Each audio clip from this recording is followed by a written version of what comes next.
ఆంధ్రప్రదేశ్ ముఖ్యమంత్రి శ్రీ వైఎస్ జగన్మోహన్ రెడ్డి గారి తరఫున ఇక్కడికి విచ్చేసిన రాష్ట్రీయ అంతర్రాష్ట్రీయ అతిథులు, జాతీయ అంతర్జాతీయ అతిథులందరికీ స్వాగతం, సుస్వాగతం.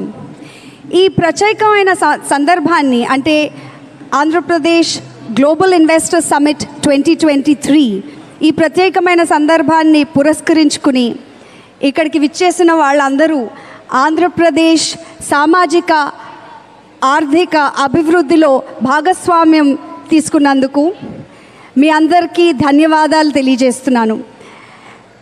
నేను తెలుగు అమ్మాయిని, ఆంధ్ర అమ్మాయిని. నా కోహోస్ట్ అపేక్ష గారు కూడా తెలుగు మాట్లాడతారు. కానీ మీ అందరి దగ్గర ఒక రిక్వెస్ట్ చేస్తున్నాము. ఈరోజు ఈవెంట్లో అంటే మన సాంప్రదాయం సంస్కృతి ప్రకారంగా అతిథి దేవో భవ అనుకుంటాం కనుక ఇక్కడ జాతీయ అంతర్జాతీయ అతిథులు వచ్చి పార్టిసిపేట్ చేస్తున్నారు కనుక ఎక్కువగా ఈ ఈవెంట్ మేమిద్దరం కూడా ఇంగ్లీష్లోనే హోస్ట్ చేయబోతున్నాము. ఈవేళ రేపు మీ యాంకర్స్గా వేదిక మీద జరిగేవి ఇంకా వేరే సెమినార్ హాల్స్లో జరిగేవి వివరంగా మీకు వేదిక నుంచి చెప్తూ ఉంటాం, తెలియజేస్తూ ఉంటాం. కానీ ఎక్కువగా ఇంగ్లీష్లో తెలియజేస్తూ ఉంటాం because we are an inclusive culture and therefore, ladies and gentlemen,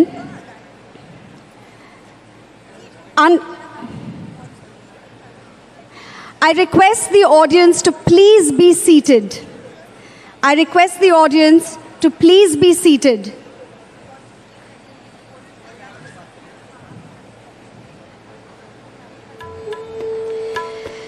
So I switched to Telugu, which is the local language, as many of you may know. And I was letting our local audience know that my co-host Apeksha Bhatt and I will host the event in English, for we are an inclusive people and an inclusive culture. Apart from that, some other things that you must know about the state of Andhra Pradesh and why it has earned the reputation of being advantageous to business, trade and industry are as follows. Under the able leadership of our young and dynamic Chief Minister, the Honorable Shri Y.S. Jaganmohan Reddy Garu, the state has ranked number one in ease of doing business for 3 consecutive years. And that's not all. This is not a random ranking. This is particularly significant since it's based on stakeholder feedback. Then in the financial year 2021 to 2022, Andhra Pradesh had the highest gross state domestic product at 11.43%. Next, with a 974-kilometer long coastline, the state has 6 active ports with 4 more under development. And of the 11 industrial corridors under development in India, 3 pass through the state lines of Andhra Pradesh. In fact, Andhra Pradesh is the only state in the country to boast of this benefit. As a state with abundant natural, human and infrastructural resources, given further impetus by industry-centric policies and a proactive government, the theme of this event, Advantage Andhra Pradesh, where abundance meets prosperity, rings true.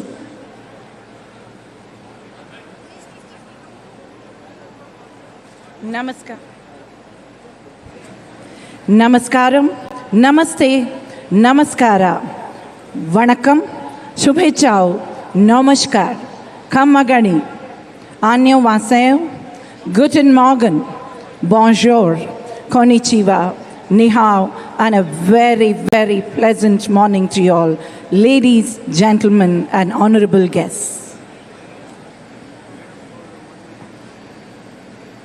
It's an honor to wholeheartedly welcome this august gathering to Mana Andhra Pradesh. In other words, Andhari Pradesam, Mana Andhra Pradesam. Andhra Pradesh is a state deeply connected to India's rich history and heritage.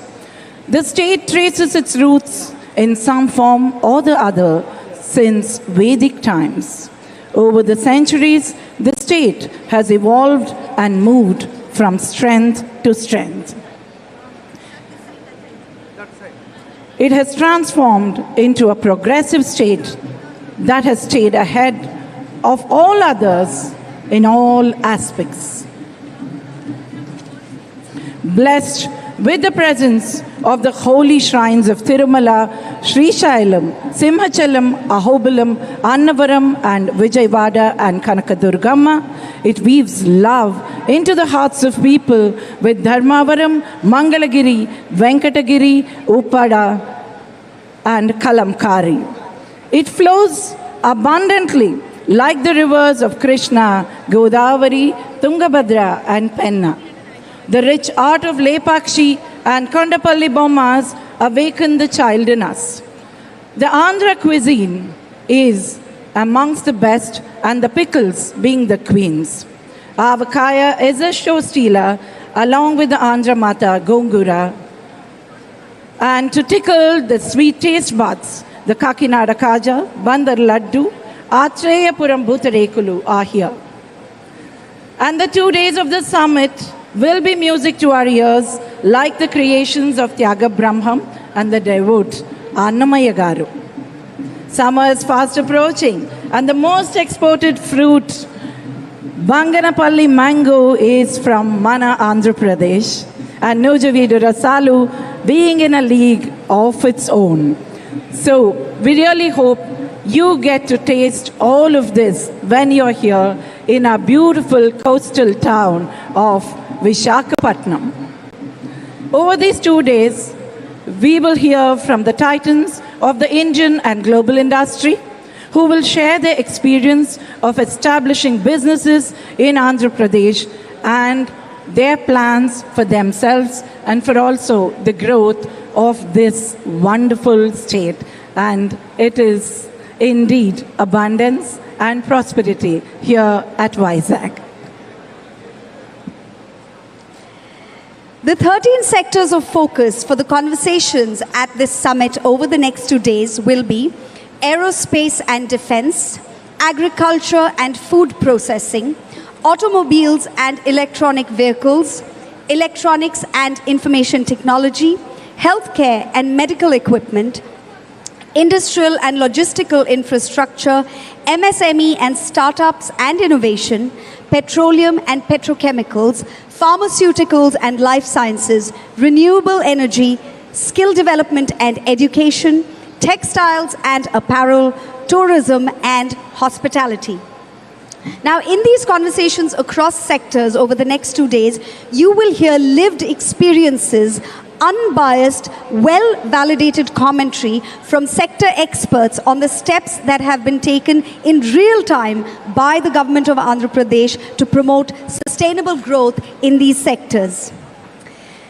As also communicated on the event website, we would like to take the opportunity at this event to showcase some of our strengths and how this has become an investor-friendly government. An enigmatic and creative laser act to showcase how potential meets progress, innovation meets industry, and how abundance meets prosperity in Advantage Andhra Pradesh. Ladies and gentlemen, the laser act. We request you all to please be seated and enjoy this wonderful act. Thank you.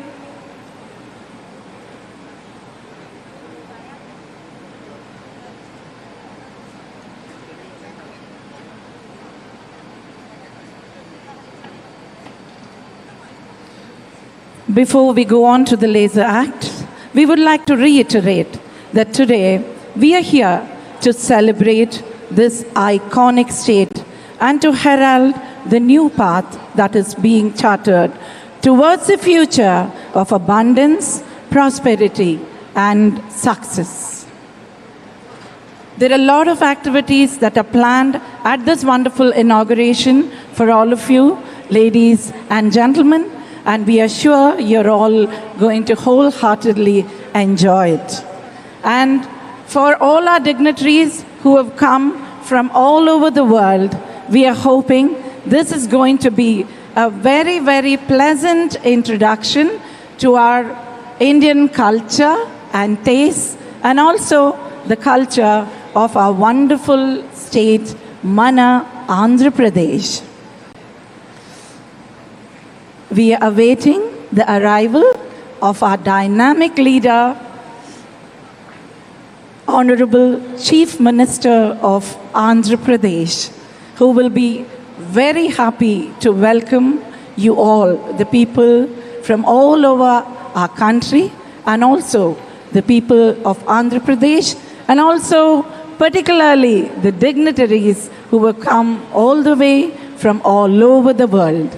We are here to make it a wonderful, memorable, and a pleasant experience for one and all.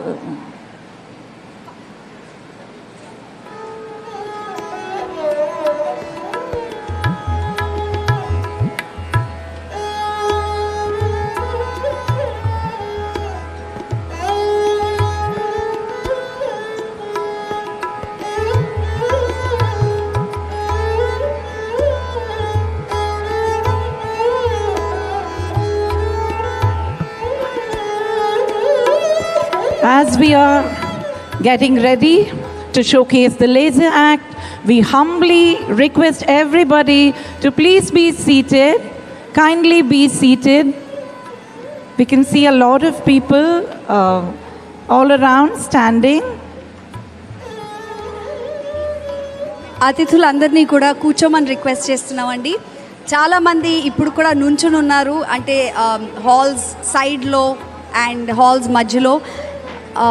Laser act అనేది అందరికీ కనపడేలాగా ఉండాలంటే audience మొత్తం కూడా కూర్చొని ఉండాలండి. So we request you to please be seated. అందరూ కూర్చోవాలి అని కోరుకుంటున్నాము. Please be seated. There are a lot of people standing to the side of the halls. We request you to please have a seat and put your mobile phones on silent. It's a humble request.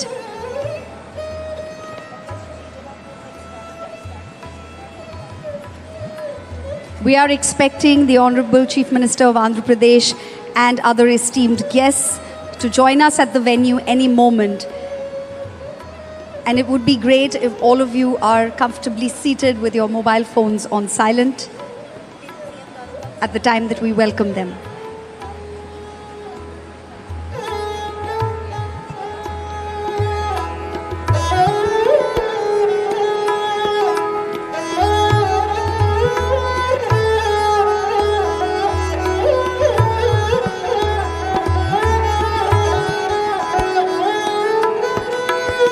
So the other thing I'll tell you while we have the time right now, as Apeksha Garu already listed, she listed several of these mouth-watering food items that are available in Andhra Pradesh.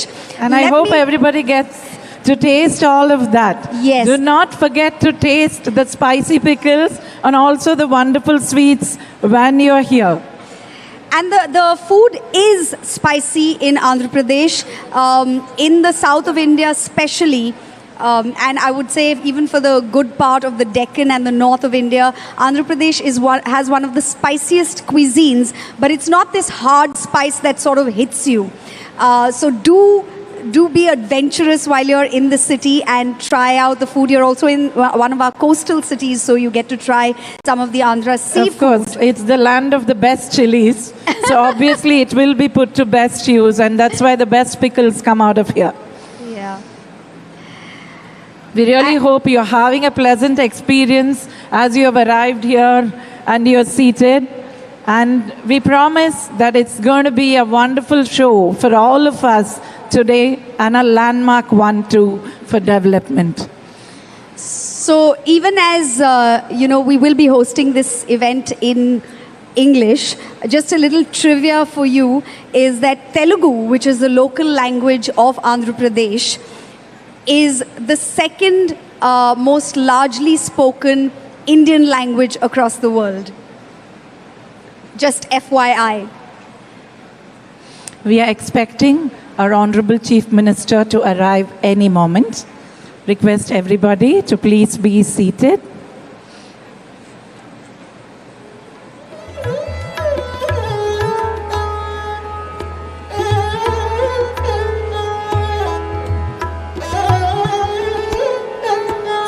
Vizag today is looking like a new bride with the arrival of dignitaries from all over the country and all over the world, and of course from Mana, Andhra Pradesh.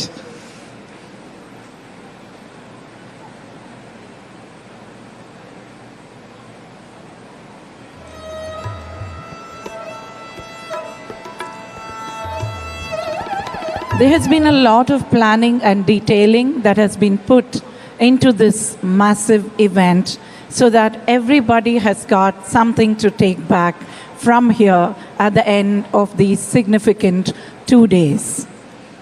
And we would definitely like to hear back from you about the experiences that you had in Vizag when you were here, especially from our international delegates. Also, as you might, when you have time, you might want to go shopping a little bit and take back some mementos for friends and family back home, especially those of you who are not from India, who've come from abroad. So some of the things that you can look at are handlooms. We have hand-woven fabrics in India, and Andhra Pradesh has some particularly unique kind of weaves because we also share a border with Orissa. So we have these mixed weaves that are both Telugu as well as Orissa weaves. Yes, of course. And we have these wooden handmade toys that are very, very, very unique. Kandapalli Bommas? Yes. Okay. And the filigree art of Orissa also has got, as Orissa and Andhra are very close, the filigree art is very famous. That would interest you. Don't forget to take some of the weaves, some of the toys, and also some of the sweets and the spice from here.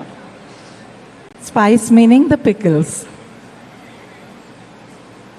And you do, in fact, get pickles in both vegetarian and non-vegetarian pickles. Ladies and gentlemen, please join us in welcoming the Honorable Chief Minister of Andhra Pradesh, Shri Y.S. Jagan Mohan Reddy Garu. Thank you, sir, for joining us, and thank you for ensuring the execution of this massive event, the Andhra Pradesh Global Investor Summit 2023. I request all of you to join me in a round of applause to welcome the Honorable Chief Minister of Andhra Pradesh. It is under his tenacious, determined vision that this event today has been possible. And thank you all for joining us. It's going to be a wonderful 2 days under the dynamic leadership of our wonderful Chief Minister, who always thinks of progress. And we are glad he's here, and now we are announcing the Laser Act.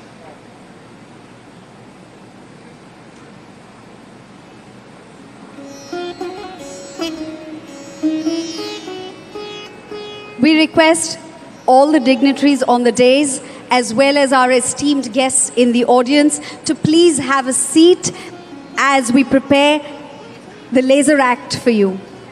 We request all the dignitaries on the dais, as well as all our audience, members in the audience, to please have a seat and put your mobile phones on silent.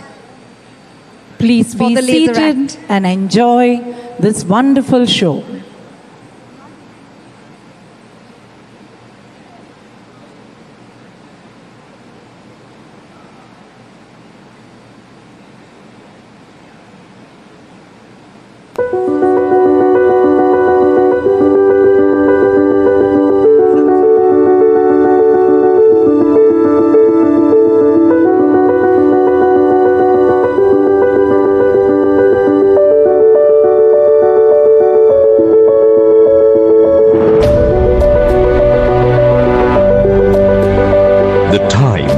Finally come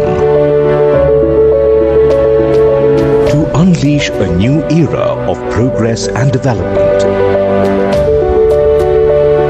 A time to build and connect.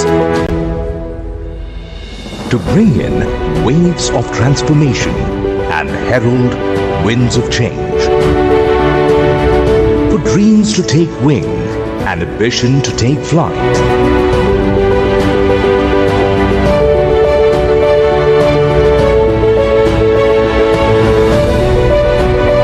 Here in Andhra Pradesh, where innovations meet industry, where potential meets progress, and abundance meets prosperity. The time has finally come, not to predict the future, but to own it.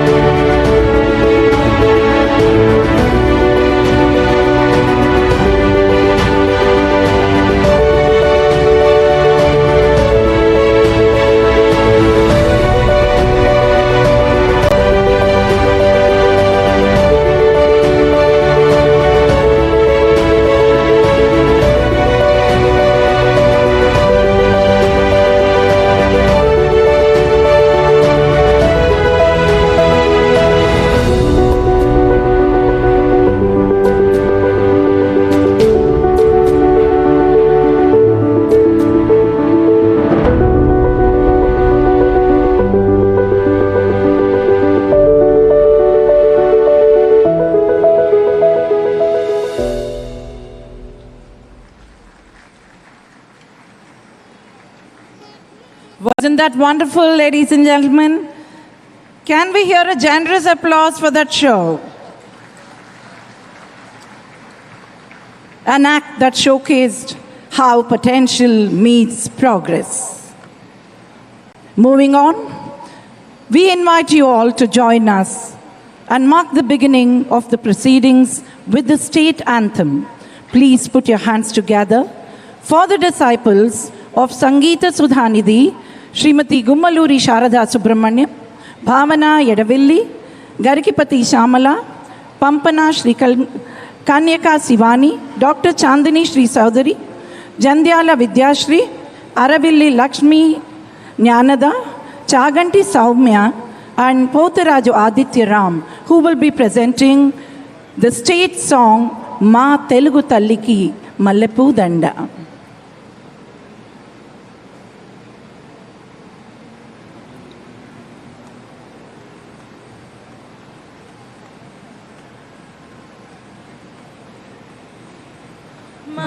Telugu తల్లికి మల్లె పూదండ మా కన్న తల్లికి మంగళారతులు మా తెలుగు తల్లికి మల్లె పూదండ మా కన్న తల్లికి మంగళారతులు కడుపులో బంగారు కనుచూపులో కరుణ చిరునవ్వులో సిరులు చొరలించు మా తల్లి మా తెలుగు తల్లికి మల్లె పూదండ మా కన్న తల్లికి మంగళారతులు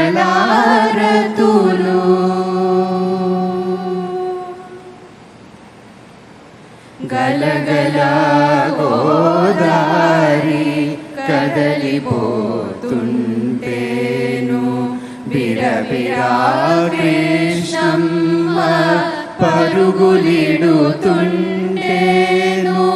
బంగారు పంటలే పండుతాయి మురిపాల ముత్యాలు దొరలుతాయి మా తెలుగు తల్లికి మల్లె పూదండ మా కన్న తల్లికి మంగళారతులు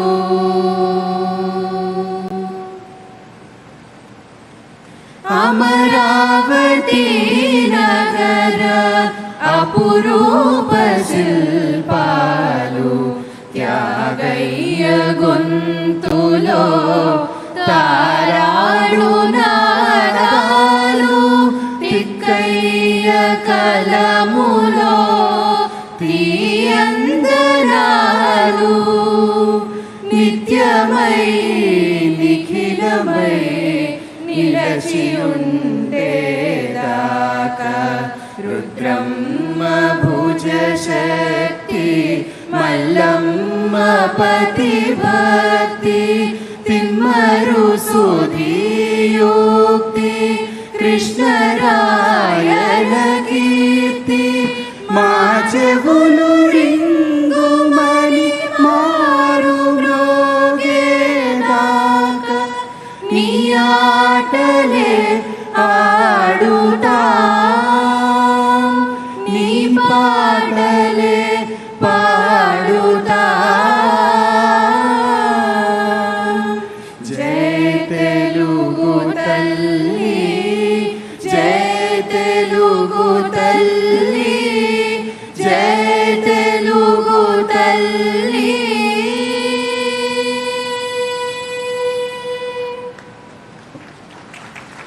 Wasn't that a beautiful mellifluous rendition of the song? Thank you so much to this group of classically trained singers. They are trained in Carnatic music, which is one of the classical forms of music in India, very popular in these parts. We request everyone to please be seated. Please be seated. We request everyone to please be seated. I now request the Director of Industries, Commerce and Export Promotion, Government of Andhra Pradesh, Dr. Srijana Garu, to come and set the context for this event, as well as to welcome the dignitaries on the days towards the Jyoti Prajwalana or lighting of the lamp. Honorable Chief Minister, Sri Y.S. Jagan Mohan Reddy Garu, and leaders of the business, tycoons, media friends, dignitaries on the stage, off the stage, a very good morning. Today marks a very important day for all of us as we celebrate the Advantage Andhra Pradesh, where abundance meets prosperity. This Global Investors Summit happening in this beautiful city of Visakhapatnam is a witness and testimony to our state's industrial-centric policies and its ability to attract investment from across the globe. We as a nation strongly believe in Vasudhaiva Kutumbam, that translates to world as one family. I am witnessing an epitome of that phrase here today as we have the diplomats, business delegates, industrialists from more than 20 plus countries gathered here to propel and be part of our growth story of Andhra Pradesh. In these 2 days, we are not only going to witness the abundant flow of investments, but are also going to learn from the keynote addresses of great and eminent leaders of the country and stalwarts of the business world, and importantly experience the soul of Andhra Pradesh. The State Pavilion showcases the caliber of the state in manufacturing, services, MSME and startup ecosystem. The spirit of Telugu-speaking people has always been entrepreneurial, and we have amongst us and on, off the dais, such people. Apart from signing MOUs, we have discussions across 15 sectors. These are just among the few exciting activities, events in front of us these 2 days. But before proceeding any further, as part of our tradition and culture, for every good deed, we begin with the divine intervention of the Almighty God and seek the blessings by lighting of the lamp. It is my privilege to welcome all the dignitaries on the stage to please proceed for the lighting of the lamp. Thank you very much.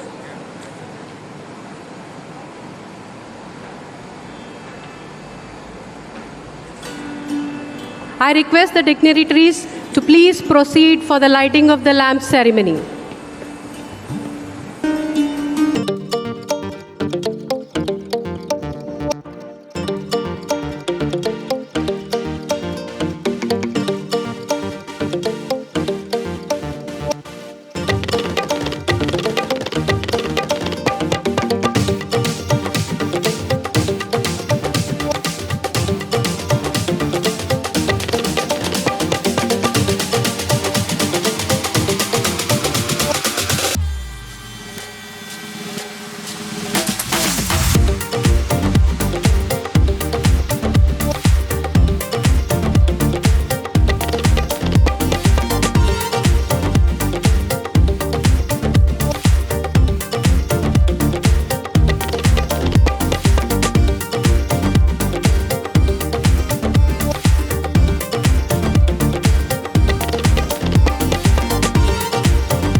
Tamasoma Jyotirgamaya.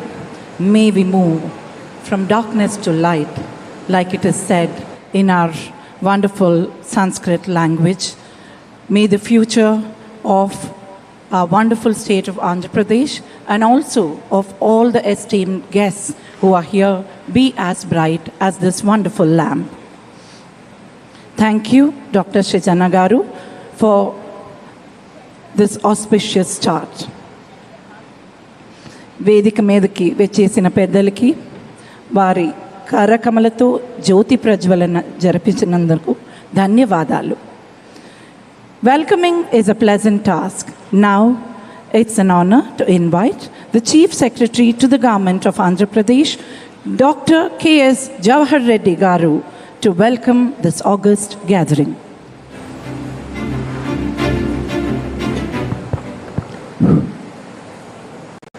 Honorable Chief Minister for Andhra Pradesh, Sri Y.S. Jagan Mohan Reddy Garu, Honorable Ministers from the state of Andhra Pradesh, top industries, leaders of Indian industry and the representatives of Indian industry, ambassadors, high commissioners, deputy ambassadors, representatives of various foreign missions in India, officers and advisors from Government of India, Government of Andhra Pradesh, various dignitaries, friends from media, ladies and gentlemen. Good morning to all of you. Welcome to the Andhra Pradesh Global Investors Summit 2023. We are privileged to have you here in this beautiful state of Andhra Pradesh, where opportunities are limitless and prospects are endless. This summit is a celebration of our dedication to fostering investment in our state and celebrate and accelerating economic growth.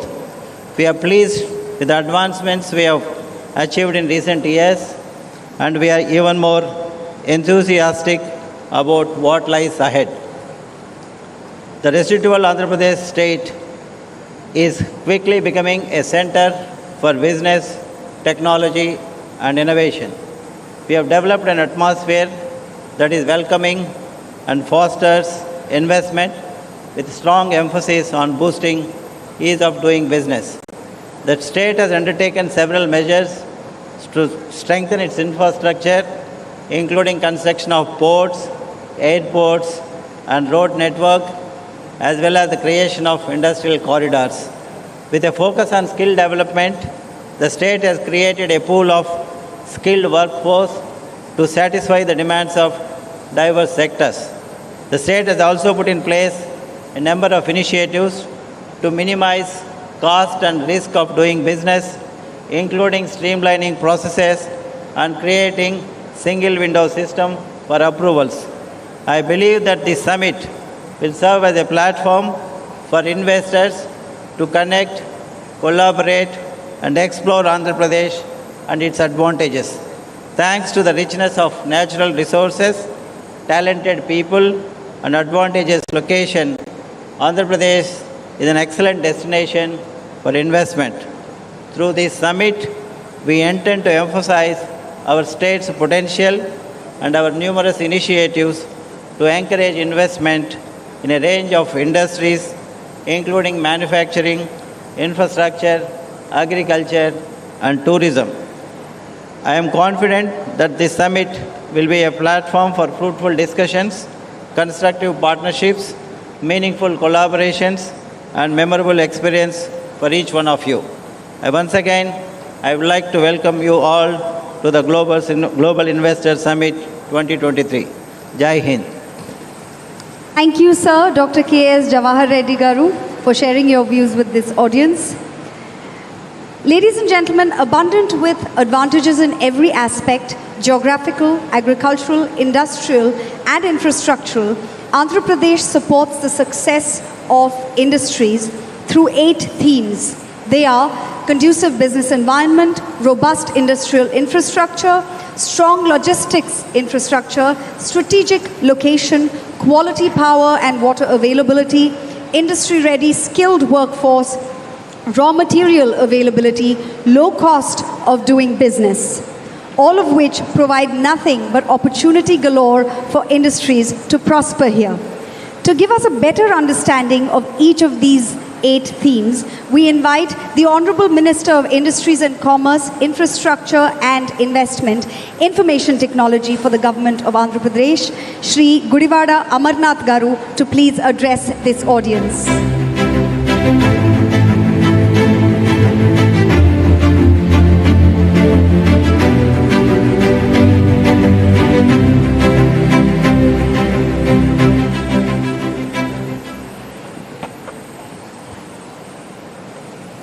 Honorable Chief Minister, Sri Y.S. Jagan Mohan Reddy Garu, distinguished business tycoons on the dais, respected ambassadors, Your Excellencies, country industry delegations, captains from the industry associations, industry representatives assembled today from across India and Andhra Pradesh, friends from the media, ladies and gentlemen, a very good morning to all of you and a warm welcome to our state of Andhra Pradesh and to our ever bustling, ever vibrant, ever growing, the city of destiny, Visakhapatnam.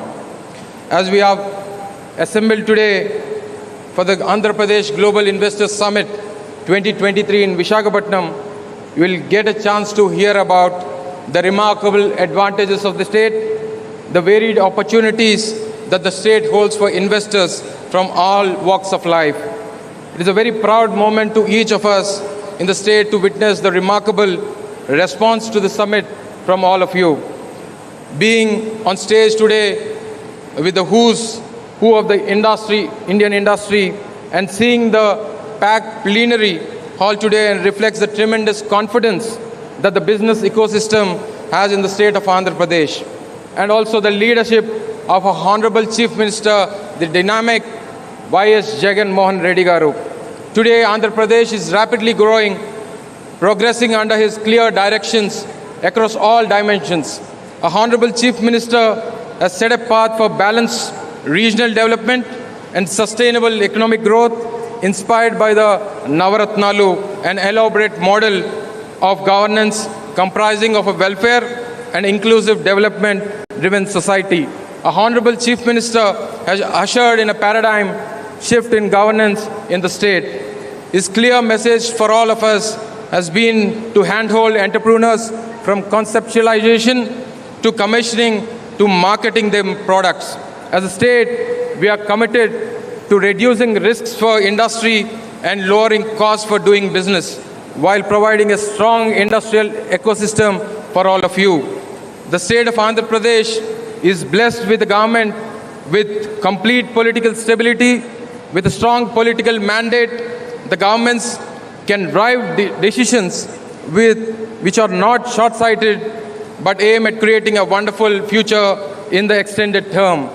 This kind of stability of government has provided the confidence that the industry requires to thrive in the state, focusing on long-term sustainable growth. The state's consistent number of ranking 1 in ease of doing business is clear reflection of this confidence shown by the industries in the state. Andhra Pradesh today offers a bouquet of opportunities of investors across the board. The state offers immense support to firms, whether they are looking at taking advantage of global trade winds and investing in manufacturing of electronics, bulk drugs, textiles, whether they are large energy developers looking to tap into the huge potential of the state by building state-of-the-art energy storage systems or green hydrogen production plants. The state has always been home to technological savvy youth who are focusing on emerging technologies to solve today's problems or building state-of-the-art medical equipment that can save lives. Andhra Pradesh infrastructure has enabled creation of large clusters to develop petrochemical processing areas, pharmaceutical hubs, food processing clusters. Our strategic location helps transport goods both inward into the Indian hinterland or outward to East and Southeast Asia. Truly advantage Andhra Pradesh is an apt description of the state. Our state provides the leadership, stability, and talent to build for both domestic and global markets. Our state focuses on economic, social, cultural growth while setting sights on the long term. Combined with the ability to leverage natural strengths of our state, I strongly believe the Andhra Pradesh is one of the champion states to propel the Indian economy forward. Our government recognizes the importance of task at hand and is committed to delivering what we have promised to the people of Andhra Pradesh. Let me once again thank you for participating in Andhra Pradesh Global Investor Summit 2023 and explore the abundant opportunities available here. We look forward to supporting your businesses in the state of Andhra Pradesh under the dynamic leadership of our Honorable Chief Minister, Sri Y.S. Jagan Mohan Reddy Garu. Thank you, Jai Hind, and once again we all welcome you to the vibrant city of destiny, Visakhapatnam. Thank you one and all.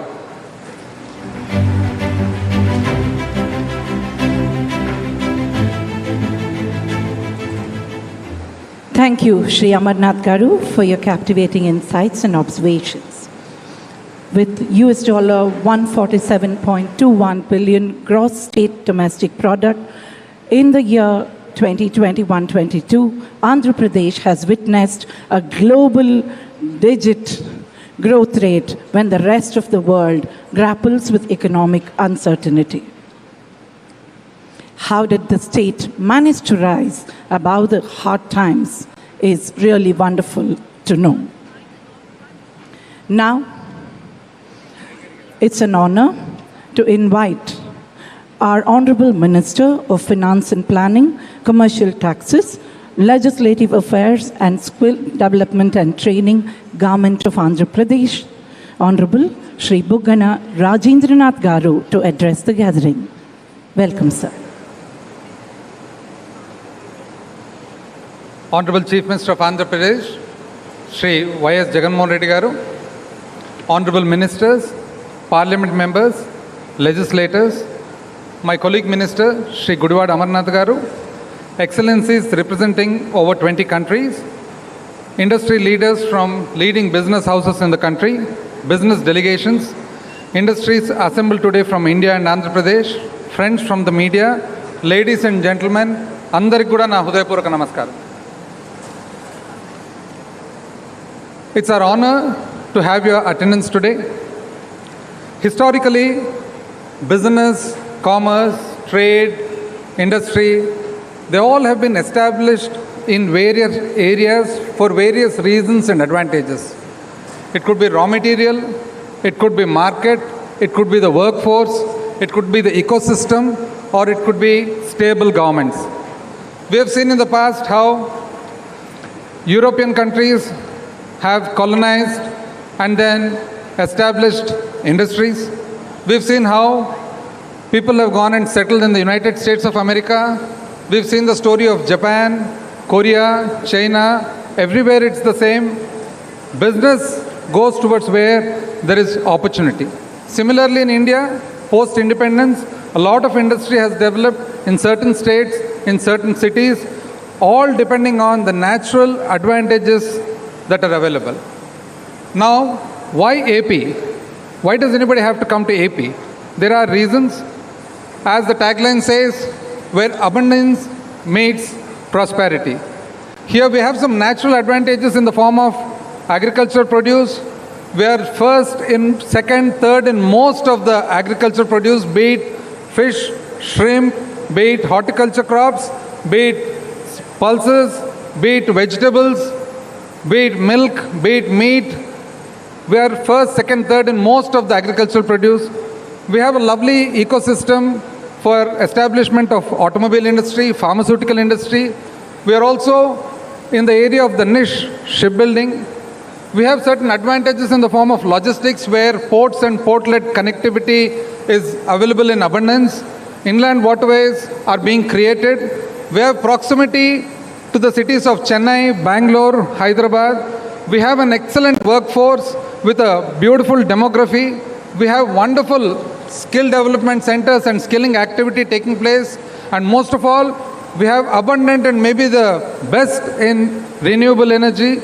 And we are very progressive. The amount of progressive nature that is there in Andhra Pradesh is actually visible in the form of Government correspondence, probably we're the only state where government correspondence is done in the English language. And most of all, we have a very stable government and a dynamic chief minister who understands business and industry. And here we have Vizag, where the summit is being held, a beautiful city. All of us appreciate the beauty of Vizag. We have the strength in the form of a cosmopolitan nature, which is available in very few cities in the country. Similar to Delhi, similar to Mumbai, similar to Bangalore and Hyderabad, we have Vizag, where the entire population consists of settlers from all over the country at some point of time. A wonderful place to have our IT-enabled services and financial services. Andhra Pradesh, we have actually moved over from EODB. We've been number one in the ease of doing business for about 3 years consecutively. Now we are concentrating on the cost of doing business. Post reorganization of the state, a lot of industry went to Hyderabad. Nevertheless, here we are, Andhra Pradesh. We are young and we too have a dream. A dream the government and our Chief Minister has and resolve to restart all over again. A dream to re-establish AP on the industrial map of not only the country but the world. A dream to provide abundant business opportunity. A dream and to provide ample employment opportunity to our youth. A dream to be in the forefront of service not only to the state but to the nation and the world. And most of all, a dream to provide a government of the people, by the people and for the people. Welcome everybody, welcome all the delegates to Vizag, the jewel of the East. Welcome everybody once again to Visakhapatnam, land of destiny. Thank you.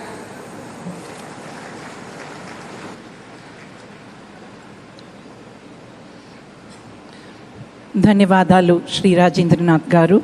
Those were words of wisdom. We see our state rising and scaling new heights in the future. They say a picture is worth 1,000 words. We now bring you a visual treat that journeys the success story of Advantage Andhra Pradesh. Let's enjoy the audio-visual presentation.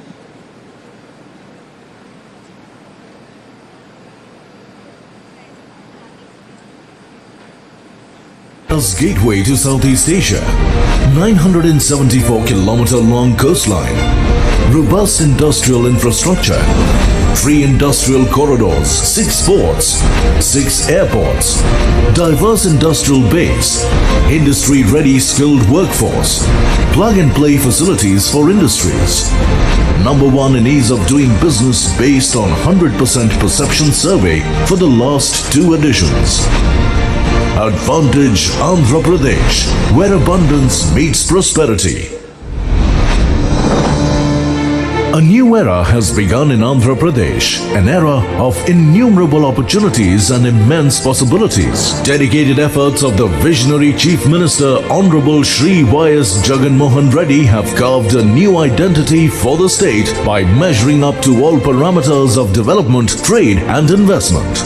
The performance stands testimony to our belief that right infrastructure and enabling policies, these two are very, very important. Andhra Pradesh is powering its development through the available land, water, forest and mineral resources. The state registered the highest GSDP growth rate of 11.43% during the 2021-22 financial year, higher than the country's GDP growth rate. The Andhra Pradesh government has identified 13 focus sectors for attracting sector-specific investment opportunities.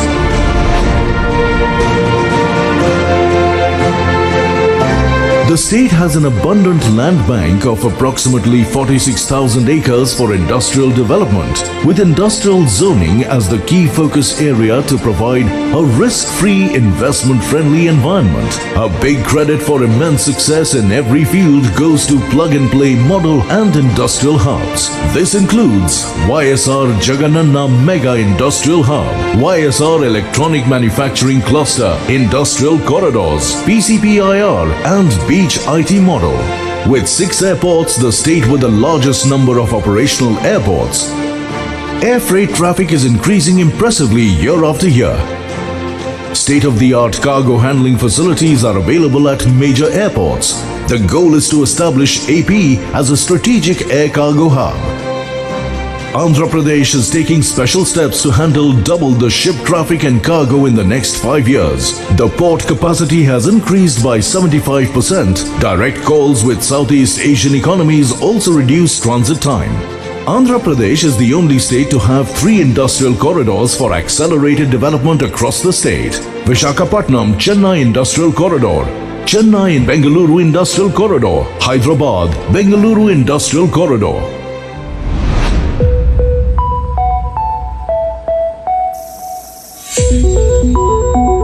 Steadily working towards its mission of a decarbonized economy, Andhra Pradesh is now home to 4 solar energy parks. What we see today would stand out for the future of this country. In fact, what Andhra Pradesh today is showcasing will be the triggering point for this entire country to follow in the days to come, when the usage of fossil fuels would take a backseat and renewable energy would take a front row seat. Andhra Pradesh will play an important role in meeting India's commitment towards the global EV30 at 30 campaign. The state exports auto components and electronics to more than 30 countries. Automobile clusters, 21 auto nagars, proximity to consumption centers and focus on EV public transportation have made Andhra Pradesh the automobile hub of the country. The pharma sector has also benefited from the state's industry-centric policies. The next phase of development in pharma is focused on collaborations exploring bulk drugs, including medical device technology, biosimilars, gene therapy and specialty drugs.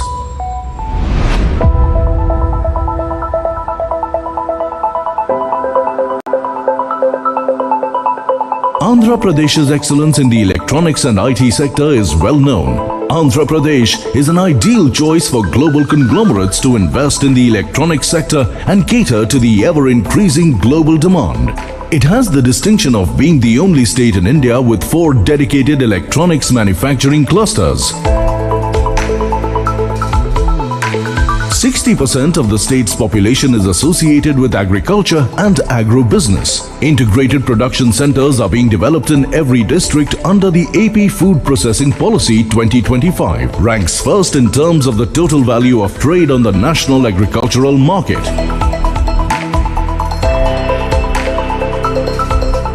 Andhra Pradesh is one of the 4 states in the country to have a 640 square kilometer petroleum, chemicals and petrochemicals investment region, PCPIR, recognized by the Government of India. The state is committed to becoming the chosen investment destination in India in aerospace and defense manufacturing. Andhra Pradesh is working on creating a transformational and affordable model for healthcare in the state. Andhra Pradesh MedTech Zone has the distinction of being India's first manufacturing hub for medical devices. The MSME sector in Andhra Pradesh manufactures a variety of products in sectors such as agri and food processing, automotives, textiles, construction materials and others. The government of Andhra Pradesh is also extending initiatives under the Industrial Development Policy to nurture MSMEs. Andhra Pradesh is committed to quality education and skill development as a focus sector. The government has also developed a robust technical ecosystem to cater to the skilling needs of the youth. With multiple initiatives in place, Andhra Pradesh is focusing on creating a world-class industry-ready workforce. Andhra Pradesh is committed to promoting green textile to achieve sustainable long-term goals in the textile sector. The exquisite handloom and crafts industry of the state, Andhra Pradesh, has its own special identity. Due to the dedicated efforts of the state government, the works of the weavers and craftsmen here have become popular all over the world. The state is one of the preferred tourism destinations in India. The state government provides multiple opportunities for developing tourism projects and related services to cater to the state's vast potential and avenues. The growth story of Andhra Pradesh speaks volumes about the dedicated efforts and commitment of the Honorable Chief Minister to take the state to new heights. Like-minded companies from all over the globe to come over to set up their shop in India, and especially in Andhra Pradesh. Come, join us on this exciting journey of technological innovations, profitable business and sustainable development. Advantage Andhra Pradesh, where abundance meets prosperity.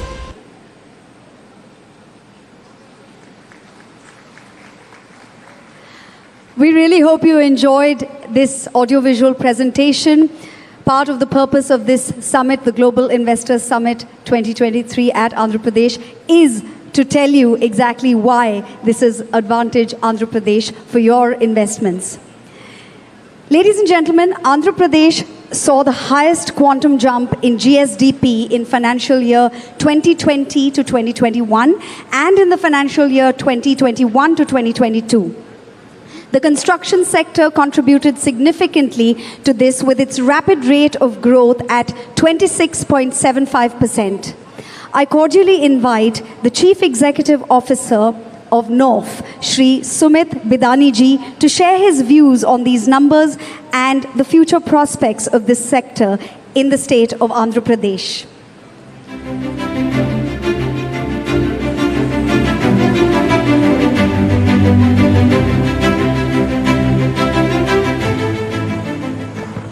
Good morning, everyone.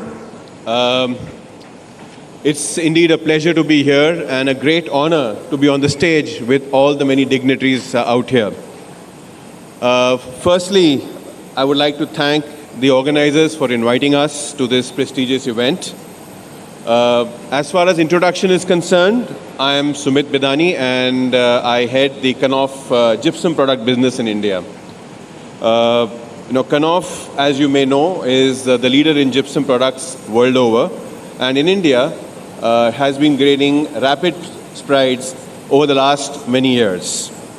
At the time we set up a plant in Andhra, we were actually called USG Boral, which eventually became Kanoff in 2021 April. We commissioned a state-of-the-art technology plant in 2019 at Sri City, which is in Tirupati district of Andhra Pradesh. This is a 30 million square meter capacity plant and is actually one of the biggest in terms of capacity in India. This was made with an initial investment of over 40 million US dollars, and the plant is spread over around 24 acres across Sri City. It provides direct employment to more than 200 employees. And I must say the skill development and the kind of skill we get in the people out here is excellent. We have received a lot of support from the government of Andhra Pradesh to ensure that the project is completed in record time of 18 months from the date of commencement to the date of commercial production. All necessary approvals regarding consent to establish, to consent to operate were provided in a very smooth manner. This helped us meet the project deadline way ahead of it. The power infrastructure in Sri City has been excellent with a very reliable power supply. This is, as you know, a must for continuous operation processes for industries like ours. Access to multiple ports within 100 kilometers of Sri City has helped us to be very competitive, both in terms of raw material imports as well as transport of our finished goods. Coupled with this, the road connectivity has been excellent to all the major parts of India, and that has helped us transfer our goods in a very seamless manner. At this stage, I would like to congratulate the organizers for conducting such a wonderful event. It is an excellent initiative, and I'm sure it's getting a very good response. My best wishes to the team concerned for a successful event and a great future endeavors. Thank you very much.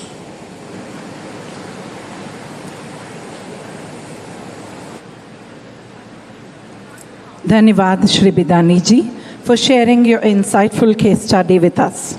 The Andhra Pradesh state government is laying a particular emphasis on the electronic system design and manufacturing, the ESDM industry. The state is also hosting multiple large original equipment manufacturers, the OEMs, and the original design, ODMs, in the semiconductor sector. Now, Andhra Pradesh is the only state to have 3 industrial corridors with best-in-class infrastructure in industrial parks in various locations, including Koparthi, Achutapuram, Orvakal, Krishnapatnam. These parks comprise ample opportunities for IT, automobiles, energy, and textile industries, amongst many others. As a lover and wearer of handlooms, particularly weaves of the state of Andhra Pradesh, it gives me special joy to share that the state is committed to promoting green textiles towards long-term sustainable growth. The state boasts 10 existing integrated textile parks and is developing a mega textile park on a 2,411-acre expanse of land. To provide us with his sage insights, we would like to invite on stage Director at Toray Industries, Mr. Masahiro Yamaguchi. Konnichiwa.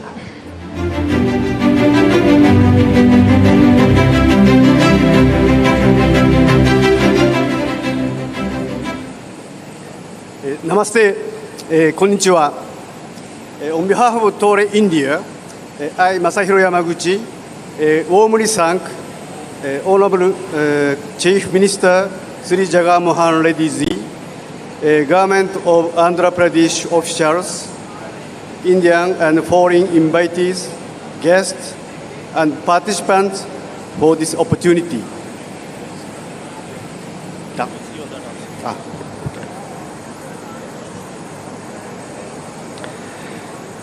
Ladies and gentlemen, I would like to introduce about Toray briefly. Toray was established in Japan 1926. A public listed company with annual revenue of $20.8 billion US. It's 48,000 employees operating out of 29 countries. Research, develop, manufacture, and sell premier advanced raw materials and products in multiple countries and regions. In India, Toray Industries India Private Limited invested 1,000 crore in Sri City Industrial Park, Andhra Pradesh, as Toray's bridgehead asset in India, covering 85 acres. In the first phase of investment, we started production of 2 plants, engineering plastics and PP spunbond, since 2019.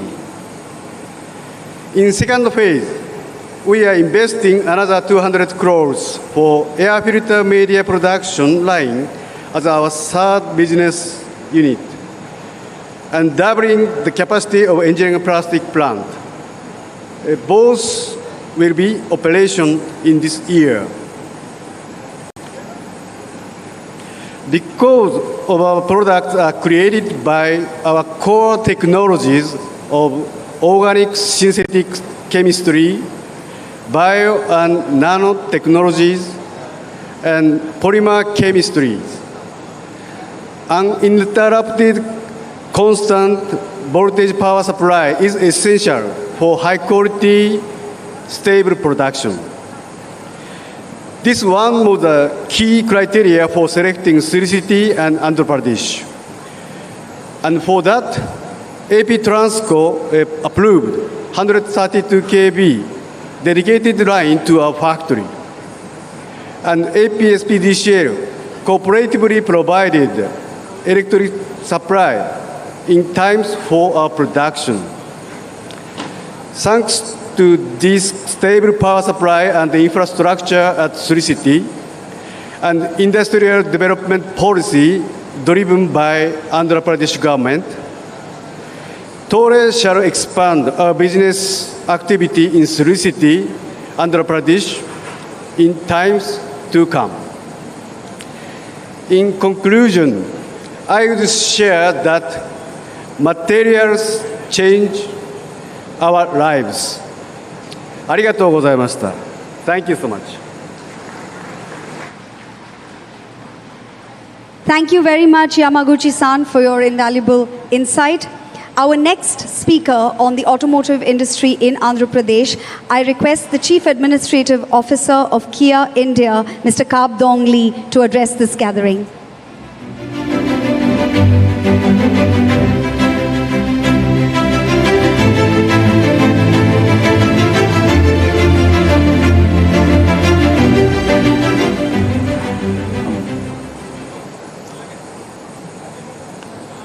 Yes, sir. Good morning, Sri Y.S. Jagan Mohan Reddy Garu, Honorable Chief Minister of Andhra Pradesh, Honorable Cabinet Minister of Government of India and Government of Andhra Pradesh, all government officials, fellow delegates from industry community, prospective investors and media friends. It's my immense pleasure to meet all of you today here on this occasion of Global Investor Summit 2023. I am very happy to inform you all that Kia India has become a leading automobile company in the Indian automobile industry, producing over 3 lakh cars per annum and exporting to various countries across the world. Recently, we have won the prestigious Indian Car of the Year Award 2023 for Kia Carens and Green Car of the Year Award for Kia EV6. Kia India has invested over rupees 10,000 crores in Andhra Pradesh since 2017. There are about 20,000 employees across Kia India and its affiliates and other vendors in the state of Andhra Pradesh. Kia received a lot of support from the government of Andhra Pradesh continuously since its inception in 2017. We have built world-class automotive manufacturing plant with the help of government of Andhra Pradesh by receiving huge parcel of developed land on uninterrupted power, water supply, skilled human resources, and well-connected transportation facilities. We are ever grateful to government of Andhra Pradesh for its support during the tough COVID period that helped us for safety movement of employees and raw material to manufacture cars safely.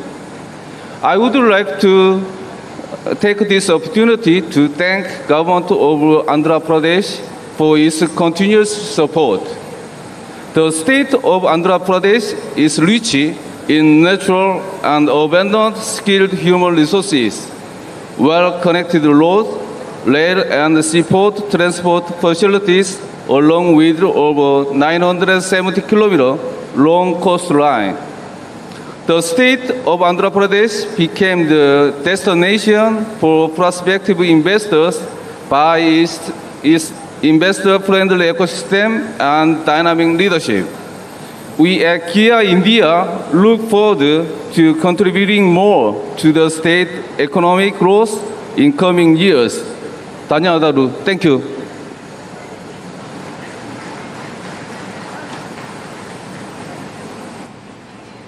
Thank you, sir, for your wonderful words.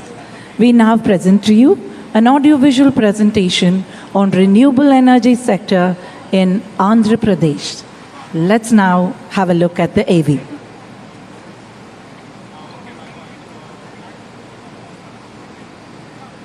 Generating 9 gigawatts of renewable power. 30 gigawatts of solar power projects in the pipeline. Preparing to add 44 gigawatts of wind power to existing capacity. Offering highly attractive investment opportunities in non-conventional energy. Andhra Pradesh, the state that drives India's sustainable energy growth.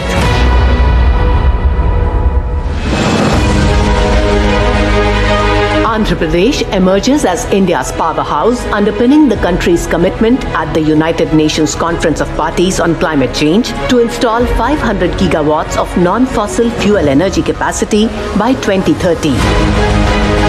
The state is already generating 9 gigawatts of renewable power and is preparing to add another 30 gigawatts of solar and 44 gigawatts of wind power to the existing capacity. Andhra Pradesh's unique energy ecosystem has propelled India to the 3rd rank in Renewable Energy Country Attractive Index 2021.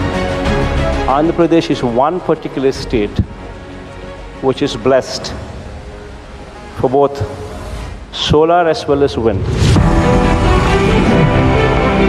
The state is home to the first of its kind world's largest integrated energy storage project with an investment of over $3 billion. To promote energy export, Andhra Pradesh has already set aside 80,000 acres of land for installing solar, wind and solar wind hybrid projects. With abundant water and a vast coastline, Andhra Pradesh is best suited for producing green hydrogen. The state has been leading by example in energy storage and has identified 29 locations for pumped storage power projects with 34 gigawatt potential. Guided by the visionary leadership of its Chief Minister, Honorable Sri Jagan Mohan Reddy, the Andhra Pradesh Renewable Energy Export Policy aims to facilitate the setting up of renewable energy equipment manufacturing facilities. We have almost 33,000 megawatt of pump storage capacity also, wherein the sites have already been identified. The pump storage, which would actually be the green batteries, that would be the future where fossil fuels would be the day of the past. Andhra Pradesh, decarbonizing India's economy by ushering in the fossil fuel to clean energy transition.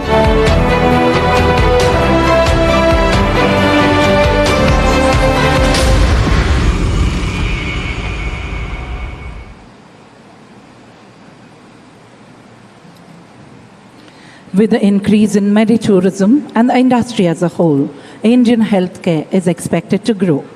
Our next speaker helms one of the market-leading brands in this sector, and she is here to speak to us.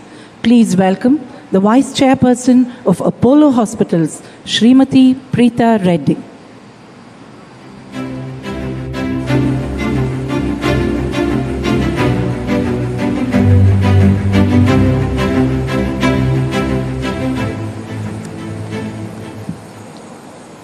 Honorable Chief Minister of Andhra Pradesh, the Honorable Ministers of the Andhra Pradesh Cabinet, senior bureaucrats and the Chief Secretary of the Andhra Pradesh Cabinet, captains and nation builders of our wonderful country. It's an honor to be here with all of you today. The theme of the conference, which says where abundance meets prosperity, seems perfect from what we've seen, but I would like to add one more word to it, which is good health, because with good health comes prosperity and abundance. And I stand here in front of you as a daughter of the son of the soil, Dr. Pratap C. Reddy, the chairman of Apollo Hospitals, who really was the architect of modern healthcare in India. This state has done a lot, especially for the downtrodden and for people seeking good health, starting from Arogya Shri, which was the brainchild of our Honorable Chief Minister's father, and now is a model not only in the other states of the country but throughout the globe. In fact, the African countries have also taken up their own form of Arogya Shri. And sir, I would like to congratulate you for being able to give healthcare to a vast cross-section of society.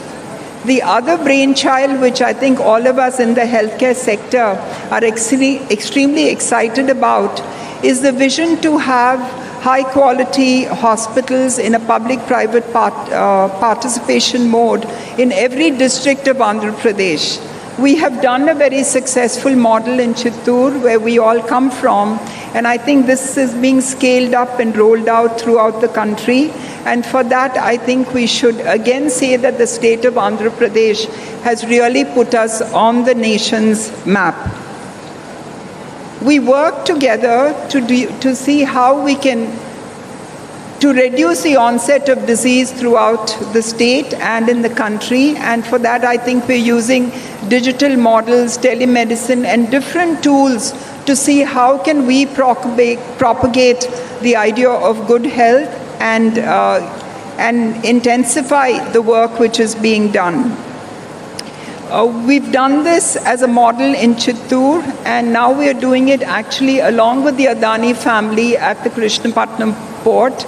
And we'd like to be able to do this again throughout the state.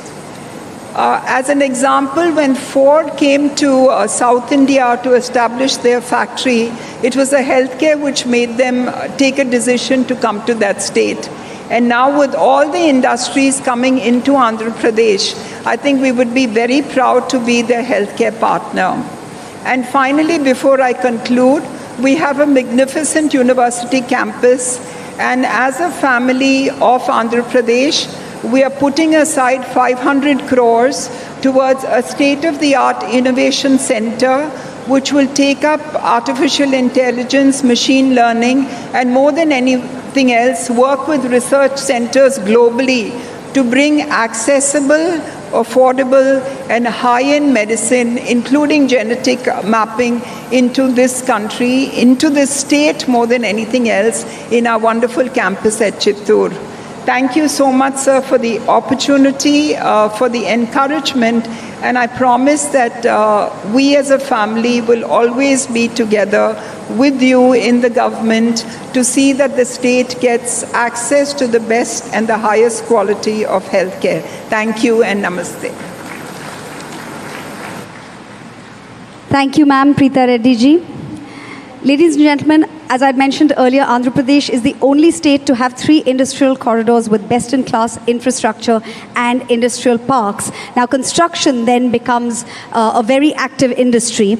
To speak to us on how this industry is growing across all avenues, I would like to invite on stage the chairman of Shri Cement, Shri Hari Mohan Bangurji, to give us his perspective on this.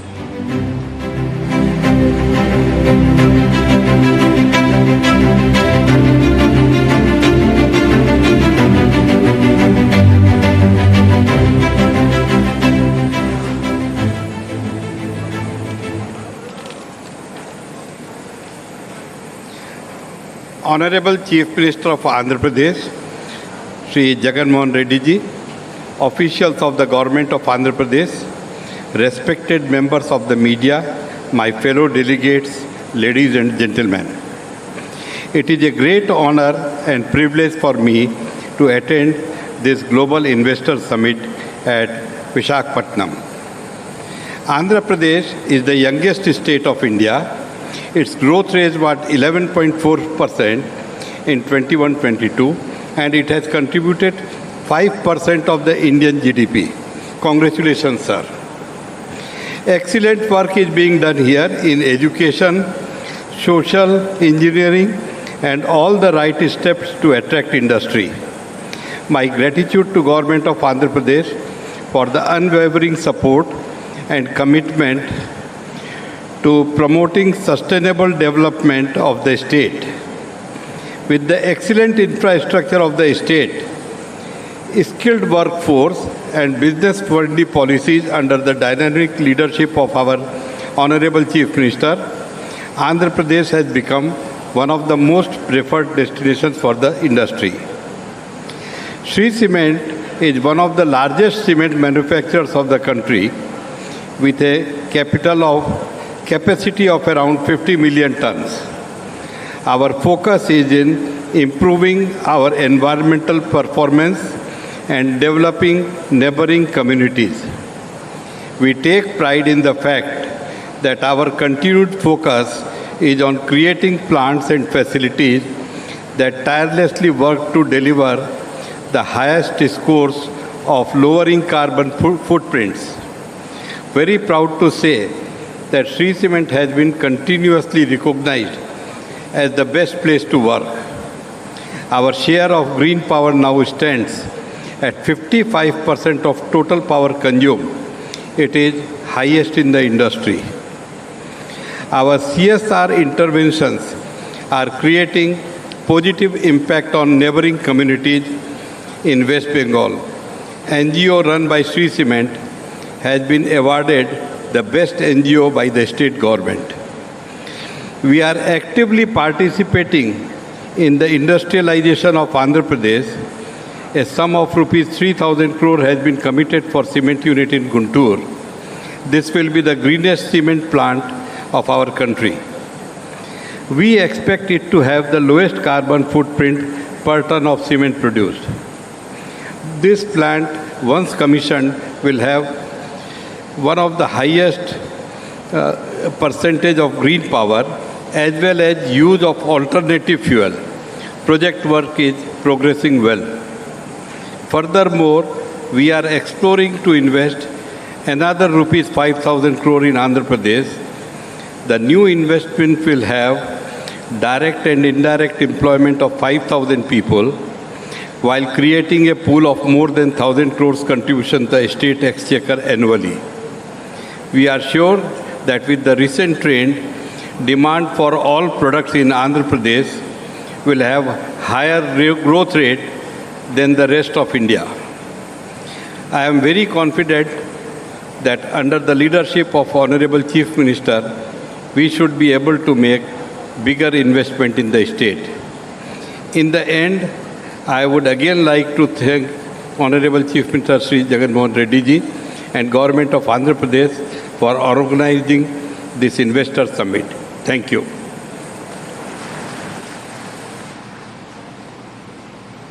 Dhanyavad, Shri Bangur. Andhra Pradesh has established itself as one of the most prominent connectors with major world markets. It's a testament to the state's dedication towards Make in India. Now we request the Chairman of Century Ply Boards, Shri Sajan Bhajanka ji, for his address. Welcome, sir.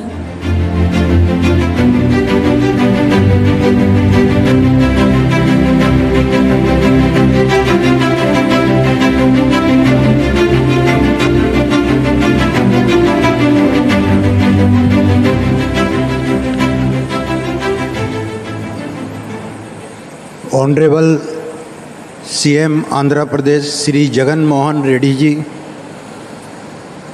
luminaries of Indian industry and trade, all the dignitaries on dais, ladies and gentlemen. Our dream journey in Andhra Pradesh started around 14 months back when I met the Honorable Chief Minister Sri Jagan Mohan Reddy. We were little skeptical about our plant in Andhra Pradesh, but in that meeting, not only we decided to put our next MDF plant, 8th of Century Plywood, in MDF and plywood and other panels in Andhra, but in that meeting itself, location-wise decided, modus operandi was decided, the nodal officers were decided, and that was the day until today.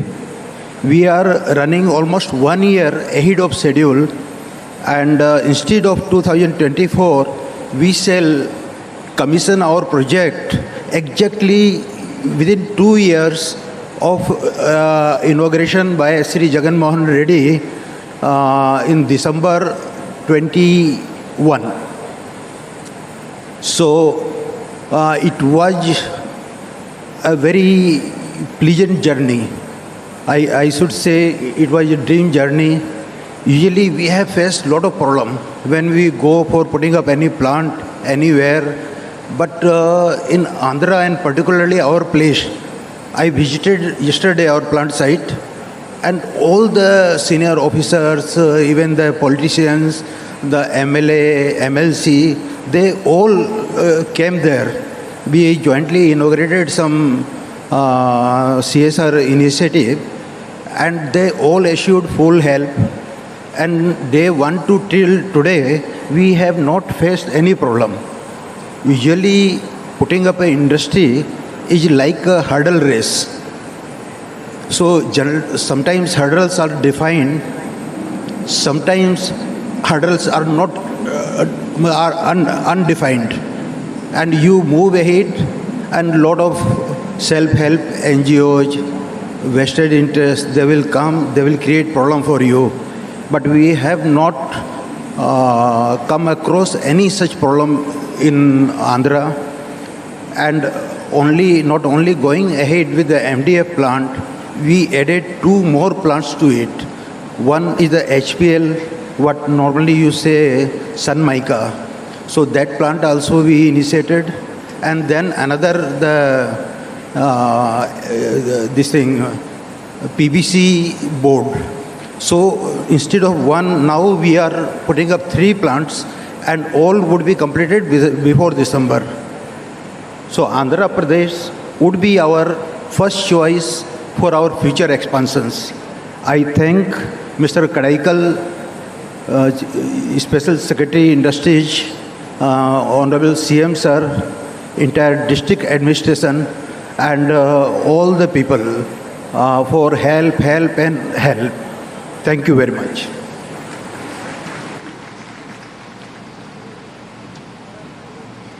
Thank you, sir, Shri Bhajanka ji. Ladies and gentlemen, Andhra Pradesh is on a mission to convert 100% of all commercial and logistics fleets to electric fleets by 2029. And 3 of the cities in Andhra Pradesh have been nominated as Model Electric Mobility Cities of the Future. It's only fitting then that our next speaker, I welcome on stage the co-founder and former CEO of Tesla Inc., Mr. Martin Eberhard, to address this gathering, please.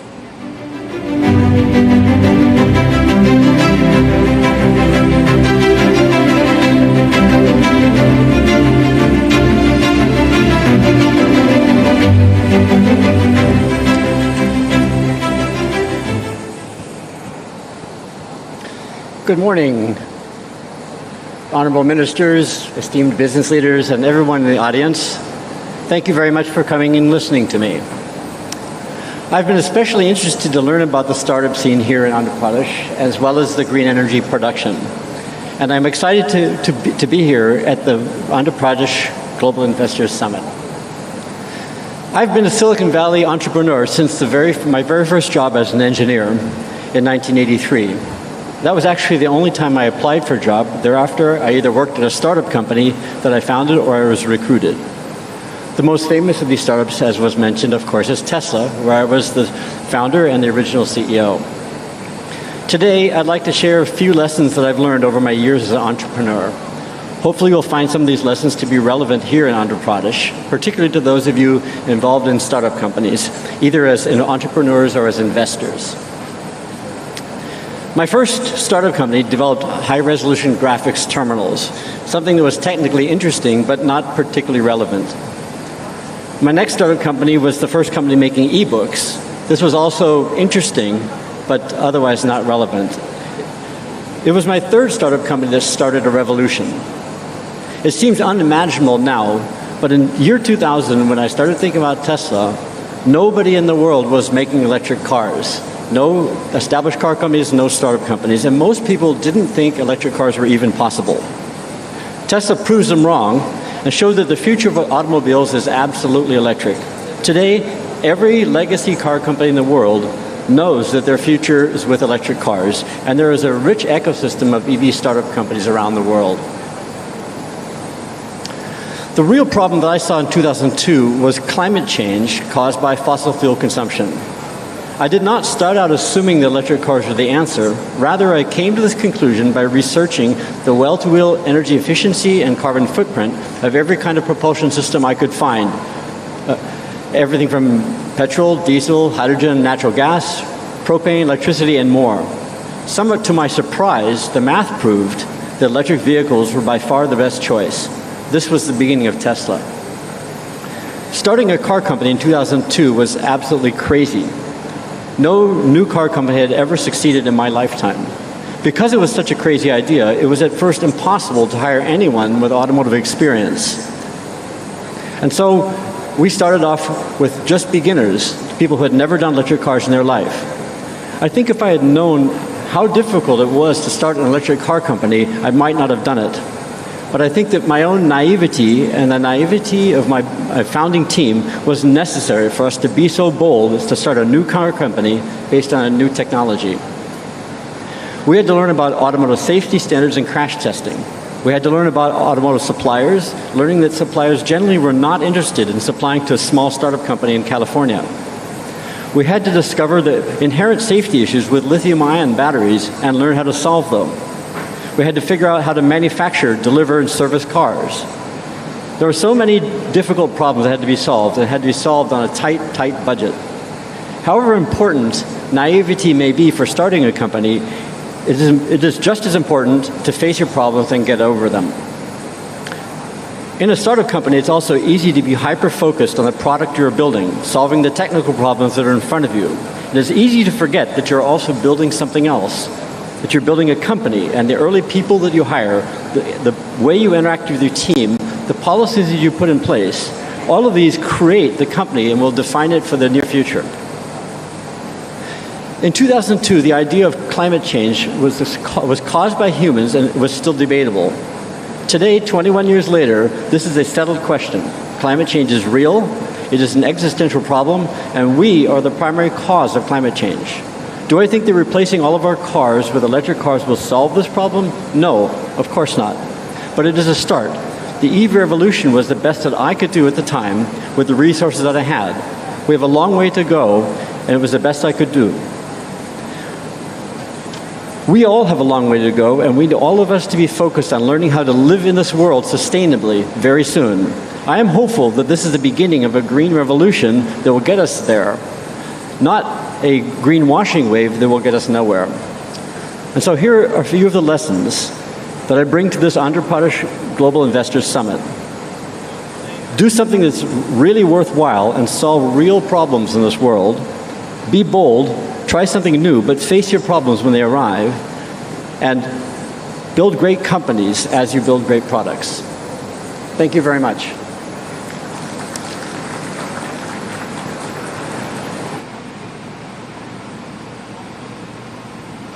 Thank you, Mr. Eberhard, for your wonderful words.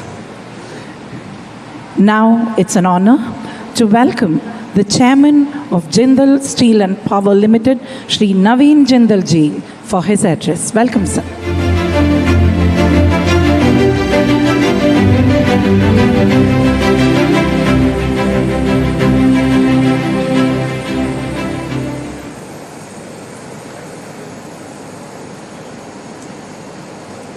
Mr. Jagan Mohan Reddy, the young and dynamic Chief Minister of Andhra Pradesh, who I had the honor to serve in the Parliament for 5 years. I'm really happy to be here today. Mr. Krishna Reddy, Honorable Union Minister of Culture, Shri Gudivada Amarnath, Honorable Minister of Industries, Andhra Pradesh, Honorable Minister Shri Rajendra Nath Reddy, my friend, Honorable Member of Parliament, Mr. Bala Shauri, all the Honorable Ministers, Members of Parliament, MLAs, People's Representatives,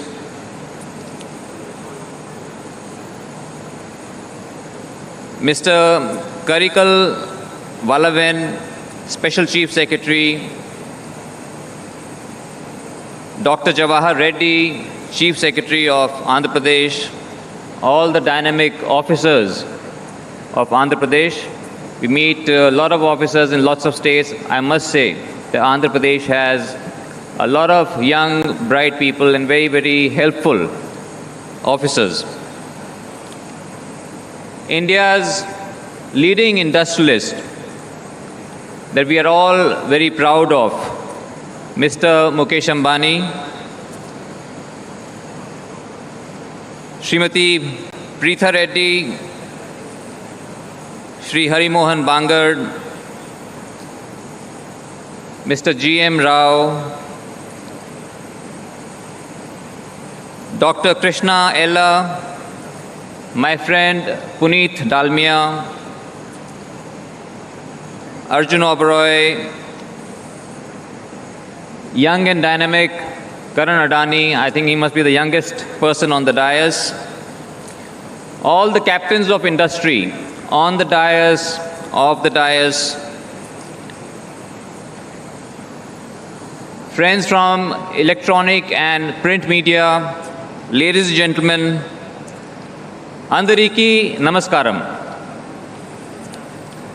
We are honored to be here at the Andhra Pradesh Global Investor Summit 2023. Andhra Pradesh is the holy land of Lord Venkateshwara Swami. I'm sure when we're holding this summit here, we will have Lord Venkateshwara's blessings to make this event a grand success. We are pleased to share our positive experience of working in Andhra Pradesh for last many years. We see it as a potential industry hub of the future. Andhra Pradesh is renowned for its excellent infrastructure, large manufacturing base, talented youth, and a very business-friendly environment. We, on behalf of Jindal Steel and Power, express our gratitude to the state government for its visionary leadership and progressive policies that have attracted a lot of investment. The single window clearance policy and the industrial development policy 2023 have created an investor-friendly ecosystem, making it easier to set up and operate industries here. We are delighted to share that just recently we took over Simapuri Energy, which is a 600 megawatt power plant, and you'll be happy to know that we have already started one unit of 150 megawatt, another unit we are going to start this week, and then by April, the entire 600 megawatt would be commissioned and serving the country's need of energy.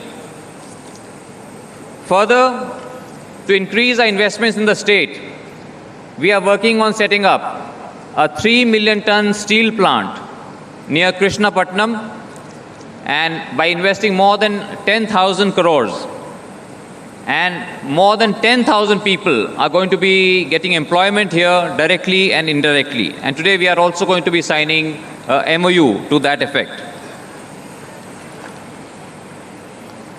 Friends, we are very fortunate that we have a very young and dynamic Chief Minister in Mr. Jagan Mohan Reddy. Andhra Pradesh is very strategically located. It has abundant natural resources, skilled workforce. All these factors make it a very attractive destination for investment. As investors, we are committed to partnering with the state to realize the true potential of Andhra Pradesh. My elder brother, Mr. Sajan Jindal, chairman of JSW Group, he was supposed to come here today because JSW is investing in a very large way in the state of Andhra Pradesh. He was unfortunately not well, so he has entrusted me to come and speak on his behalf also. So I would just like to say on his behalf that he asked me to convey his sincere gratitude and good wishes on the behalf of entire JSW Group on this forum. JSW Group is very grateful to the Chief Minister and his team for unwavering support and commitment to driving growth in the state. And as a result, Andhra Pradesh has the highest GDP growth rate in the country, higher than any other state in the country, and I think the government needs a big applause for that. Let's give them a big applause.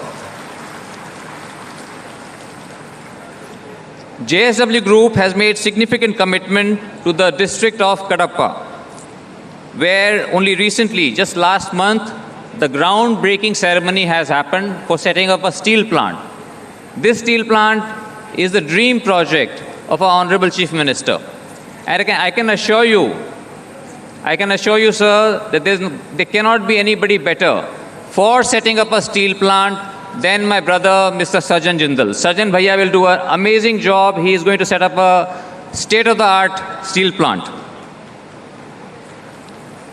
JSW is also signing MOU with the state government for investing in renewable energy across solar, hydro and wind, as well expanding its cement capacity in the state. The group is also investing in a port and building a slurry pipeline and a MSME park.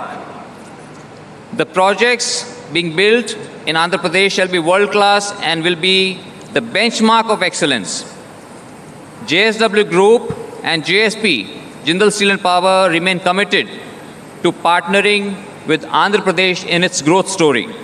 In conclusion, we reiterate that JSP and JSW Group remain committed to being a partner of Andhra Pradesh, and we are honored to be part of this journey. We wish this summit a great success. Thank you. Jai Hind.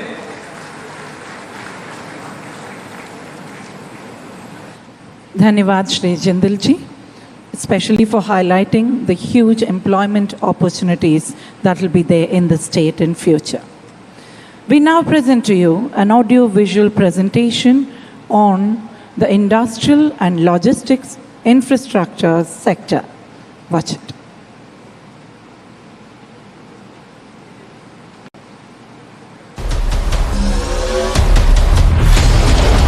Andhra Pradesh is pioneering the model of infrastructure and corridor-led industrial development. The only state with 3 industrial corridors, multimodal logistic paths for hinterland connectivity. Andhra Pradesh, building a better India. Andhra Pradesh leads the way in developing industrial infrastructure. With enormous potential for industrial development, the state remains the most preferred destination, offering the environment of risk-free investment. Andhra Pradesh has developed 534 industrial estates, which are fully equipped to meet all infrastructure requirements of investors. 24/7 water and power supply are guaranteed in all industrial parks.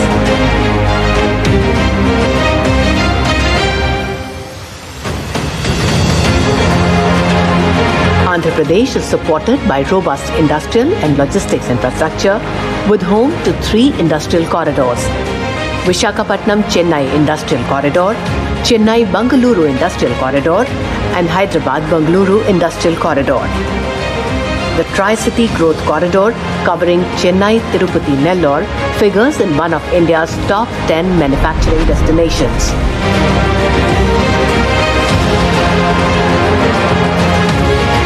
Multimodal logistics parks are coming up at Visakhapatnam and Anantapur. The state currently has 6 existing ports and 4 upcoming greenfield ports in Ramayapatnam, Machilipatnam, Bhavanapadu and Kakinada. The state consistently ranked in the top 3 in terms of cargo traffic handled at the ports.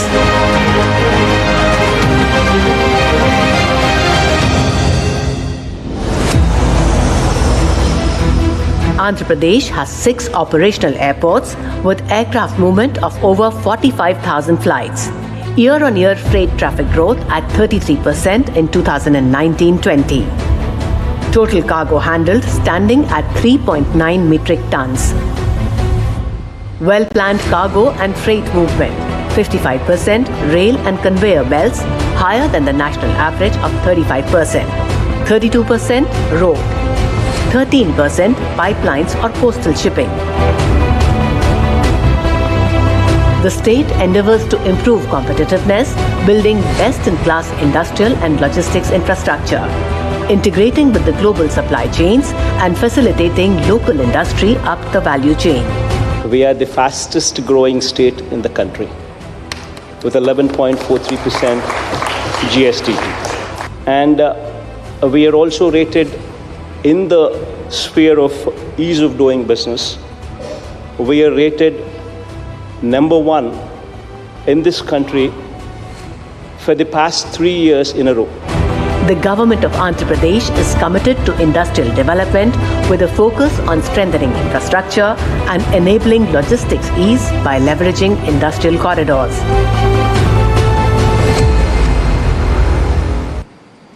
The fastest growing state in the country, 3 industrial corridors running through the state lines, and a gorgeous 974-kilometer coastline. If that isn't an advantage, what is? Ladies and gentlemen, as per the Leeds Report 2022, LEADS Leeds Report 2022, Andhra Pradesh was a top achiever in logistics ease in comparison with other states in India. To elaborate further on this, I would like to invite the chairman of GMR Group, Shri G.M. Rao Garu, to give his address to this audience. Please.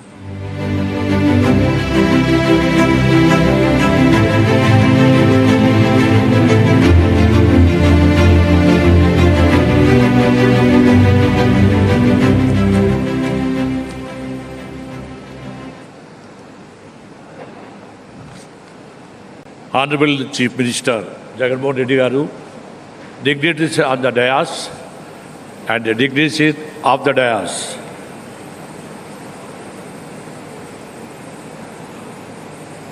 I heartily welcome all of you to my home state. It is a really pleasure for me to participate in today's in the Global Investor Summit. I came from a nearby village and started as a trader and established several industries and grown up in this state. Being a son of the soil, I feel privileged to be here today among such an august gathering. I strongly recommend the investors from foreign source as well as from India to come and invest here. Any investor or a business look for the 5 things to invest. One is a strong visionary leadership. Second is conducive ecosystem of doing business. Third is infrastructure. The fourth is availability of resources like power, land and water. And the fifth is human resources. When it comes to the strong visionary leadership, I must say that these are the best times because both the center and state, we got a real transformation leaders.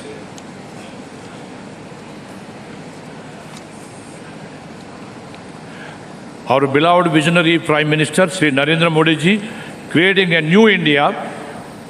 In the last 9 years, he has fundamentally transformed our country on the path of become superpower. According to me, India, the largest democracy in the world, is witnessing the most unprecedented transformation in the history of the free world through digitization. One can pick up any data, statistics, whether it is FDI, number of startups, unicorns, number of internet users, number of working hands, almost all the investment and the produce statistics, India will be top the ranks. And the beauty is that it is an inclusive growth. The current growth is not limited to few big city metros, but it is encompassed for tied to 3 cities, villages and rural areas, all of our country as well. Similarly, Andhra Pradesh state, under the visionary leadership of our Chief Minister, Sri Jagan Mohan Reddy Garu, is being transformed as the most progressive and forward-looking state in our country. The testimony of which are the facts that the state is ranked #1 among all states in the country.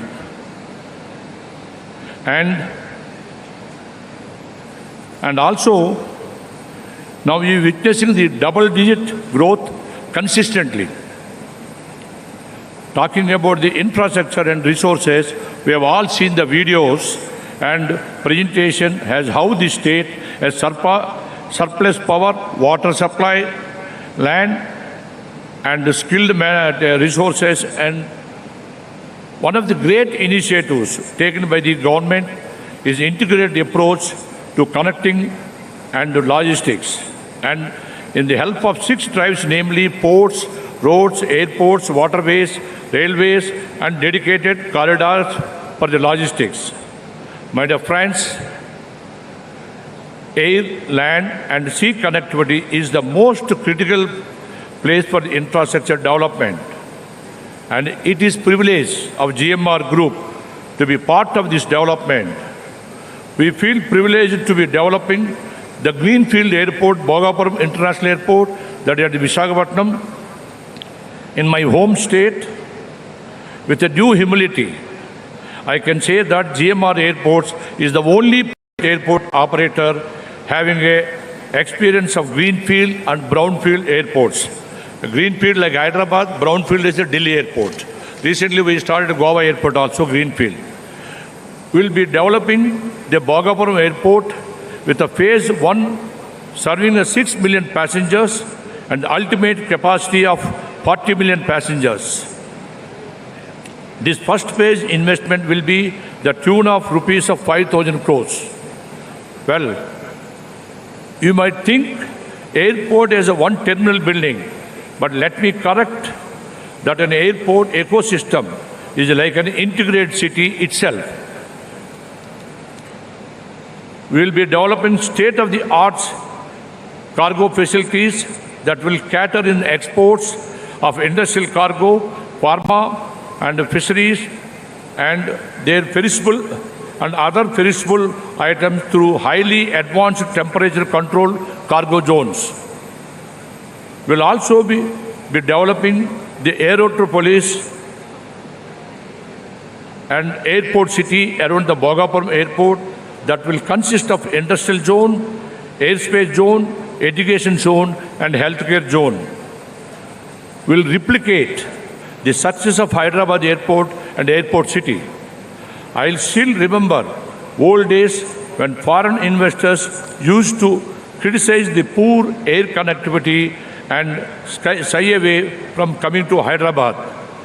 The new world-class airport and airport city is acting as the catalyst for the socio-economic growth of the Hyderabad city and state at large. Similarly, the new Bhogapuram airport and airport city will help in the transformation of the Vizag city, and also the state will place it on the global map as the most preferred investment destination. It is globally proven that aviation has a huge multiple impact on the socio-economic development of the region. According to the study of NCR, they did it in 2017, Delhi airport is contributing about 18% towards the Delhi state GDP. The Bhogapuram airport development is estimated to create around 1 lakh direct and indirect jobs. It will contribute significantly towards the state GDP. Dear friends, my foundation was laid in this state, which has taken me a global platform. Today, GMR Airports is the second largest private airport developer in the world because of this foundation. I personally vouch of my home state. Please come and invest, make this state your preferred state for business. Thank you very much.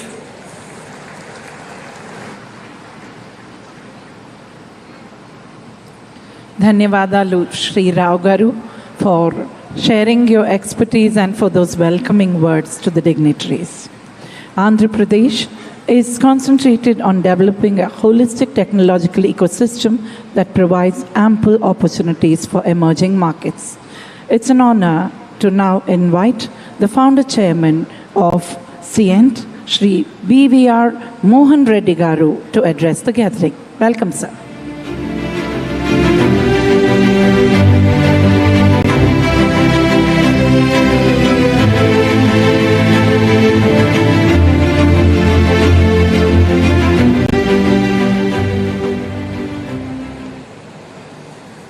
గౌరవనీయులైన ముఖ్యమంత్రి గారు శ్రీ జగన్మోహన్ రెడ్డి గారు, మన రాష్ట్రానికి చెందిన చాలామంది మినిస్టర్లు ఉన్నారు, మెంబర్స్ ఆఫ్ పార్లమెంట్లు ఉన్నారు, ఎమ్మెల్యేస్ ఉన్నారు. వాళ్ళతో పాటు నా ఇండస్ట్రీ కొలీగ్స్ కూడా చాలామంది ఉన్నారు. వాళ్ళందరికీ ఈ సభాముఖంగా వాళ్ళని ఆహ్వానం పలుకుతున్నాను. I am a born Andhra.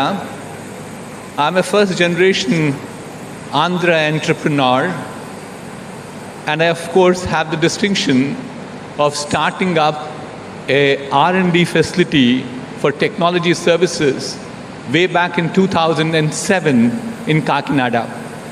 That's about 17 years now. Thereafter, in 2010, under the leadership of late Sri Y.S. Rajashekar Reddy Garu, I started my second development center in the city of Vizag.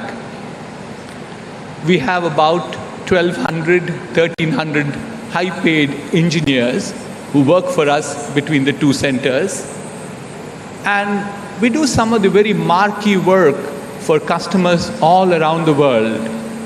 The best of oil and gas companies, the utilities, telecom, and in the recent past, we actually do work in maintenance, repair, overhaul of aircraft engines for the aerospace industry.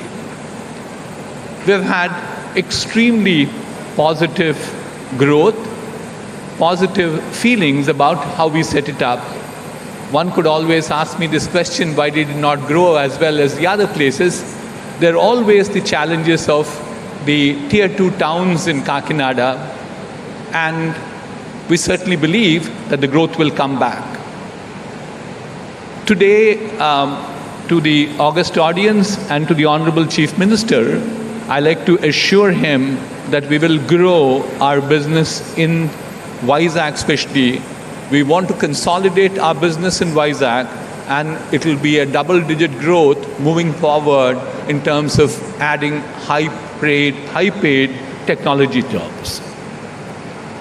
By now, you could recognize the key thing that is important for us to build our businesses is A, people, B, infrastructure. So infrastructure we have done reasonably well, but I think the key challenge will be in terms of people. There's no denying at all that if you look at a substantial part of people who work in Hyderabad right now in the IT corridors come from this province of Andhra Pradesh. A substantial part of NRI population in the Bay Area came from Andhra. But I think there's a lot more to be done. Honorable Chief Minister Garu, Y.S. Jaganmohan Reddy Garu, has done amazing work. To me, actually, I've said this in the past too, I'm really astonished about the amount of focus that he has on education. Look at number of schemes that are there in Andhra Pradesh right now. Manabadi, Jagananna Vasati Divanam, Jagananna Ammavadi, Jagananna Vidya Kanuka, Jagananna Vidya Divanam, tabs for free of cost to about 518,000 children. And finally, there is Jagananna's Videshi Vidya Divana. In terms of even budget that we spend on education, it's one of the best in the country at 1.12 lakh crores. So there is a very positive momentum because I've said this too, spending money on education is a long-term benefit. So not many people are very keen about it, but I should submit that Sri Jaganmohan Reddy Garu had the vision in making sure that we have a fairly large spend on education. So what is next? What do we do more? Two submissions I have for the Honorable Chief Minister and the august audience today. The first one is the quality of our technical education has to improve. That's become one of the key challenges for us. The key challenge is because the world is moving in terms of technology, I keep saying, we haven't seen this particular rapid change in technology any time in our lifetime. So we see there's a fairly large technology obsolescence that happens. So unless we rejig our education system at the higher education too, the various schemes that Jagan Mohan Reddy Garu has put will bring the pipeline to us. But pipeline will take time. We need interventions at the higher education now. That's my first submission to him. We need to definitely make those interventions to ensure that Andhra becomes the knowledge capital of the world. My second submission is there is enormous amount of need for job creation. The job creation can be done only through one thing called entrepreneurship. There's evidence all around the world that 60% of new jobs that get created in any country, west or east, get created only by entrepreneurs.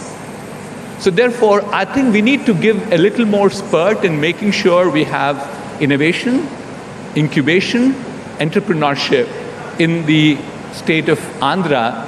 And I think there are a few moves that are being done, but my submission to Honorable Chief Minister is these two things, higher education and entrepreneurship, are the ones which will take the state to much, much higher levels.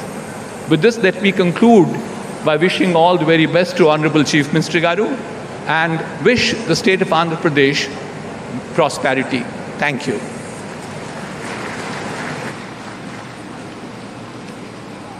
ధన్యవాదాలండి Shri BVR Reddy గారు. Ladies and gentlemen, in the height of the pandemic, this research-led company fulfilled the necessity of the hour by formulating the co-vaccine that has been deployed across the world. Now, to tell us more about this marvelous feat, how it was achieved, and the impact of innovation in life sciences, we would like to invite the Executive Chairman of Bharat Biotech International, Dr. Krishna M. Ella Garu. Honorable Chief Minister and Honorable Ministers who are Finance, Industry, and all the Cabinet Ministers and Chief Secretary and all the chieftains of the captains of the industry. Thank you. I think the Chief Minister put the 5 minutes timing here. So now we have to follow the timings. And I think it's one of the best things I've seen. I think, I was born in Tamil Nadu, studied in Bangalore, settled in US, came back in Hyderabad. And I was instrumental in creating a Genome Valley. And the policy, what can be created. Today, we are one of the vaccine hub of Telangana, the country itself. But we have not done anything to the Andhra Pradesh, but certainly we look forward to do something in the veterinary vaccine, animal husbandry, and aquaculture. Because now the future is going to be the seafood industry, which are going to be vaccinated, not even chemicals are used. I'll tell you one thing, when Chief Minister program was AP, stands for Abundance and Prosperity. The abundance and prosperity means many people would not have noticed, but it's an appropriate word, abundance and prosperity. The abundance comes from the resources, one, but the second one important, human resources. And the human resource, and the Telugu people are the highest export of the human resource to the global. Today, any country is surviving only because of foreign exchange coming from the non-resident Indians sending to India. When you look at Rayalaseema, highest number of people in the Middle East, they're sending their money. And that is why even foreign institutional investor doesn't put money. We are still surviving as a country because of the human resource export and coming back. And I really request the Andhra Pradesh government to focus on one thing, on skill development. And it's wonderful to have an opportunity to create a skilled university, not skill development institute everywhere, excellence in every district. You dilute the effect. But if you have one university, no country, no state has done it so far. And you should lead that as a skill university in the country, number one. Number two, pharma. Is no point, already pharma, Vizag and Nellore, all those places already leading in the pharma of Andhra Pradesh. But again, competing with other states is not worth it, but we focus on intermediates. Because now the Indian government was desperately looking for intermediates to be manufactured in India, less dependence on China. So that means intermediate park, nobody has set up in the country. So we can be unique as Andhra Pradesh that position on that intermediates. Third important aspect, toy industry in Vijayawada is one of the important industry. Many countries like US and Europe are looking for environmental friendly toys, which are lead-free, chemicals and all that. And you have a good skill set in Vijayawada and other area that can be a toy park. With little bit mechanization, little bit environmental friendly chemicals using, and I think you can globally compete the toy industry, which again nobody thought about it as a country itself. And this is the highest export of the toy industry. Chinese, one of the major industry of export, China was toy, but nobody want to buy China toy because of the chemicals that is coming in. One can focus. Fourth important, food and agriculture biotechnology. And I think that's a unique proportion Andhra Pradesh can offer over other countries, other states. Why? I'll tell you a very good example. In Kadapa, we go Musambi juice, and nobody has made a Tetra Pak. But where we drink orange juice, usually the orange juice what we drink, it comes from Brazil and Chinese concentrate. And we drink orange juice because Americans are drinking orange juice, so we are also drinking orange juice. But we have not made Musambi juice, right? One simple concept to make a Tetra Pak right in Kadapa or Anantapur district. So we are simple. I always think one thing, innovation comes with simple ideas, not because of complicated thinking. And the simple example, another one, sesame oil. That means Nugul Nuna. Nugul Nuni grandmother calls Manchu Nuna. In Tamil called Nallana. Even now, we don't know science of that. Why my grandmother said it's a good oil, even now we don't know science. It's unfortunate. We as a country, we know everything resources, but we don't realize the value of that innovation, simple ideas of that. And even all South Indian pickles made with ginger oil, and North Indian pickles are made mustard oil. And mustard oil is nothing but Canadian oil, canola. Whatever a Canadian grows, canola, 36% of Canadian export is only canola. That canola seed came from mustard seed from India. And they don't want to call mustard oil. They want to call Canadian, voila means oil, Canadian oil. And today is a $64 billion product as canola, which is nothing but mustard oil. So we have all the resources. One can make it as innovative can. And I think with these four concepts we built in, Andhra Pradesh will lead the country. Thank you very much for giving opportunity.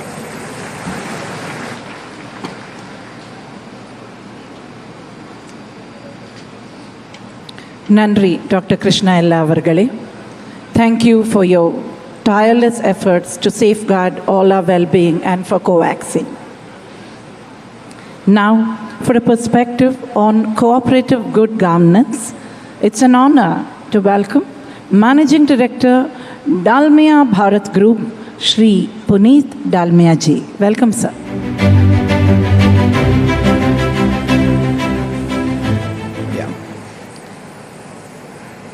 The young, decisive and popular Chief Minister of Andhra Pradesh, Y.S. Jagan Mohan Garuji, and his team of dynamic officers and ministers,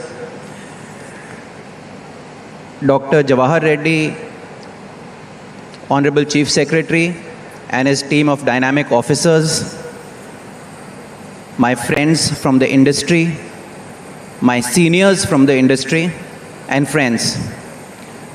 Dalmia Bharat is amongst the largest cement producers in the country with a capacity of 40 million tons and one of the lowest carbon footprints in the cement world. Our association with Andhra Pradesh started around 15 years ago during the tenure of Honorable Chief Minister's father, Dr. Y.S. Rajshekhar Reddy, and we established a cement plant in Kadapa district with an investment of around 1,000 crores. Our journey, we have been really happy with all the support that we have got, and we have witnessed the growth of the state in infrastructure and prosperity. I just want to share a few incidents about how the culture in this state is very unique. It's a very welcoming state, as many of you may have experienced today. We were received at the airport by government officials, and the hospitality here has been absolutely remarkable. You will experience this not just today, but throughout the tenure if you decide to invest in this state. We have also seen that this state is very efficient and it respects the fact that all investors want speed of decision making and certainty of policy. Whenever we have a problem, everybody is very accessible and decisions are taken in no time and then followed through for implementation. So it's a very welcoming and efficient state to do business.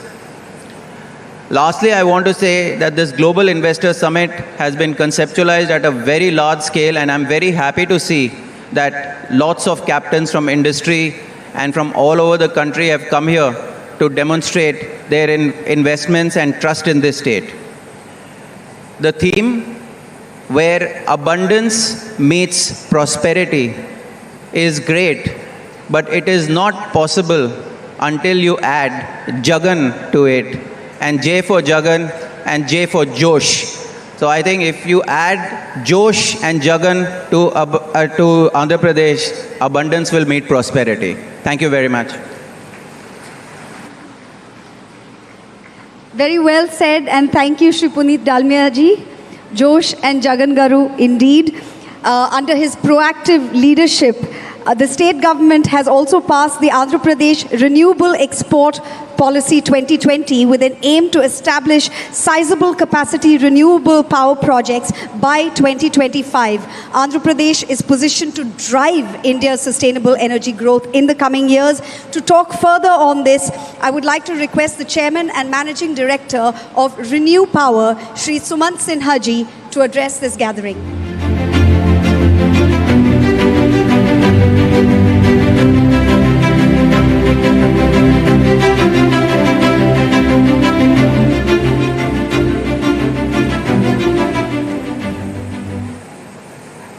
Shri Y.S. Jagan Mohan Reddy Garu, Honorable Chief Minister of Andhra Pradesh, other dignitaries and industry captains on the dais, ladies and gentlemen from the media, Namaskaram. Bagunara. It is an honor to be at the AP Government Global Investor Summit. Thank you, Chief Minister, sir, for arranging this phenomenal gathering of industry captains as well as all the people from Andhra Pradesh. Renew is an 11-year-old company, but we have come a long way in such a short time due to the ecosystem and the policy framework of the central government led by Honorable Prime Minister Shri Narendra Modi ji and the state government under the able leadership of Honorable Chief Minister Jagan Mohan Reddy Garu ji. Once a policy framework is in place, every industry needs the support of the state governments where projects are being set up. This is where the AP government, led by its dynamic Chief Minister, excels, leading to the excellent response to his invitation to industry leaders from all over India and from foreign countries. As a company, we are already present in Andhra Pradesh in a fairly big way, with more than 700 megawatts of wind and 60 megawatts of solar projects already running in the state. Recently, we have repositioned ourselves from being an independent renewable energy producer to being an end-to-end decarbonization partner for state governments and also for private sector industries. As a state, Andhra Pradesh is taking big strides in attracting investments in green energy. And you all saw the video that was put up earlier. The state has signed MOUs for green energy projects worth more than 80,000 crores, which will help Andhra Pradesh become an even bigger pioneer in the green energy sector. Recently, Andhra Pradesh DISCOMs have subscribed to the scheme introduced by the Ministry of Power to clear its pending dues to the GENCOs in a phased manner over 12 installments.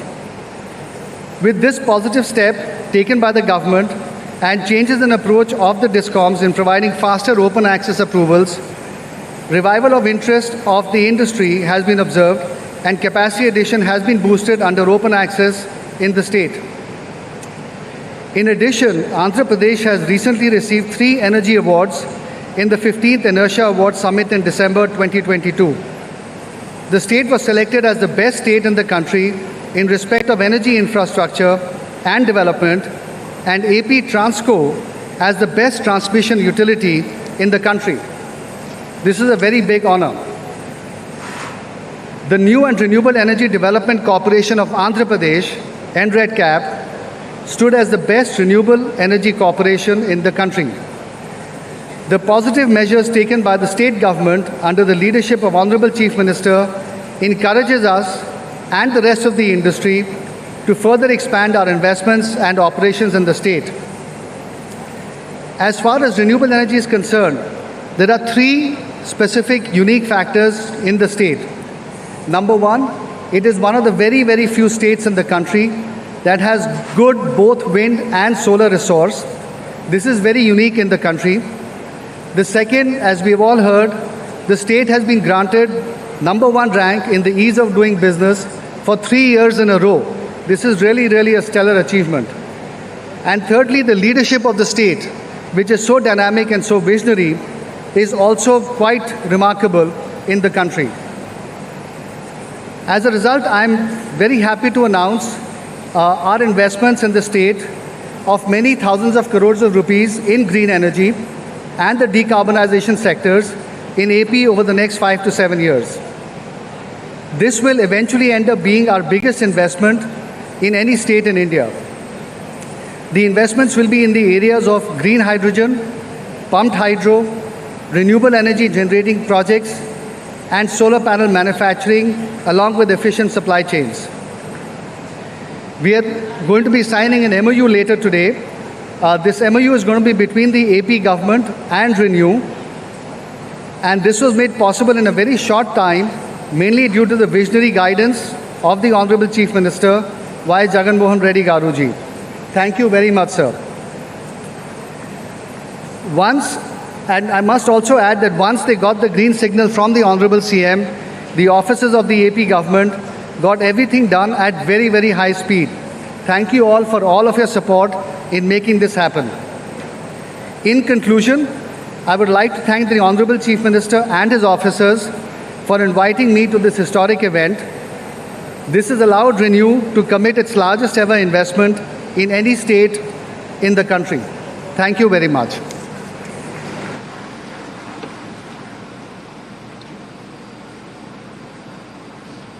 Dhanyavad Shri Suman Sinha ji. We now present to you an audiovisual presentation on the automotive and electric mobility sector. Can we have the AV?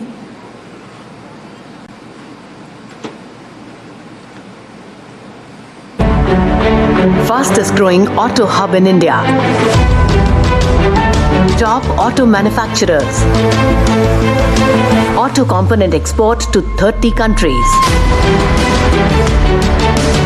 Andhra Pradesh, driving India's automotive growth.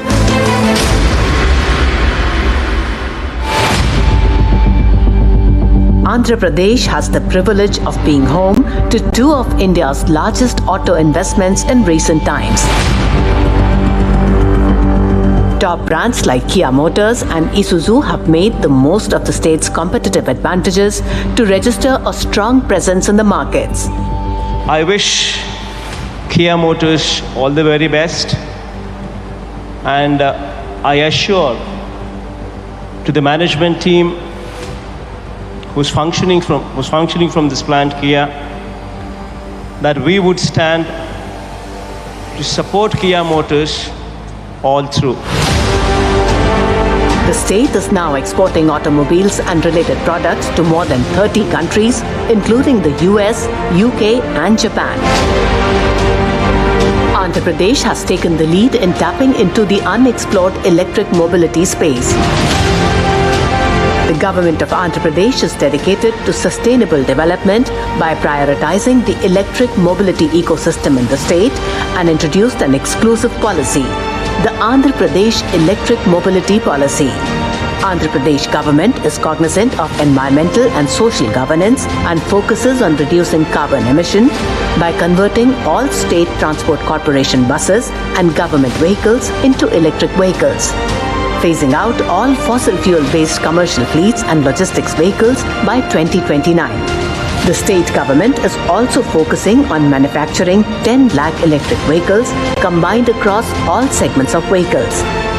Develop 1 lakh slow and fast charging stations and 100 DC public charging stations by 2024.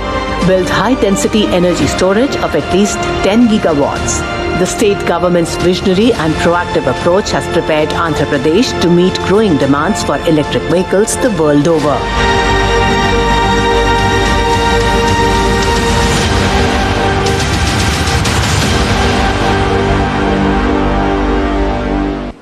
Hope you enjoyed that. Focusing on e-based development of experiences for the tourists in rural tourism, heritage tourism, ecotourism, etc., the state is taking measures to harness tourism to its full potential. To hear more about the same, we are honored to invite the Executive Chairman of the Oberoi Group, Shri Arjun Oberoi Ji, to address the gathering. Welcome, sir.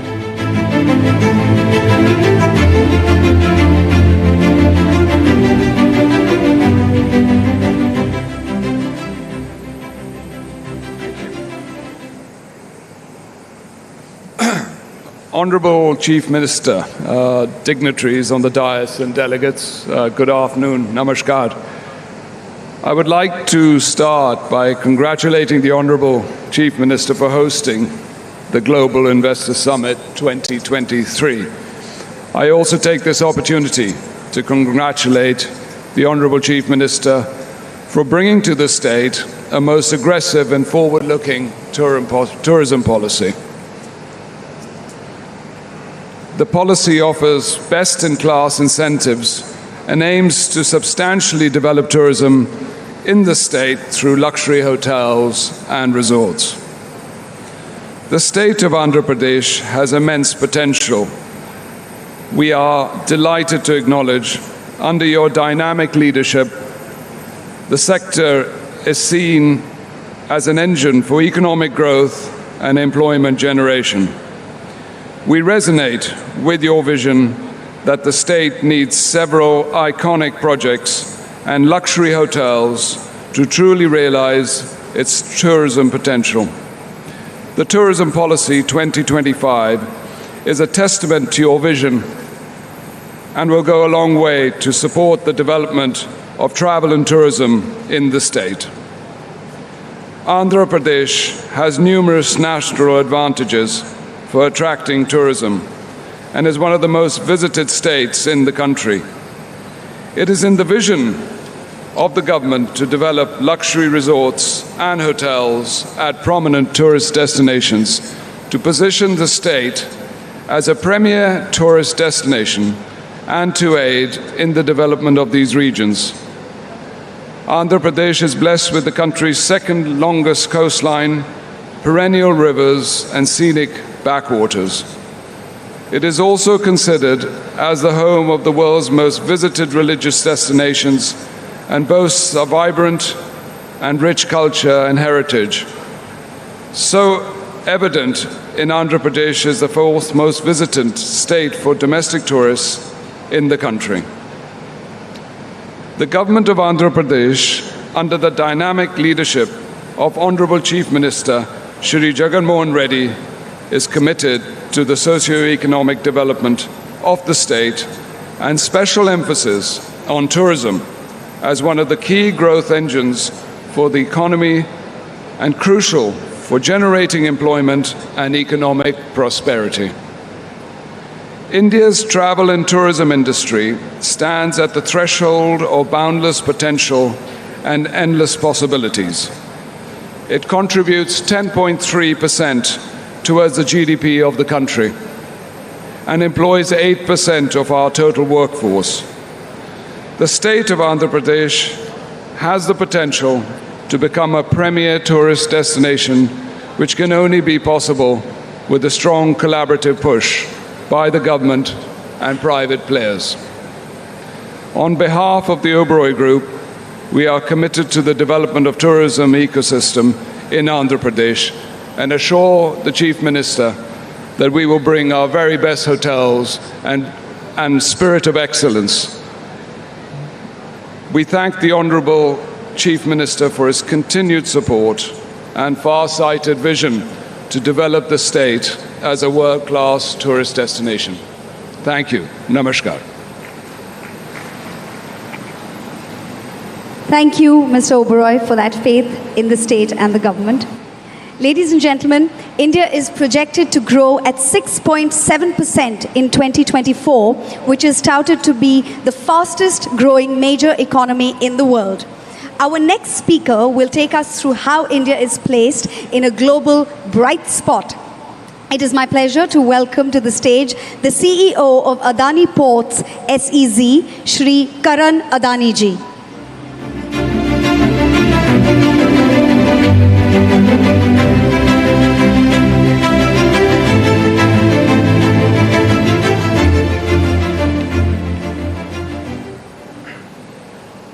Honorable Chief Minister of Andhra Pradesh, Shri Jagan Mohan Reddy ji, senior leaders of the government and distinguished administrators, captains of the industry, esteemed dignitaries, and my dear friends.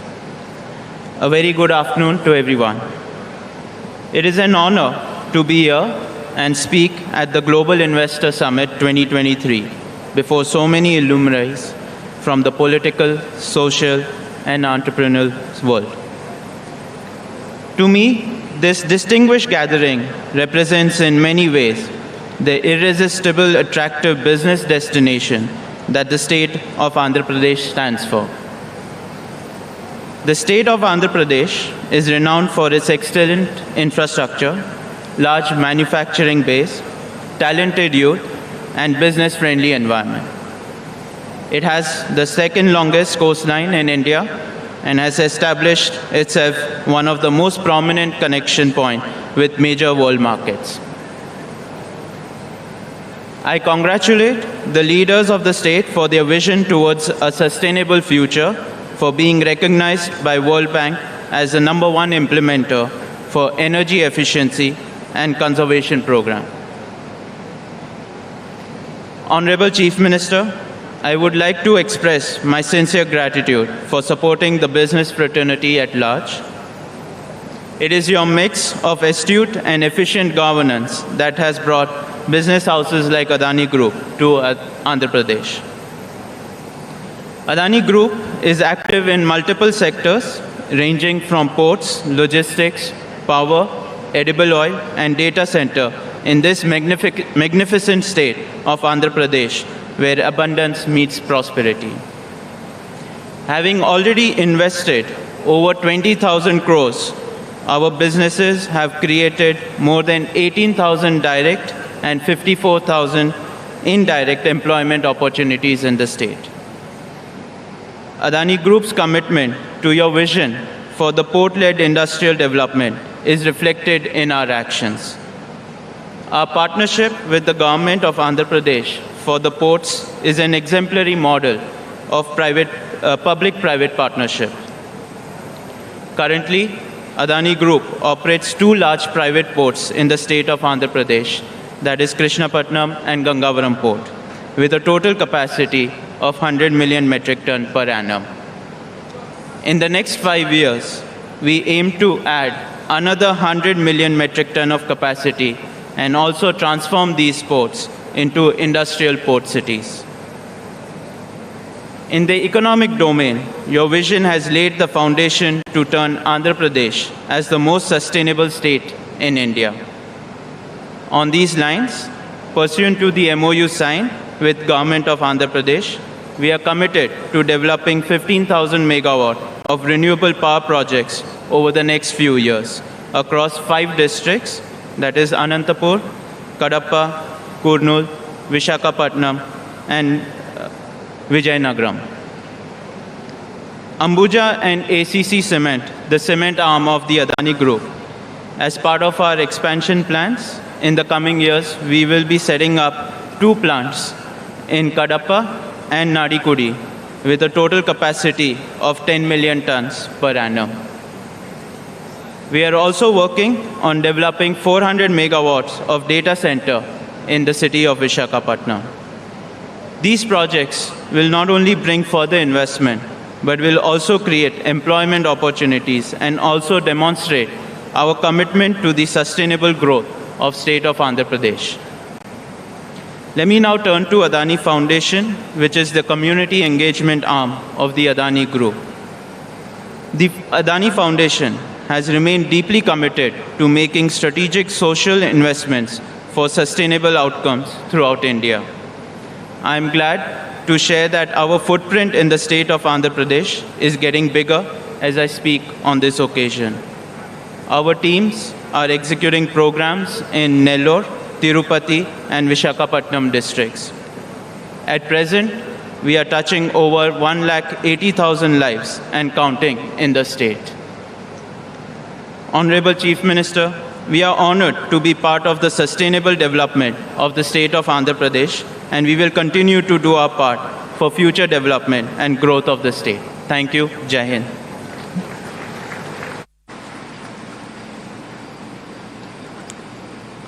Dhanyavad, Shri Adani ji, for your insightful words.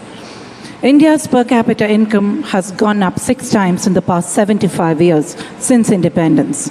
With a vision to leverage the benefit of a digital revolution and digitalize every nook and corner of the country, our Honorable Prime Minister Shri Narendra Modi ji has set sights on India being a fully developed country by 2047, which is when we will be celebrating 100 years of freedom. To share with us his insights on how we can achieve this collective goal, it's an honor to now invite an inspiring industrialist, Chairman and Managing Director of Reliance Industries, Shri Mukesh Ambani ji.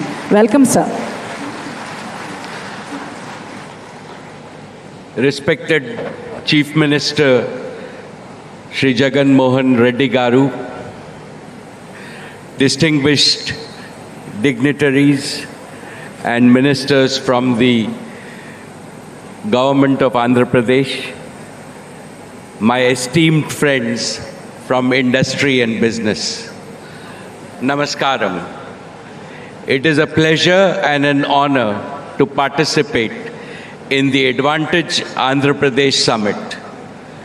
Andhra Pradesh is blessed with the gift of abundance, abundant fertile land, abundant natural resources, abundant talent, and abundant heritage.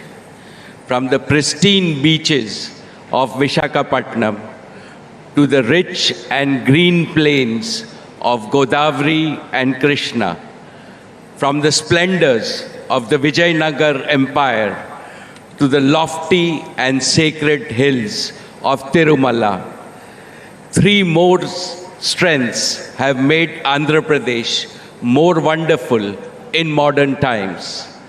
First, the incredible strength of its entrepreneurs, especially in the areas of infrastructure and pharmaceuticals. Second, the enormous strength of Andhra's diaspora.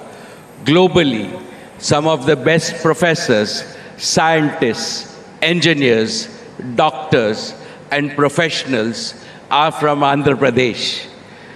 I, at Reliance Industries, am blessed to have some of my best professional managers in Reliance from Andhra Pradesh. Third, the growth of the blue economy in the coming decades will open up an ocean of new opportunities for Andhra Pradesh. Andhra Pradesh has the second longest coastline in India. It can prosper greatly by harnessing renewable ocean energy, seabed minerals, marine biotechnology, and so on.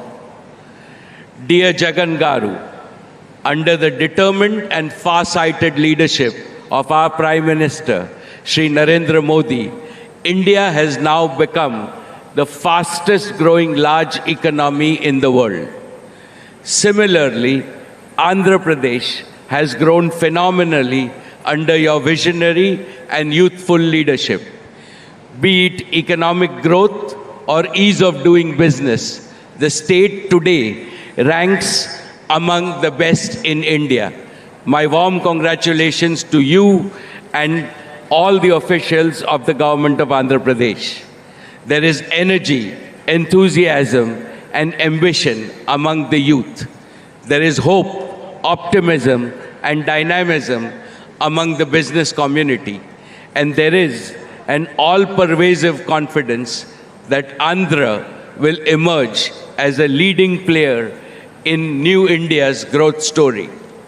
Friends, Reliance has been among the first corporates to believe in the stupendous economic potential of Andhra Pradesh. It is here that our oil and gas exploration team found gas in 2002. We have invested over 150,000 crores in our KGD6 assets, developing and supporting gas pipeline. Today, the natural gas produced by Reliance at KGD6 basin is fueling India's clean energy transition and will contribute to nearly 30% of India's gas production.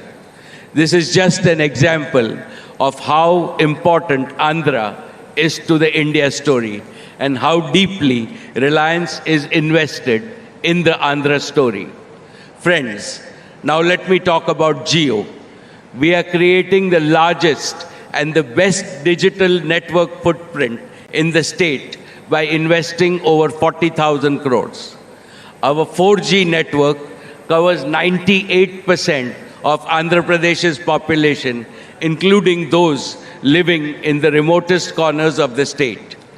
The rollout of Jio's true 5G will be completed before the end of 2023 throughout India, including your state of Andhra Pradesh.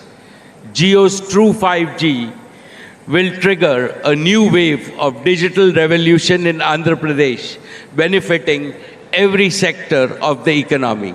This will also create large-scale business and employment opportunities for the people of Andhra Pradesh. Reliance Retail has catalyzed a retail revolution in Andhra Pradesh.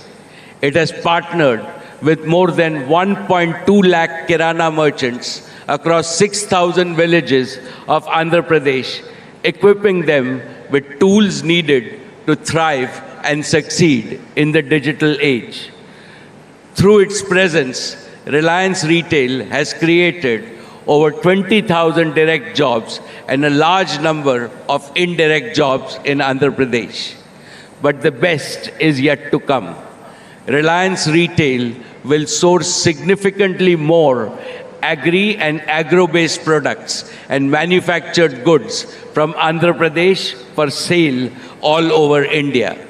Apart from increasing the income of farmers, artisans, and others, this will directly create over 50,000 livelihood opportunities in the state. The Reliance Foundation is working with great passion and vigor in the areas of education, healthcare, and rural transformation. As Reliance grows its presence in Andhra Pradesh, so will Reliance Foundation effort to support the developmental needs of rural communities in the state. Friends, I would like to assure you that Reliance will continue to be an unflinching partner to the people and the government of Andhra Pradesh in your states all around accelerated progress. This morning, I am happy to announce that we will continue our investments and we will invest in 10 gigawatts of renewable solar energy in the state of Andhra Pradesh. I thank the government of Andhra Pradesh and all its officials for their support and encouragement, and I'm particularly grateful to the Honorable Chief Minister for all his support and for inviting me to this summit. I wish the summit all success, and I'm confident that it will turn a new chapter in the Andhra Pradesh growth story. Thank you. Shri Mukesh Ambani ji, बहुत बहुत शुक्रिया आपका for your unflinching faith and for being invested in the Andhra story. Now, ladies and gentlemen, before I move on to introduce our next speaker, for the sake of our international audience, I would like to explain the meaning of the word Josh. It means power-packed. So please join me for a power-packed welcome for the Honorable Chief Minister of Andhra Pradesh, Shri Y.S. Jagan Mohan Reddy Garu.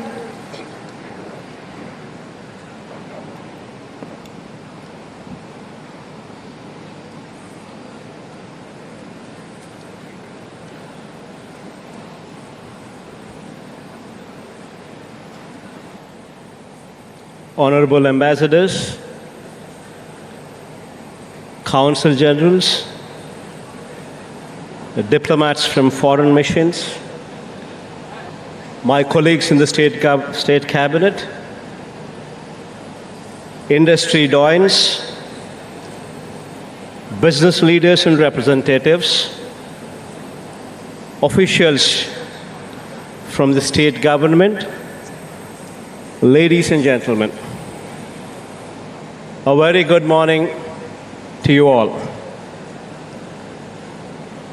It's a proud moment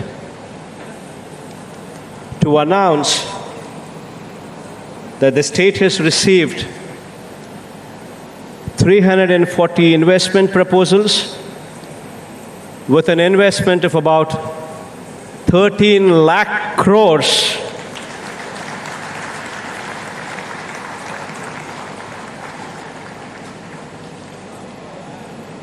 providing employment to almost 6 lakh people across 20 sectors distributed all along the state. As of today, post my speech, we are going to execute 92 MOUs with an investment of about 11.85 lakh crores, giving employment to almost 4 lakh people. The remaining 248 MOUs will be executed tomorrow, i.e. 4th March 2023, with an investment of about 1.15 lakh crores and an employment to almost 2 lakh people. Marquee investments such as Reliance Group, Adani Group, Aditya Birla Group, Renew Power, Aurobindo Group, Daikin, NTPC, IOCL, Jindal Group, Mondelez, Parley for the Oceans, Shree Cements, Wellspun, to name a few, shall be setting up their businesses and expanding their businesses in Andhra Pradesh. And I take this opportunity to thank them personally. On behalf of the state of Andhra Pradesh, I extend a warm welcome to you to the Andhra Pradesh Global Investors Summit 2023. And I also thank you all for being part of this event. At the outset, I wish to point out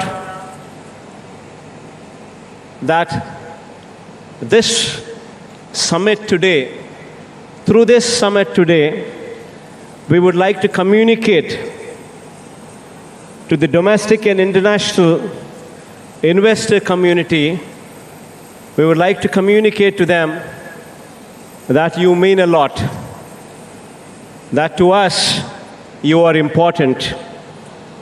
And this we would like to communicate this day through this summit. We would like to convey this day our strengths, the diverse opportunities the state has to offer, the state's business-friendly environment, its robust infrastructure, the state's emphasis on healthy competition and innovation, and above all, our commitment towards sustainable long-term growth through your partnership. I'm extremely happy to host this event in Visakhapatnam, a city that has emerged as a strong economic hub with the presence of multiple public and private sector units, port-led infrastructure, a medtech zone, and a tourist hotspot. The city known not only for its industrial strengths, but also for its picturesque beauty and serene landscape. It gives me great pleasure to host the event in this beautiful city. The year 2020-23 is an important year for India as the country is hosting the G20 summit in September with the theme, One Earth, One Family, One Future.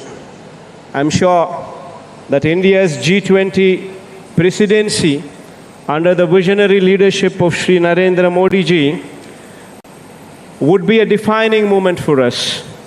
The city of Visakhapatnam is also hosting one of the most important G20 working committee meetings as well. India is one of the fastest growing economies in the world. India has also demonstrated immense resilience and has emerged as one of the top destinations for foreign direct investments as well. The state of Andhra Pradesh is one amongst the leading states driving the growth story of India.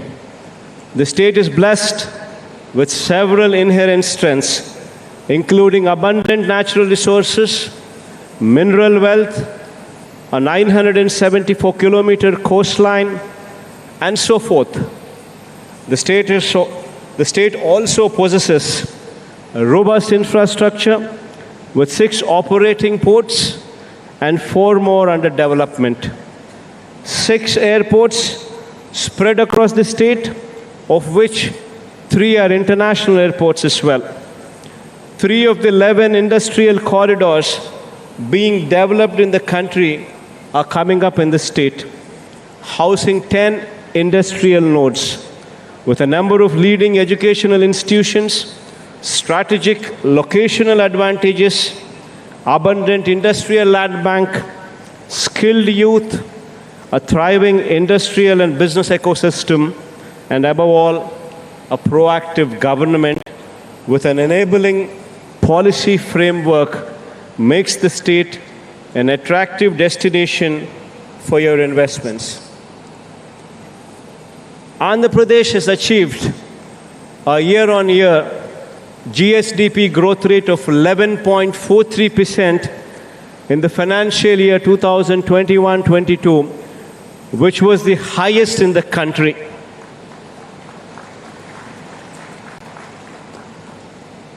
Further, in the last 3 years, the exports from our state have also increased at a compounded annual growth rate of 9.3%. Our endeavor for sustainable progress was also recognized by Niti Aayog, which rated the state number 3 in its SGD India Index rankings for 2020-21 across social, economic, and environmental criteria. Our focus in the state has been on formulating several path-breaking reforms and initiatives to strengthen governance at the grassroots, improve business environment, promote policy stability, drive competitiveness, and enhance transparency to provide a low-risk investment climate. I'd like to highlight 4 key pillars on which the state government places utmost emphasis on, which are crucial for economic and industrial development. Greenification being one, industrial and logistics infrastructure being the number 2, digitization being number 3, the 4th, enterprise and skill development. On greenification front, I wish to point out that with decarbonization becoming a global imperative, our emphasis continues to be on hastening the transition to renewable energy. Andhra Pradesh is blessed with a large renewable energy potential of 82 gigawatt. It is one of the very few states in India that has a combined potential for solar, wind, and pump storage as well. We have also identified and set aside dedicated land parcels for wind, solar, and pump storage projects as well. Andhra Pradesh is also blessed with unique geographical features enabling a potential of 34 gigawatt in pumped hydro storage as well, which can facilitate round-the-clock renewable power. Andhra Pradesh has the potential to be one of the leading states in India for production, consumption, and export of green hydrogen, green ammonia, given the long coastline we're endowed with. On the industrial and logistics infrastructure front, I wish to point out that Andhra Pradesh, with its 974-kilometer long coastline, is a gateway to India on its east coast. To strengthen the maritime sector in the state, we are developing 4 new ports at Ramayapatnam, Machilipatnam, Babanpadu, and Kakinada, in addition to the 6 operational ports. Further, the abundant land availability in close proximity to these ports enhances the potential for port-led industrialization. I wish to point out that Andhra Pradesh is the only state with 3 industrial corridors: Vizag-Chennai Industrial Corridor, Chennai-Bangalore Industrial Corridor, and Hyderabad-Bangalore Industrial Corridor. These industrial corridors are planned in proximity to various demand centers and provide excellent connectivity from the ports to various hinterland locations. These corridors, with 10 dedicated nodes, would certainly emerge as hubs for industrial growth in the years to come.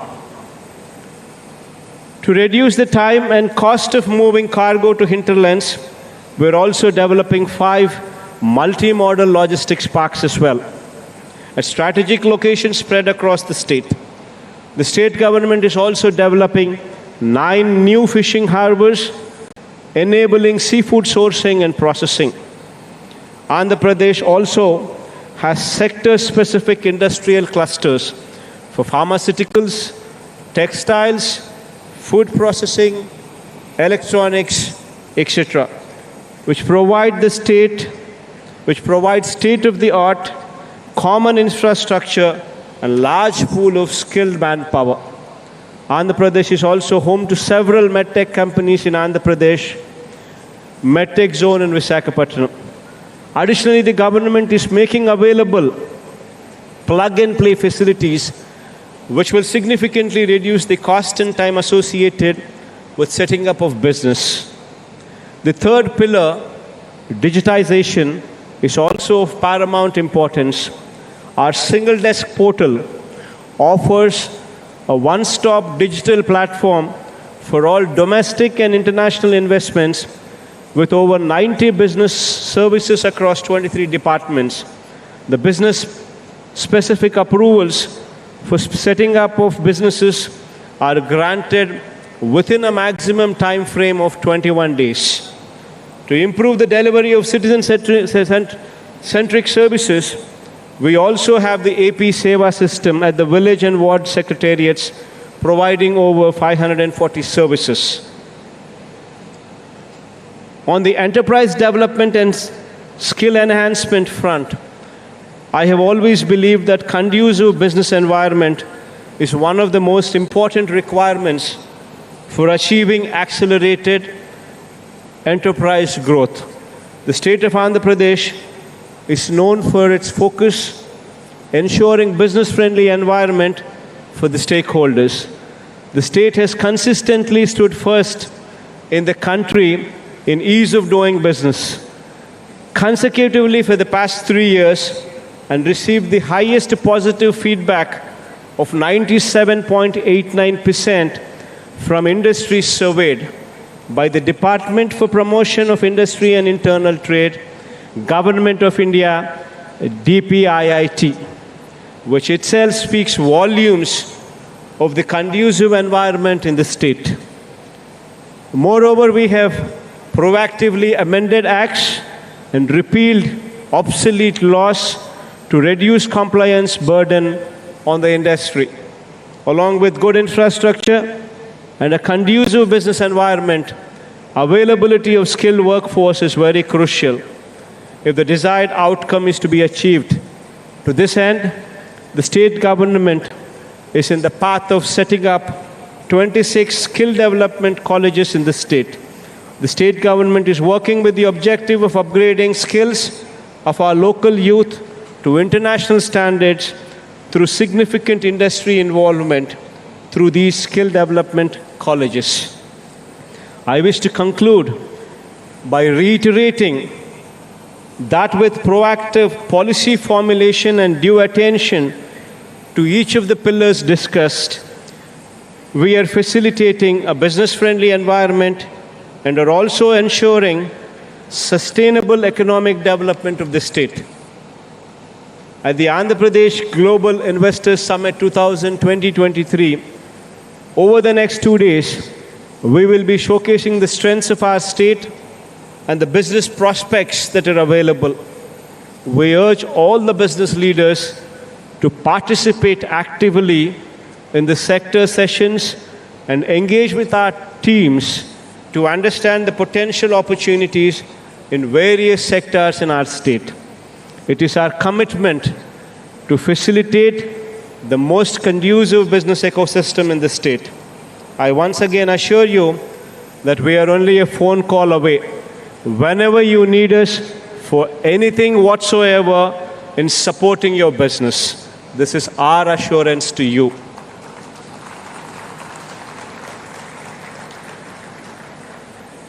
I thank you once again for being part of this summit and extending your warmth and support. I do hope that you have a wonderful time in our beautiful city of Visakhapatnam, which would be our executive capital as well in the days to come. I myself would be shortly moving over to Visakhapatnam in the days to come as well.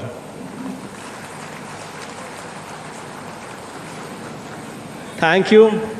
Have a wonderful day.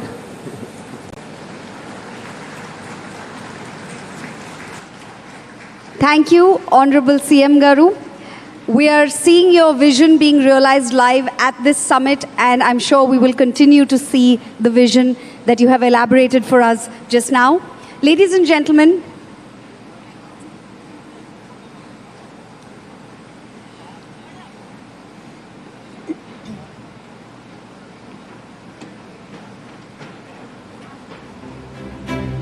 and we have Shri Puneet Dalmia ji to thank for that wonderful phrase he coined at the event today, Josh and Jagan ji. I really think that's going to stick.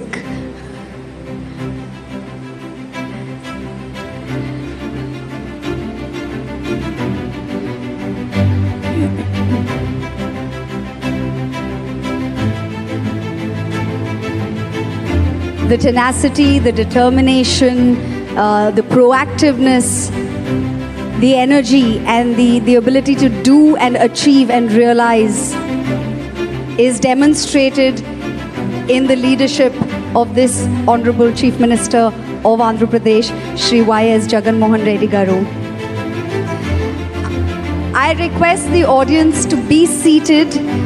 This is not the end. We would like to showcase to you some of the memorandums of understanding that are being signed here today that will detail the great investor interest that is emerging for the state of Andhra Pradesh already. So I request you to please be seated. And I now request Shri Prasad Savarapu Garu, Vice President, Andhra Pradesh Board of Economic Development, to come and detail the MOUs for us, please. Good afternoon, ladies and gentlemen. In the presence of our Honorable Chief Minister and the respected dignitaries, now I call upon the different organizations. So the organizations come onto the stage and exchange MOUs with our Minister for Industry, Shri Amarnath Garu, and Special Chief Secretary, Shri Karikal Velavan sir. May I also request the Special Chief Secretary, Mr. K. Vijayananda Garu, to come onto the stage, please, along with our Honorable Minister, Shri Pettireddy Ramchandra Reddy Garu, for all the energy-related MOUs. NTPC, National Thermal Power Corporation Limited, is an Indian public sector undertaking that operates in the power generation sector. It's the largest sector generation company in India, operates coal, gas, and renewable energy-based power plants. Their intention is to propose an investment of 2,35,000 crores in the state of Andhra Pradesh. That would generate an employment of 77,000. ABC Limited, Access Brookfield Clean Tech Limited, Access Energy, in joint venture with Brookfield, promoting sustainable clean energy, clean mobility solutions in the Indian subcontinent. The line of activity associated with this is to create a 250 KTPA green hydrogen and 1 MTPA green ammonia related aspects. The proposed investment for this particular sector is 1,20,000 crores, which would generate 7,000 employment in the state of Andhra Pradesh. The organizations, I request the organizations to come onto the stage, please.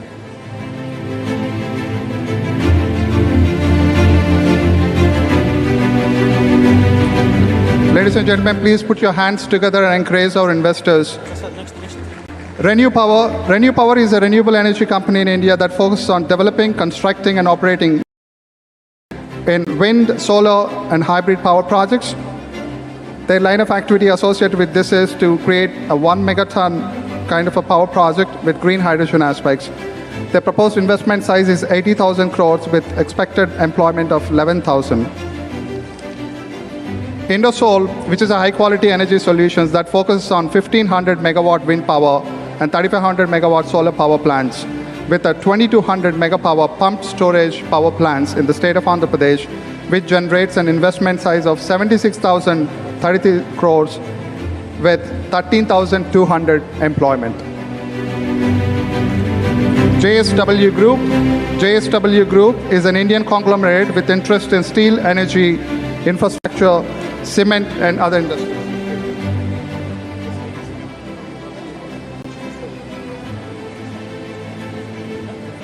Renew Power. Now the gentleman from Renew Power, please come onto the stage, please.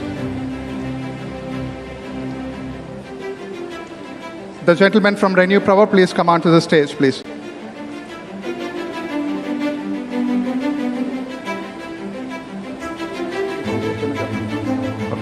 Renew Power is a renewable energy company in India that focuses on developing, constructing, and operating utility-scale wind, solar, and hybrid power projects. Their intention is to create an investment size of 97,500 crores.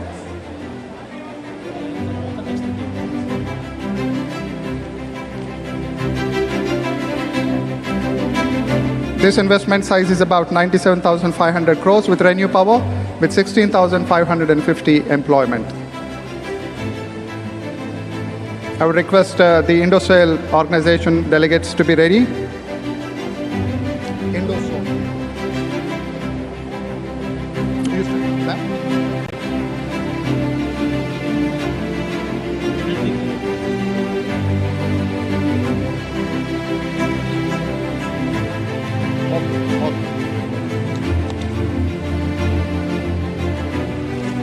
Next, Renew Power. The delegates from Renew Power.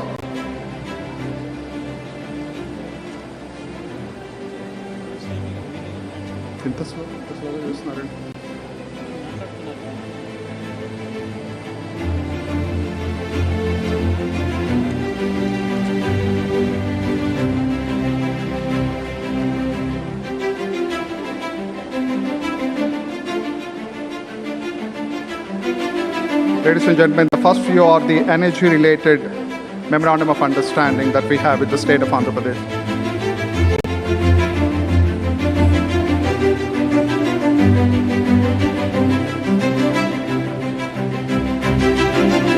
Ladies and gentlemen, please understand that our Honorable Union Minister, Mr. Nitin Gadkari, would join us shortly. We request all of you to stay seated.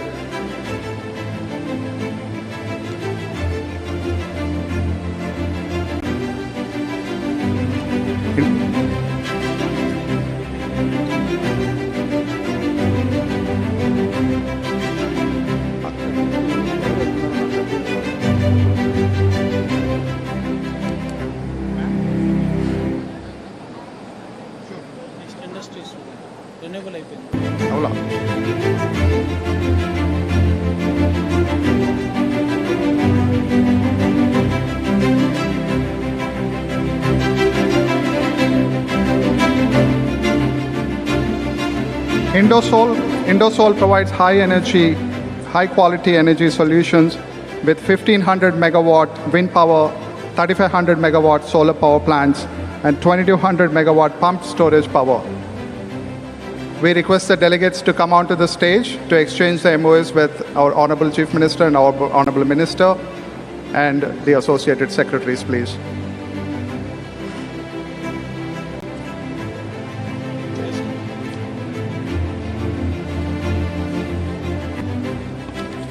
JSW Group.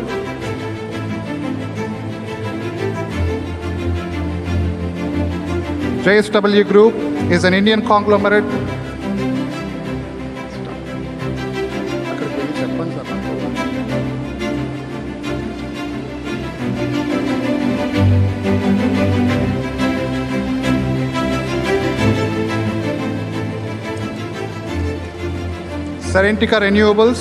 Serentica Renewables provides end-to-end energy management solutions, creating clean energy hubs in the state of Andhra Pradesh with the investment size of 12,500 crores with 2,000 employment. Delegates, please put your hands together and encourage our investors in the state of Andhra Pradesh, please.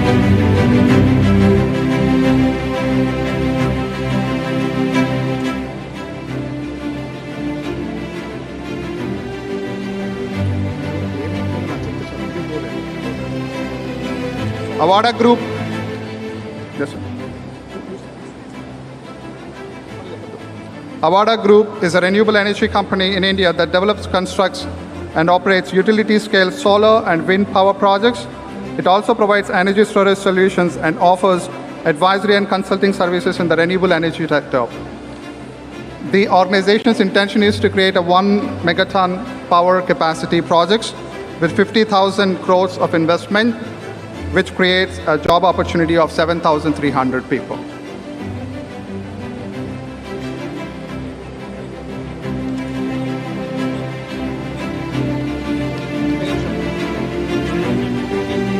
Acorn Energy India is a renewable energy company that develops, constructs, and operates utility-scale power projects at this time.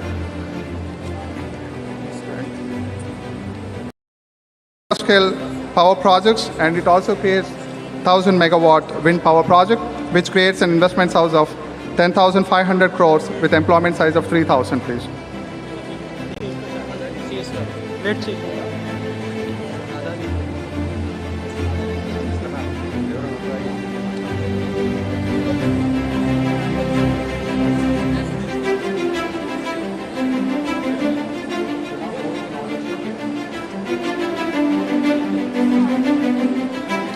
Aditya Birla Group is an Indian conglomerate that operates in diverse industries such as cement, chemicals, textiles, financial services, telecommunications, and more.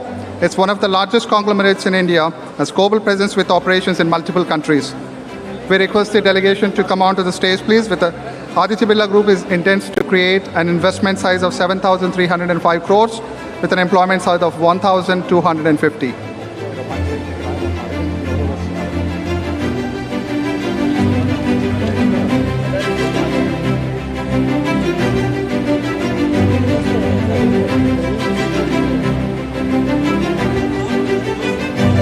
Yes, sir. Sit, just please. Yes, ma'am. Okay.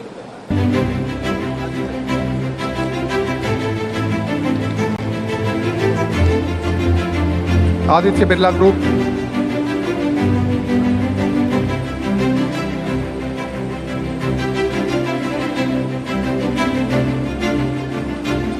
Next is Adani Green Energy. Adani Green Energy is a renewable energy company in India that develops utility-scale solar, wind, and hybrid power projects. The project plan is to create a 1,000 megawatt PSP at Gandikota, Vaisar district, and 500 megawatt PSP at Chitravati. The investment size of this particular organization is 21,820 crores. That creates a generation of employment of 14,000.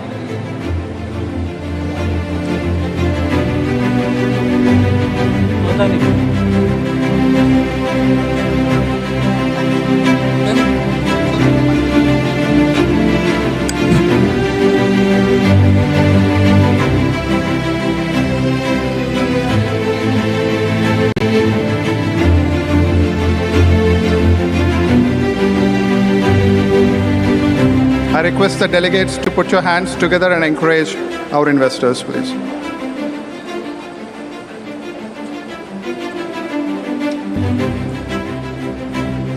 Next is Aurobindo Group.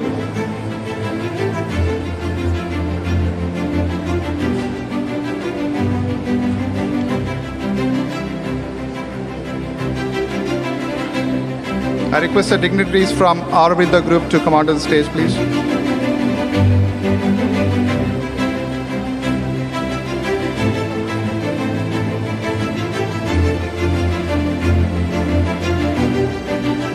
Aurobindo Group is an Indian pharmaceutical company that manufactures and markets a wide range of generic pharmaceutical products and distributes across the globe.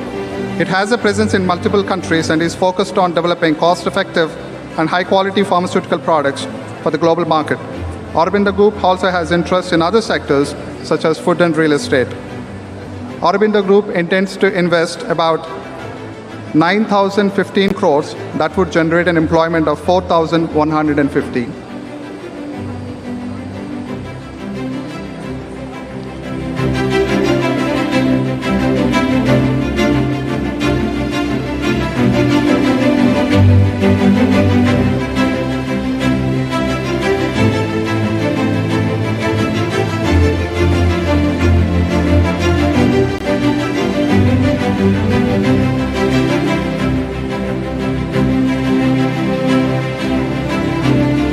Shyam Group, Shyam Metals and Alloys is a leading Indian organization which is engaged in manufacturing, exporting a broad spectrum of industrial fittings consisting SI pipe, flange, copper coil threads, mild steel plates, stainless steel round bars, and many more.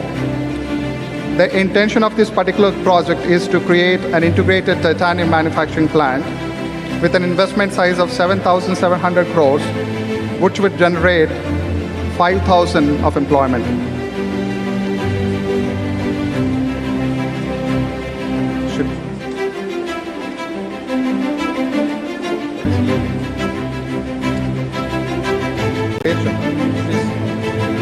Shri Cements. Shri Cements is an Indian cement manufacturing company that provides and sells cement and related products. It's one of the largest cement manufacturers in India and has a strong presence in the northern, eastern, and western regions of the country. Shri Cements has a diversified product portfolio and has won several awards for its quality and sustainable practices. Their intention is to have a manufacturing facility for cement and power with 4 megaton per year. Their investment size is 5,500 crores, which would generate an employment of 1,000.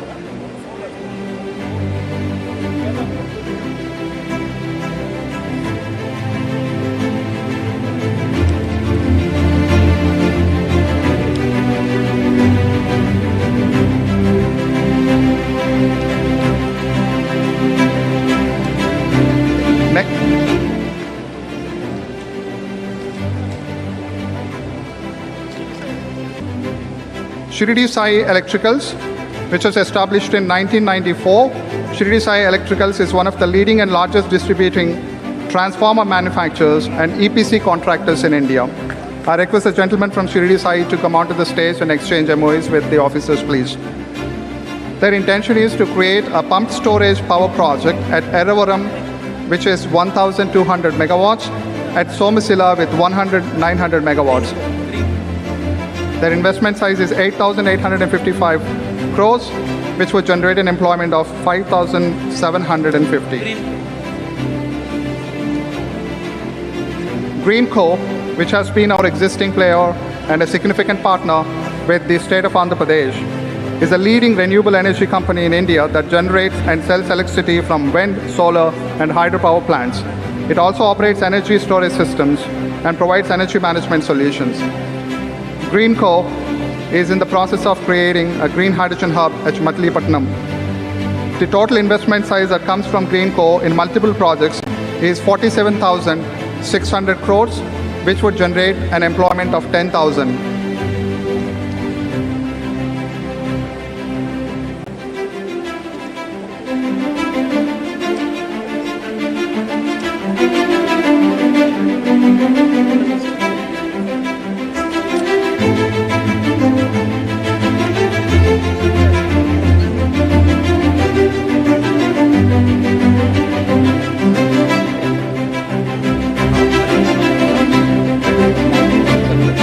Now the next is we'll call Hutch Ventures and Investments, Parley for Oceans, and Mondelez. I request the Honourable Minister for Agriculture to come onto the stage, please. I request the Honourable Minister for Agriculture, Mr. Kakani Govardhan Reddy Garu, to come onto the stage, please. Mondelez, which is a multinational corporation with confectionery focus, intends to invest 1,600 crores that would generate 150 employment in the state of Andhra Pradesh.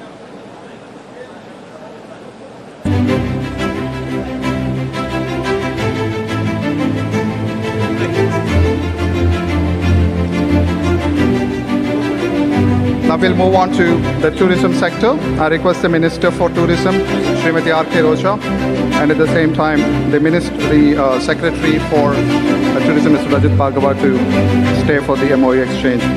Oberoi Group, which is a leading brand in the country, intends to look at 32 luxury hotels, and at the same time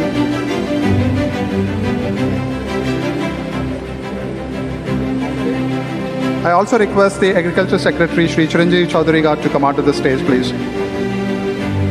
Oberoi Group intends to create an investment of 1,350 crores that would generate an employment of 1,250. I request the tourism sector officers and the ministers to stay onto the stage, please.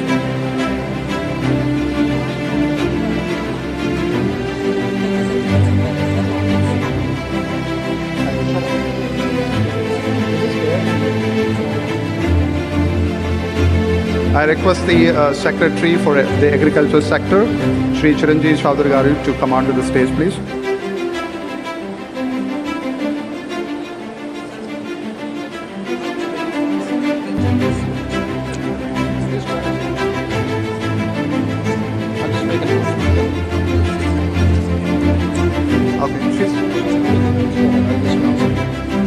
Hutch Ventures and Investments.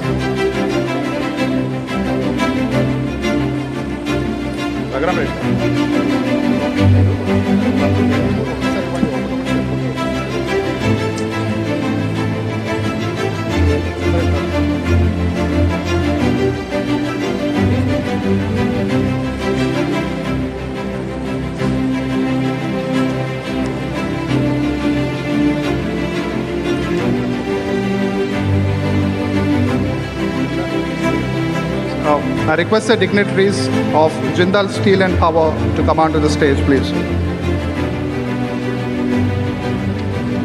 Jindal Steel and Power is an Indian steel and energy company that produces and sells steel, power, and related products. It operates in multiple sectors such as iron, steel, power, mining, and infrastructure, and has global presence with operations in multiple countries. Jindal Steel and Power would like to create and set up an integrated steel plant in the state with an investment size of 7,500 crores that would generate an employment of 2,500.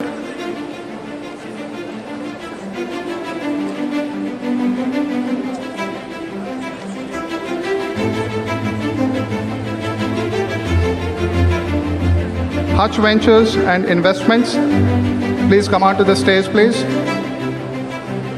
Hutch Ventures and Investments is a multi-stage sector agnostic investment vehicle headquartered in New Delhi.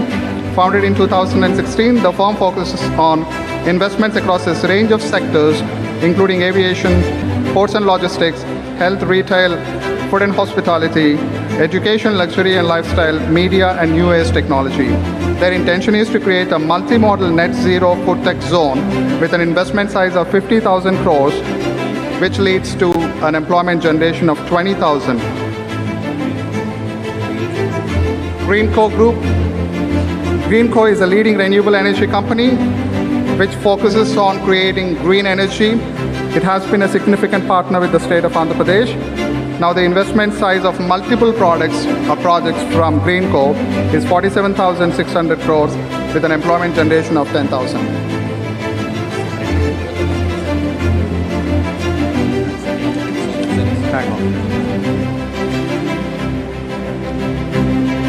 Electronics.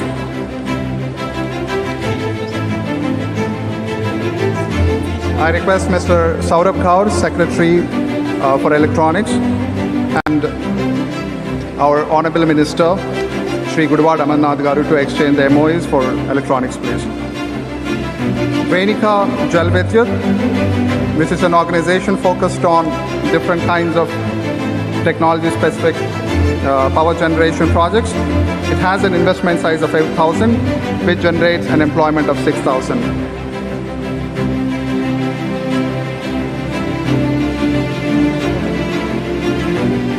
Sunny Optech. Sunny Optech is first of its kind to develop camera models which are used in wide variety of products. The intention is to generate an investment size of 2,500 crores, which would generate an employment of 10,000. Cellcon Resolute is an electronic manufacturing company which is a giant in TV panel manufacturing. Their intention is to create various kinds of parts associated with TV panels, which would generate an investment size of 1,000 crores with an employment size of 5,000.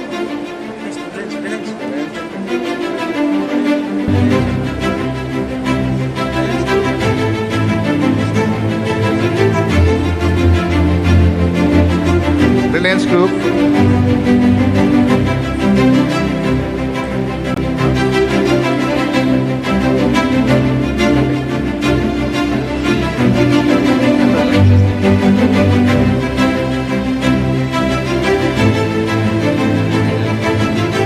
Electronics.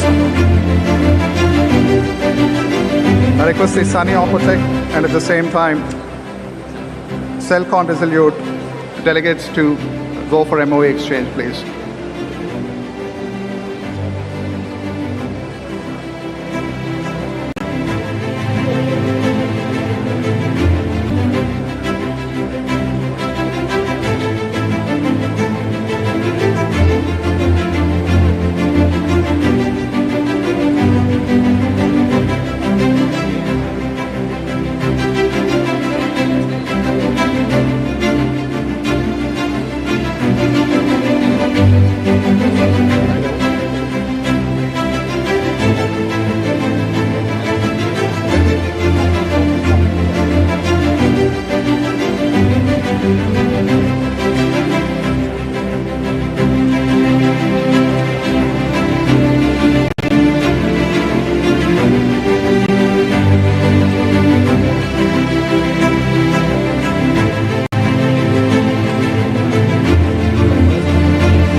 IOCL Indian Oil Corporation Limited is a leading Indian state-owned oil and gas company. It is primarily engaged in the refining, distribution and marketing of petroleum products, including gasoline, diesel, LPG and aviation fuel. I request the dignitary of IOCL to come onto the stage and exchange the MOU, please. Their investment size at this point in time is 4,300 crores, and which would generate an employment of 1,500.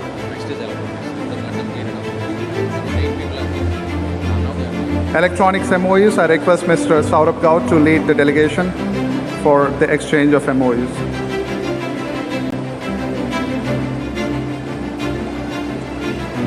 find out.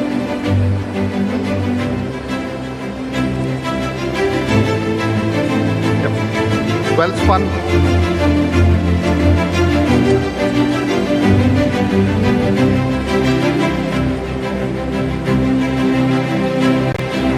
Well-spun One Logistics with ready infrastructure. Well-spun intends to create logistics park in the state of Andhra Pradesh, which could be integrated in elevating the MSME sector of different sectors. Their investment size at this time is 1,500 crores, which would generate an employment of 4,500.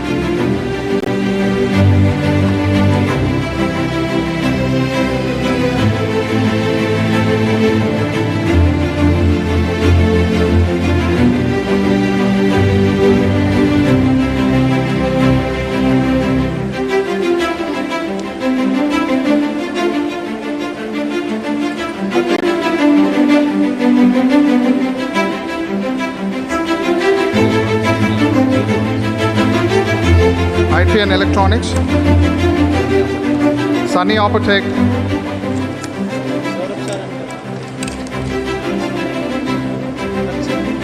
Sunny Opotech creates first of its kind camera models, which intends to invest 2,500 crores that would generate an employment of 10,000.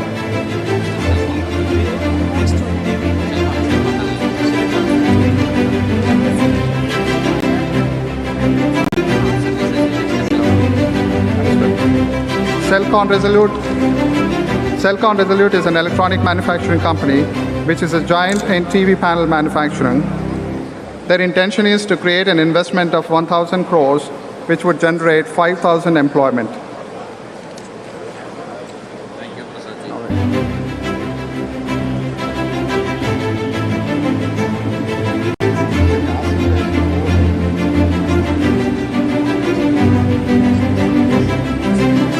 TVS Logistics. May I ask the TVS Logistics guys to just come on, TVS Logistics delegates to come onto the stage, please. TVS Logistics provides end-to-end supply chain services to sectors in IT, healthcare, retail, and many more. Their intention is to create a logistics park, which is an MSME-related sector. And their investment size is 1,500 crores, which would generate an employment of 500.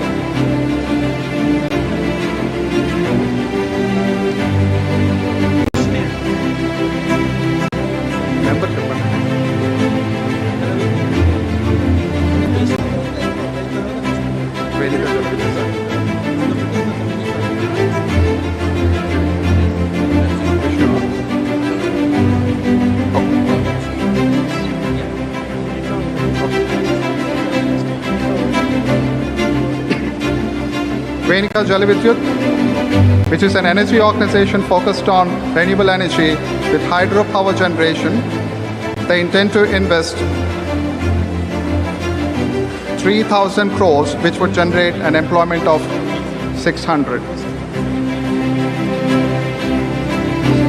What's the name of the company? NHPC. Please go ahead.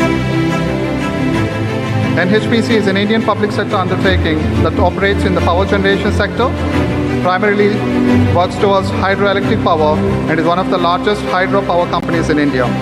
It also has interest in other renewable energy sources such as wind and power. Their intention is to create a pumped hydro storage power project of 2,000 megawatts, which would create an investment size of 12,000 crores with 2,000 employment.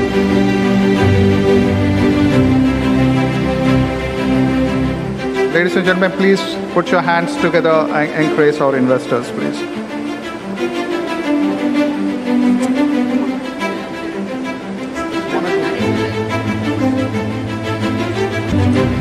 May I also request the next few organizations to be ready, please.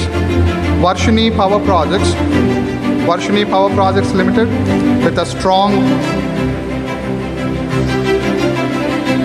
Varshini Power Projects focus on renewable energy and committed to sustainable future. And they intend to invest 4,200 crores in the state of Andhra Pradesh, which would generate an employment of 700. Ashram Infra Projects is a known name in infrastructure development projects. Ashriya Infra Projects intends to create and invest 3,500 crores, which would generate an employment of 8,900. My Home Cements. My Home Industries Private Limited is an Indian cement manufacturing company that produces and sells cement and related products. It operates at a state-of-the-art manufacturing facility in India and has a strong presence in the southern and western regions of the country. My Home Cements is known for its high-quality products and sustainable manufacturing practices within the cement industry. My Home Cements intends to invest 3,100 crores, which would generate 3,000 employment in the state of Andhra Pradesh.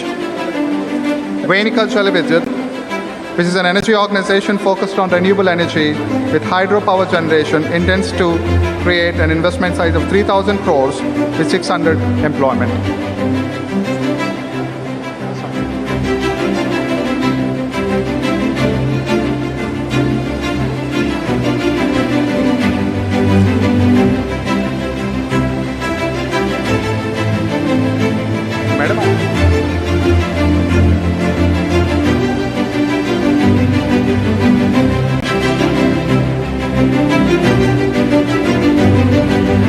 Ladies and gentlemen, the program is not over yet. Please stay seated. After the MOUs, you will hear from the dignitaries. My Home Cements. My Home Industries Private Limited is an Indian cement manufacturing company. They intend to have a cement industry, a cement plant in the state of Andhra Pradesh with an investment size of 3,100 crores, which would generate an employment of 3,000.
There is so much to showcase in this abundant, advantageous state of Andhra Pradesh. Now, with a young and dynamic leader at the helm, he's determined to ensure that we have a skilled and employable workforce while he's going about getting investment for the state to create more employment, amongst other things.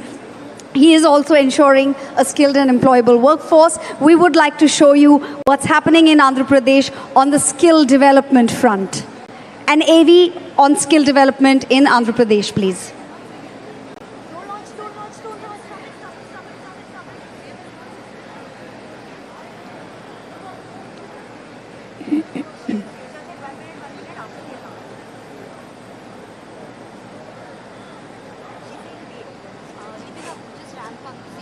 Pradesh has a unique demographic advantage thanks to its young and aspiring workforce that can focus on entrepreneurship while stressing on self-reliance. Andhra Pradesh contributes 20 to 25% of the Indian IT workforce. This highlights the requirement for dedicated skill development and vocational strategy, which has been the vision of Honorable Chief Minister of Andhra Pradesh. ప్రతి parliament ఒక యూనిట్గా తీసుకుని ప్రతి పార్లమెంట్లోనూ మంచి college ఏదైతే ఉంటుందో ఆ కాలేజీని ఒకటి ఐడెంటిఫై చేసి ఆ కాలేజీలో స్కిల్ డెవలప్మెంట్ సెంటర్ను ఒకటి స్థాపించి ఆ స్కిల్ డెవలప్మెంట్ సెంటర్ ఒక ఇంక్యుబేషన్ సెంటర్ మాదిరిగా కూడా ఉంటుంది. When industry representatives are speaking high about the state, that is the most important part. And for the past 3 years this has been happening. God's grace, touch wood, we've been doing well. Andhra Pradesh's government-run schools and colleges had subpar facilities and a lesser emphasis on providing high-quality education during the previous government's tenure. The institute's underutilization and poor learning environments have seriously hampered their ability to produce skilled human resources. The government schools have undergone massive transformations with excellent infrastructure and redefining the parameters of model schools across the country as part of the Nadu Nedu program. The skill cascade ecosystem has been conceptualized to create world-class skilled workforce and to generate sustainable employment opportunities for the youth of Andhra Pradesh. The skill cascade of Andhra Pradesh consists of 175 plus skill hubs, 26 skill colleges and 1 skill development university, which will create 58,000 skilled workforce in line with the industrial requirements. 26 skill colleges, 1 in each parliament constituency, have been established, duly utilizing the central and state government institutions such as Centre of Excellence in Maritime and Shipbuilding, CEMS Visakhapatnam, Ministry of Micro, Small and Medium Enterprises, MSME, Anakapalli, Indian Institute of Tourism and Travel Management, IITTM Nellore, Acharya Nagarjuna University, ANU Guntur, etc. These skill colleges are acting as a sector-specific center of excellence and generating highly qualified skilled manpower. Andhra Pradesh government, under the leadership of our Honorable Chief Minister Sri Y.S. Jagan Mohan Reddy Garu, has embraced a holistic strategy by creating a strong education and skill ecosystem in the state. We'll be producing about 51,000 workers every year who will be qualified to meet the various requirements of various industry the state has, the country needs, as well as even international opportunities. Through this ecosystem, Andhra Pradesh is offering a one-stop solution for job seekers through standardized training and an integrated curriculum.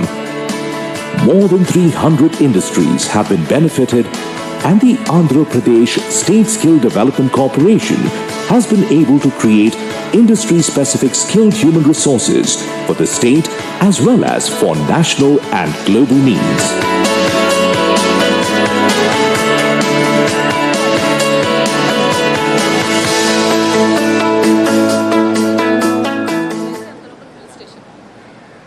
We hope you enjoyed that AV on skill development in Andhra Pradesh. Ladies and gentlemen, we are expecting the Honorable Union Minister of Road Transport and Highways to the Government of India, Shri Nitin Gadkari ji, shortly.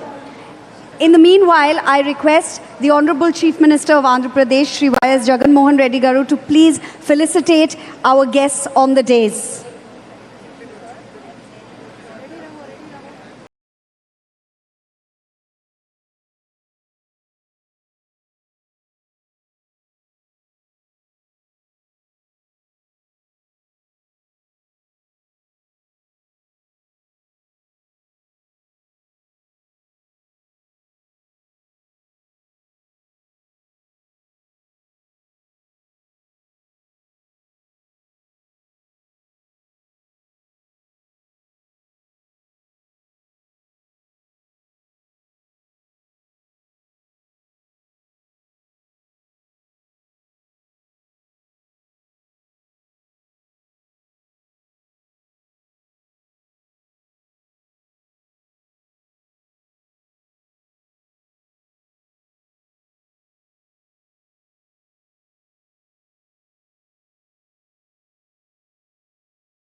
Ladies and gentlemen, in a few minutes, we will have our Honorable Union Minister of Road Transport and Highways, Government of India, Shri Nitin Jairam Gadkari ji amongst us. We request everyone to please be seated.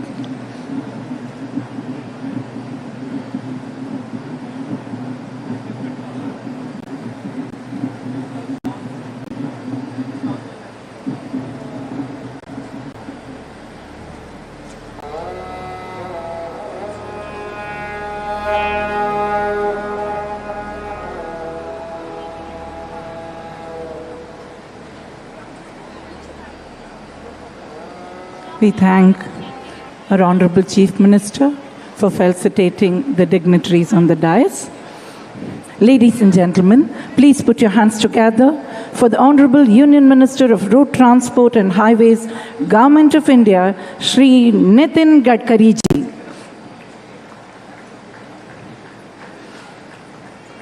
We are honored to have you amongst us, sir. आपका हार्दिक हार्दिक स्वागत है.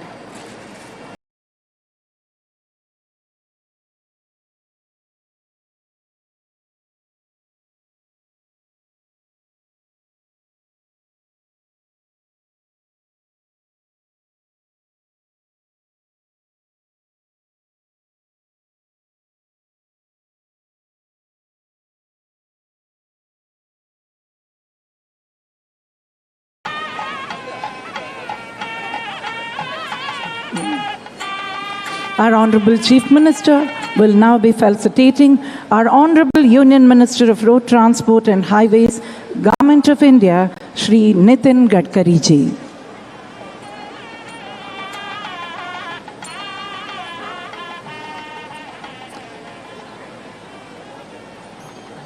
Felicitation by our Honorable Chief Minister to the Honorable Union Minister of Road Transport and Highways, Government of India, Shri Nitin Gadkari ji.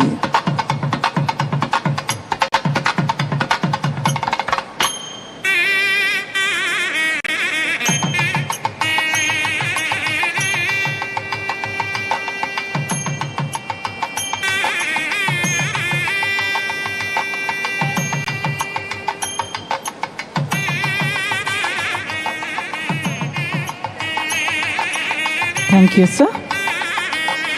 Transportation is the lifeline of a nation. Good physical connectivity in the urban and rural areas is essential for economic growth.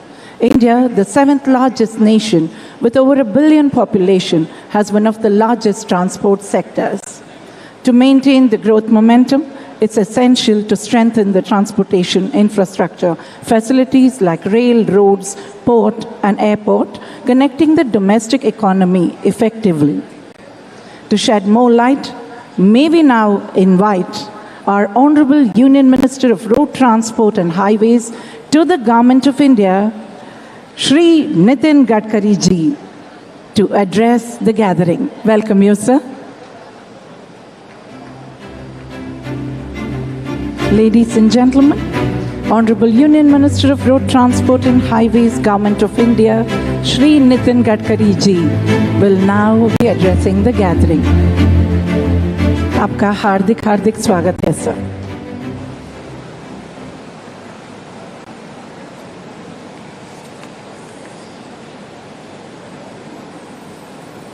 Honorable Chief Minister, Shri Y.S. Jagan Mohan Reddy ji, Honorable Minister, Shri Buguna Rajendranath Reddy ji, all respectable ministers from Andhra Pradesh, all dignitaries who are present, and all respectable dear friends, my brothers and my sisters.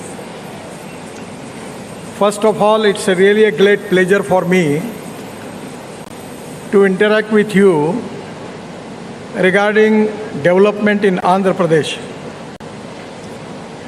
The Andhra Pradesh is one of the important states in the country, and the mission for our government is to make India Atmanirbhar Bharat. The most important thing is the dream of Prime Minister to make Indian economy of $5 trillion. And that is only possible with the development of the state. The basic mission behind the spirit which we have, that Sabka Saath, Sabka Vikas, Sabka Prayas. And anywhere, the most important thing is we need industry. Without industry, we don't have capital investment. Without industry and capital investment, we cannot create employment potential. And without employment potential, we cannot eradicate poverty. And the most important thing in the growth, that is we need to create employment potential, and without that we cannot eradicate the poverty. I feel that from the government of India, under the leadership of Prime Minister Narendra Modi ji, we have full support to the development of Andhra Pradesh. That is exactly which I want to convey you. The most important strength with the Andhra Pradesh is they have got 974 kilometers of sea level, which is a sea front which is available, and already the 6 ports with a cargo handling capacity of 240 million metric ton is already there. The 4 new ports under development, and state has 3 port-led industrial corridors. At the same time, today I am going to declare that all the port, either it is major port, state port, private port, my ministry has decided to connect the port with the 4-lane national highway, which is very important, and we have taken that task. For that reason, we have also, there are 3 port-led industrial corridors. One is Visakhapatnam, Chennai. We had already decided to develop multimodal logistic park on that road. The Chennai-Bangalore Industrial Corridor, Hyderabad-Bangalore Industrial Corridor in Anantapur, we have already planned for multimodal logistic park. The road infrastructure in AP is very important. I always telling to the people about the famous statement of American President John F. Kennedy, that American roads are not good because America is rich, but America is rich because American roads are good. The total road network in Andhra Pradesh is 134,280 kilometers. The national highway length before 2014, it was 4,193 kilometers. When Prime Minister Modi ji under his leadership at 2014, I have taken as a charge as a minister, the NH length of Andhra Pradesh is increased by 109%, and now it is 8,745 kilometers. We are making Greenfield Expressway corridor, which are very important for industrial development, and without that no one is going to invest. The total number of Greenfield Expressway, 5 numbers we are going to develop, and total Greenfield length is 662 kilometers, and we are spending 30,000 crores on that. The Greenfield Express Highway, the important highway, is very important because when I was shipping minister, there was a lot of problem related with the railway as far as the transport of goods from Andhra Pradesh, from Visakhapatnam to Raipur in Chhattisgarh. And that is really a bottleneck. That's why we have decided at that time to construct Raipur-Visakhapatnam Expressway corridor, and this is very important. Presently, we have already started the work. Before end of 24, we are going to complete this work, and then Visakhapatnam to Raipur will be only with 5.5 hours will be completed by the car. For truck, it will take 8 to 9 hours. Presently, lot of bottlenecks are there, but it is going to be related to Chhattisgarh, and Chhattisgarh is a mineral-rich state. And regarding export and import activities, this corridor is very important. The other important road is Bangalore-Chennai Expressway. Presently, it takes 4 hours, 5 hours. but we are going to complete this before December 24. Already work is going on. It will be only with 2 hours from Bangalore to Chennai. The third is Hyderabad Visakhapatnam.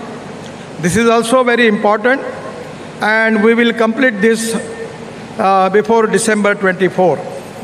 Then Chittoor-Thachur Express Highway, Green Express Highway, we will complete this within December 24. Then it will be only with 1.5 hours. Then Bangalore, Kadapa, Vijayawada, 12 hours, presently it takes, but it will be 6 hours, and we will complete before December 24. The most important thing in Bangalore-Chennai Expressway, the 85 kilometer of length is in Andhra Pradesh, and already work has started. Already this all 85 kilometer Andhra Pradesh, the work is awarded. The cost of this project is 5,000.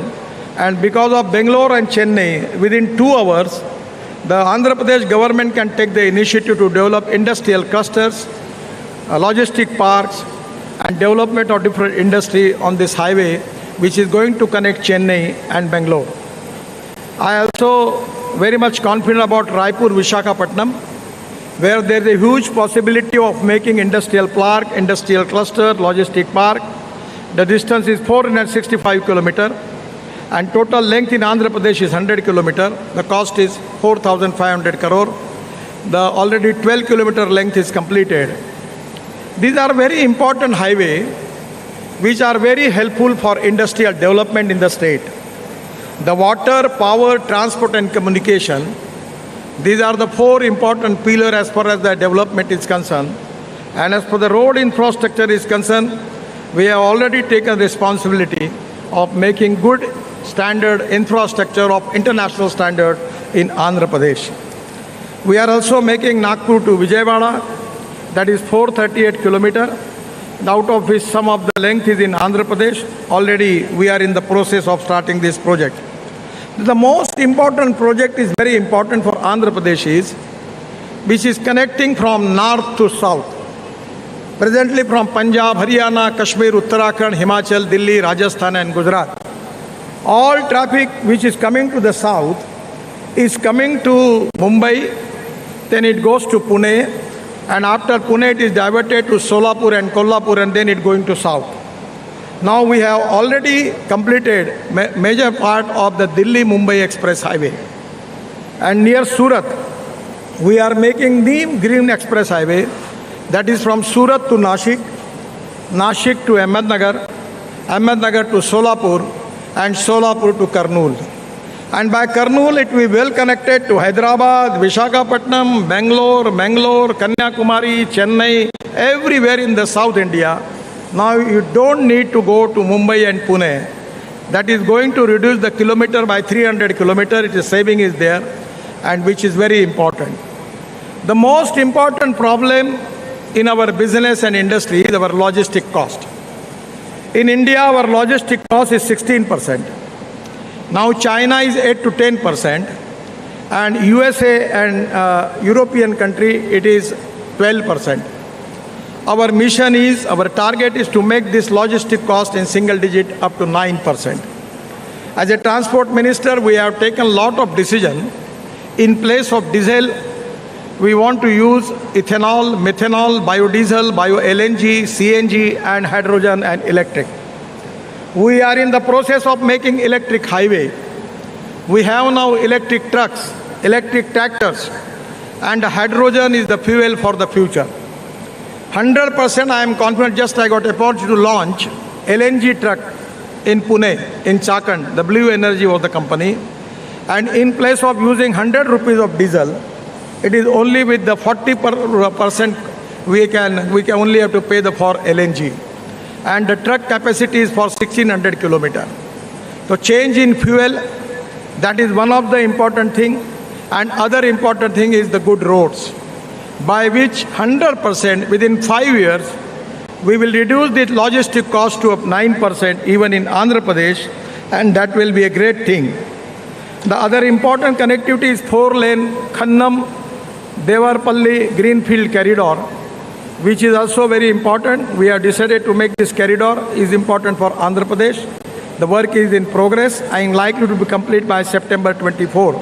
The estimate cost is 2,500 crore. Regarding the port connectivity, we are spending 20,000 crore in Andhra Pradesh, and we have decided to connect all the ports of Andhra Pradesh by national highway by 4-lane, and that is very important because the 907 kilometer is the big strength for the Andhra Pradesh. My ministry is currently undertaking 22 port connectivity road project of length of 1,350 kilometer in the state of Andhra Pradesh to improve the road connectivity to 5 ports, that is Vizag Port, Gangavaram, Kakinada, Krishnapatnam, Nizamapatnam and Visakhapatnam. Additionally, ministry has identified 6 more projects of 120 kilometer length to improve last mile connectivity to 4 non-major ports, that is Bhavanpadu, Machilipatnam, Ramayapatnam and Gangavaram. Under the Port Connectivity Master Plan, I am very much confident the 907 kilometer is the biggest strength for Andhra Pradesh. And in the global economy, to make industrial clusters and create good facility for export and import, that is to be a big strength. And I feel that this is the opportunity for Andhra Pradesh to develop the ports. And one of the things which I want to request Honorable Chief Minister, that fishing is very, very important in Andhra Pradesh. When I was shipping minister, I identified one big problem. Our fishermen going up to 10 nautical mile because their boats are not competent for that. So we have developed one big ship, and that is developed by Cochin shipyard, and the capacity is that that trawler can go up to 100 nautical mile, by which in the blue economy, it is really possible for the Andhra Pradesh and other states, those who have got the sea front, that they can increase their fishing production by 7 times more. And I am confident that by using this technology, the export will be increased, new employment will be created, and that is going to create a game changer. So by going up to 100 nautical mile, we can easily, it can possible to increase the production of blue economy 7 times more. We are making lot of roads and amenities in the Andhra Pradesh.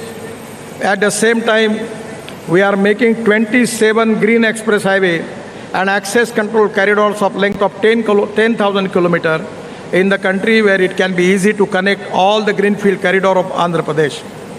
I am really happy that multimodal logistic parks we are making, and that is also very important, Anantapur and Visakhapatnam.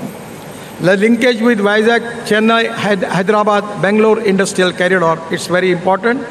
My request to Honorable Chief Minister, anywhere on the national highway, if the government is ready to give the land, we can make the partnership 50-50. Land will be given by the state government and the capital cost will be borne by NHI. And we are ready to make all this logistic park, which are very important as far as the futuristic trade and business is concerned. All 22 projects related with the port project connectivity, where also we are committed, we are going to start this work. My request to Honorable Chief Minister, that on this road, if the government is ready to give the land, we are ready to develop multimodal logistic park there, and it can be really a good thing for it. Already we have making 500 at bus port like airports. The Tirupati, already we have selected intramodal bus station at Tirupati. If the state government is ready to give the land, we are ready to develop bus port. Now, this is the most important thing is, we are also working on particularly ropeway, cable car, funicular railway, and mass rapid transport. We have 260 proposals where we are working, and I am giving assurance that already Sri Silam and Kanakadurga, the project has already approved by my ministry, and even other some proposals are there, we will positively consider. The most important thing is roadside. we are developing optical fiber cable. It is very important to create IT infrastructure with a low cost by utilizing existing ROW on national highway.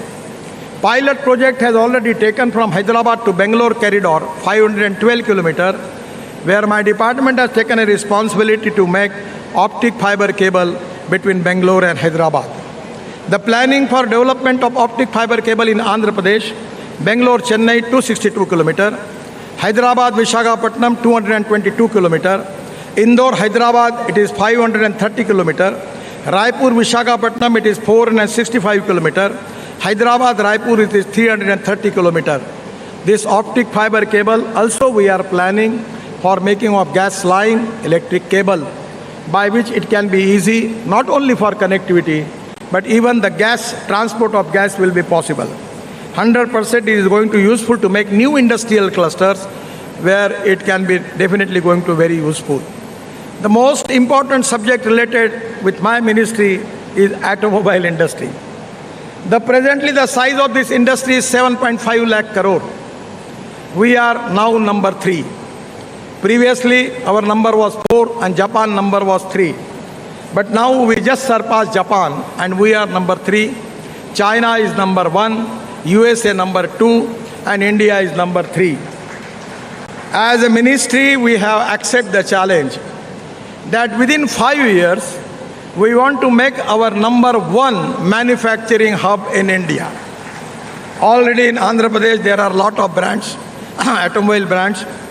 They have their manufacturing plant already here. Now, we are electric vehicle, electric car, electric scooter, electric truck, even in the expo. The heavy equipment machinery companies have developed all their big machine on electric. Now they are developing on CNG, hybrid with diesel, also developing with hydrogen. So I feel that this is to be the future. I am really happy that Andhra Pradesh government is encouraging the e-vehicle manufacturing industry. At the same time, when automobile industry were targeted to take it up to 15 lakh crore, there is a huge opportunity for investment in this sector in Andhra Pradesh. This is the sector which is already create 4.5 crore jobs in the country. This is the sector which is giving maximum tax revenue at the form of GST to the state government and central government. This is the industry which have maximum export. And already, when ancillary industry is already developed, it creates more jobs. My request to Honorable Chief Minister that presently we have 21 lakh electric vehicles. Everywhere there is a waiting list now. The people are coming to me that please give your letter that we want e-vehicle. My suggestion to Honorable Chief Minister that we need to increase the production. 2 days before I inaugurate scrapping center of Tata Motor, the MD was with me. And I suggest him that you should increase your manufacturing capacity 100 times more. Because the market is very big. And today, once upon a time, the cost of lithium-ion battery was $150 per hour. But now, it comes to $115. And I am confident that within due course of time, it will come to $100. Then the petrol vehicle cost and electric vehicle cost will be the same. And this is to be most important thing, that hydrogen and electric is the fuel for the future.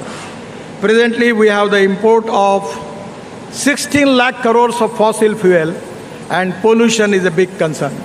So today, the automobile cluster is the huge potential and our already government has given a lot of incentives to the automobile industries for semiconductors and other things. This is the sector where there is a huge potential and Andhra Pradesh has got all potential and 100% I am confident that state government will take the advantage of this, all the facilities. Regarding the battery technology, aluminum ion, zinc ion, sodium ion, lithium ion, we have developed now aluminum air technology. The most important thing is public transport.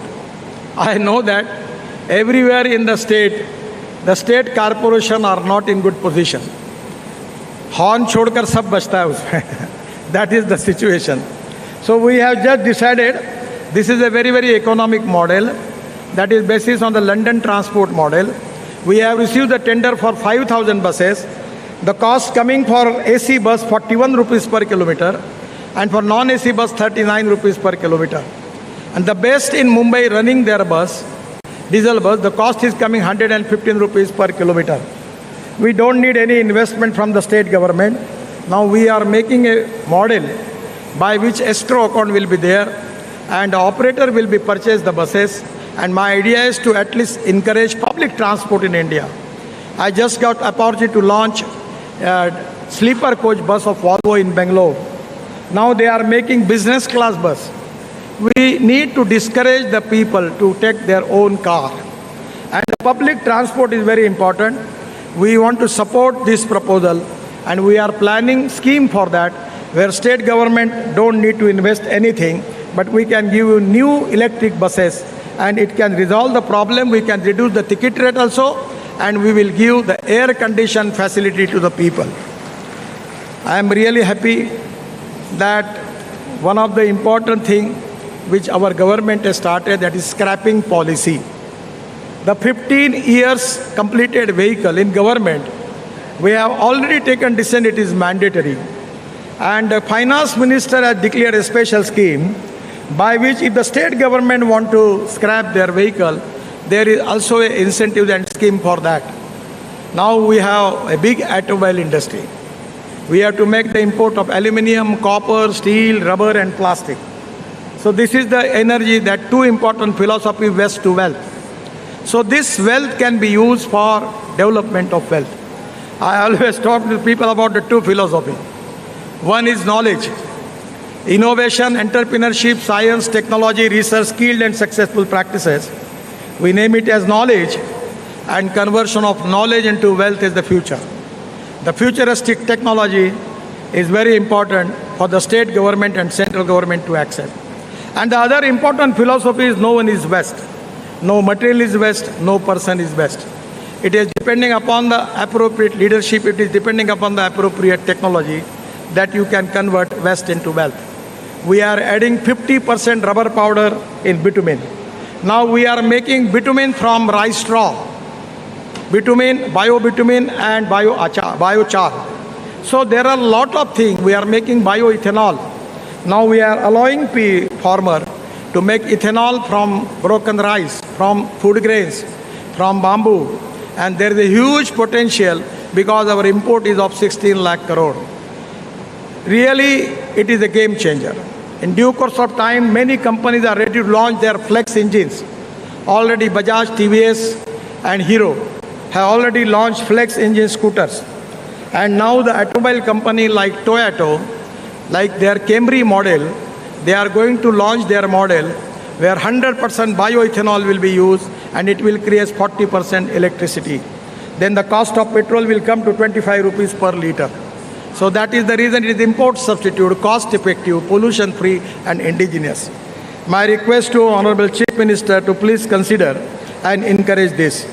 Regarding this scrapping also, every district, they can start 3 to 4 stations where already the scrapping is started.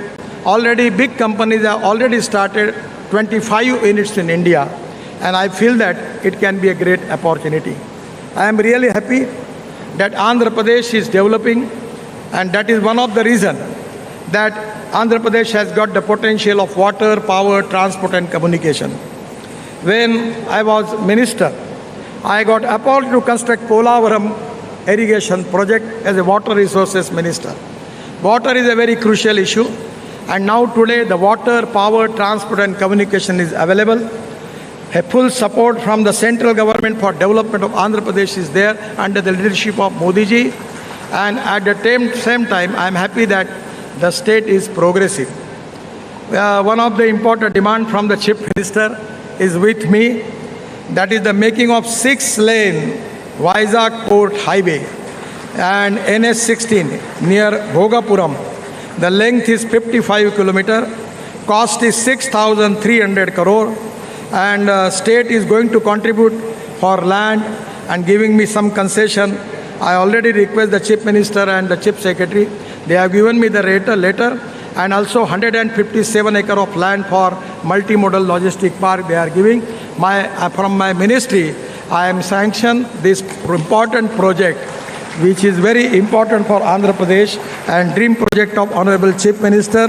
Many times he requests me about this proposal. Today I am happy that we are sanctioning this project. Once again, my best luck to development of Andhra Pradesh and people of Andhra. Thank you very much. Namaskar.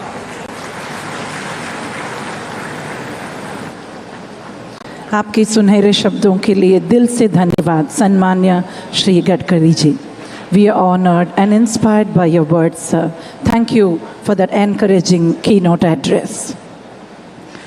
For the pleasant task of proposing the vote of thanks, it's a pleasure to now invite Special Chief Secretary, Industries and Commerce and Infrastructure and Investment, Government of Andhra Pradesh, Shri R. Karikal Valaven Garu. Welcome, sir. Honorable Chief Minister, Honorable Union Minister, Honorable State Cabinet Ministers, distinguished guests on the staya, distinguished guests of the stage, respected ambassadors, Your Excellencies, the country industry delegations, industry leaders, friends from the media, ladies and gentlemen, good afternoon to all of you. So on behalf of the people of Andhra Pradesh and on behalf of the state of Andhra Pradesh, I would like to thank our Honorable Chief Minister for giving us this opportunity to conduct such a big event, a Global Investor Summit by the state itself, to build a strong foundation of economic development for the welfare of its people and guiding us on this journey to build the state as a preferred global destination for the decades to come.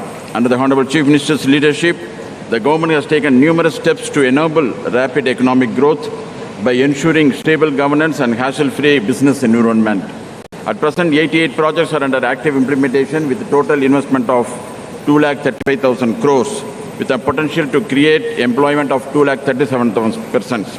This way, the state has laid a robust infrastructure foundation by building 4 new ports, 9 fishing harbors, high-grade steel plant, 3 economic corridors, industrial grids, water, power and gas, MSME clusters, industrial parks targeted to better socio-economic outcomes of these people. Today's summit celebrates the immense efforts made by our state government that have come to fruition today. With this background, I feel privileged to propose a vote of thanks for today's Global Investor Summit. On behalf of the state government, I would like to thank the Honorable Union Minister, Sri Nitin Gadkari ji, for graciously accepting to grace this occasion, inaugural session.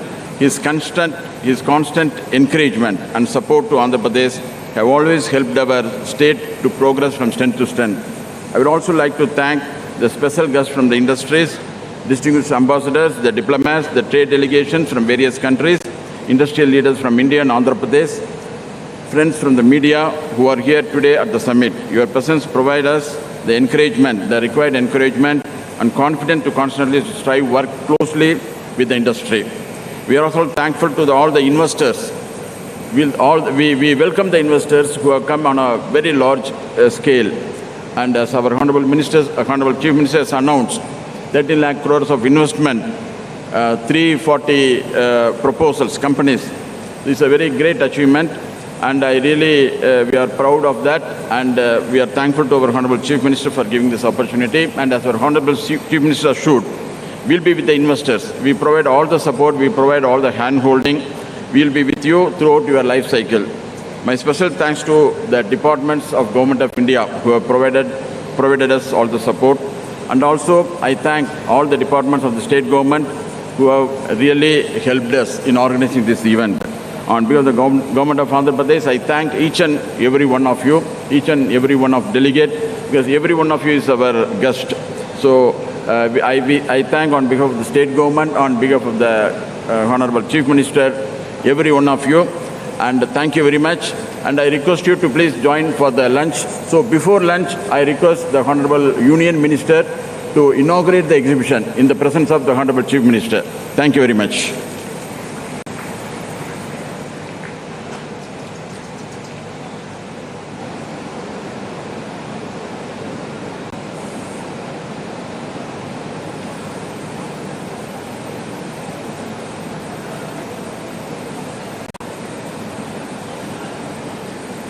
Thank you, sir. We really hope all of you have enjoyed this wonderful inaugural session.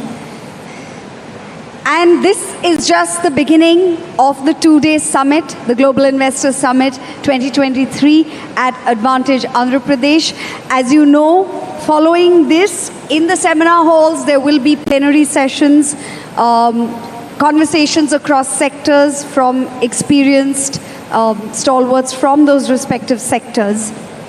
Before that, however, we will have the exhibition inauguration by the Honorable Chief Minister of Andhra Pradesh, Shri Y.S. Jagan Mohan Reddy Garu.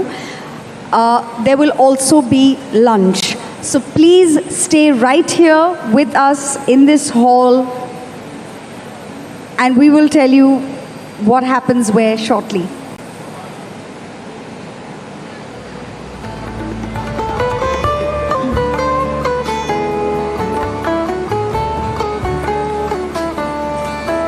We thank our honorable dignitaries on the dais for this wonderful inaugural session.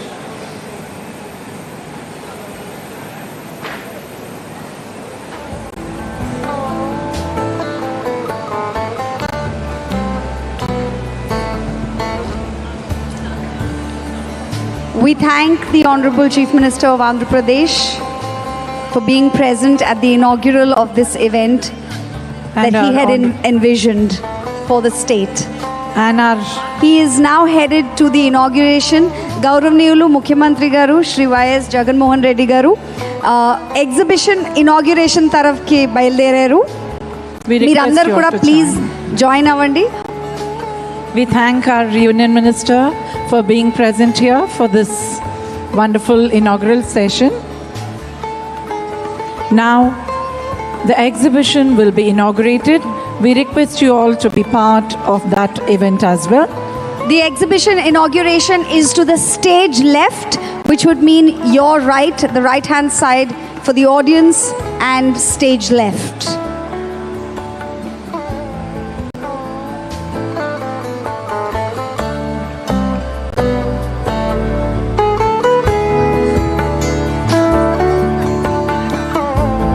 మిమ్మల్ని అందరినీ కూడా lunch కోసం join అవ్వమని కోరుతున్నామండి. So there will be, we request all of you to also join us for lunch after the exhibition inauguration. For the honorable state ministers, MPs, ambassadors, consul generals and senior bureaucrats, lunch will be served to the stage left. Also, for those members sitting on the dais, lunch will be served to the stage left, in the same direction as the exhibition inauguration.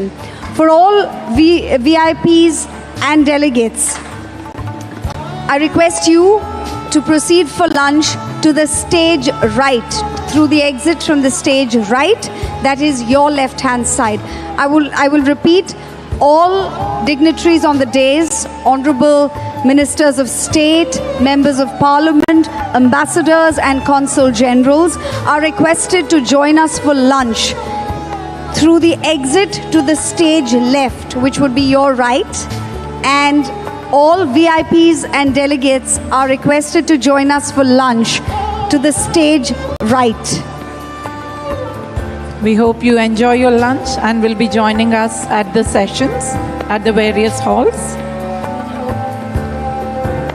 Do join us in the plenary sessions after lunch and after the exhibition inaugural. Thank you very much. Thank you. Namaste.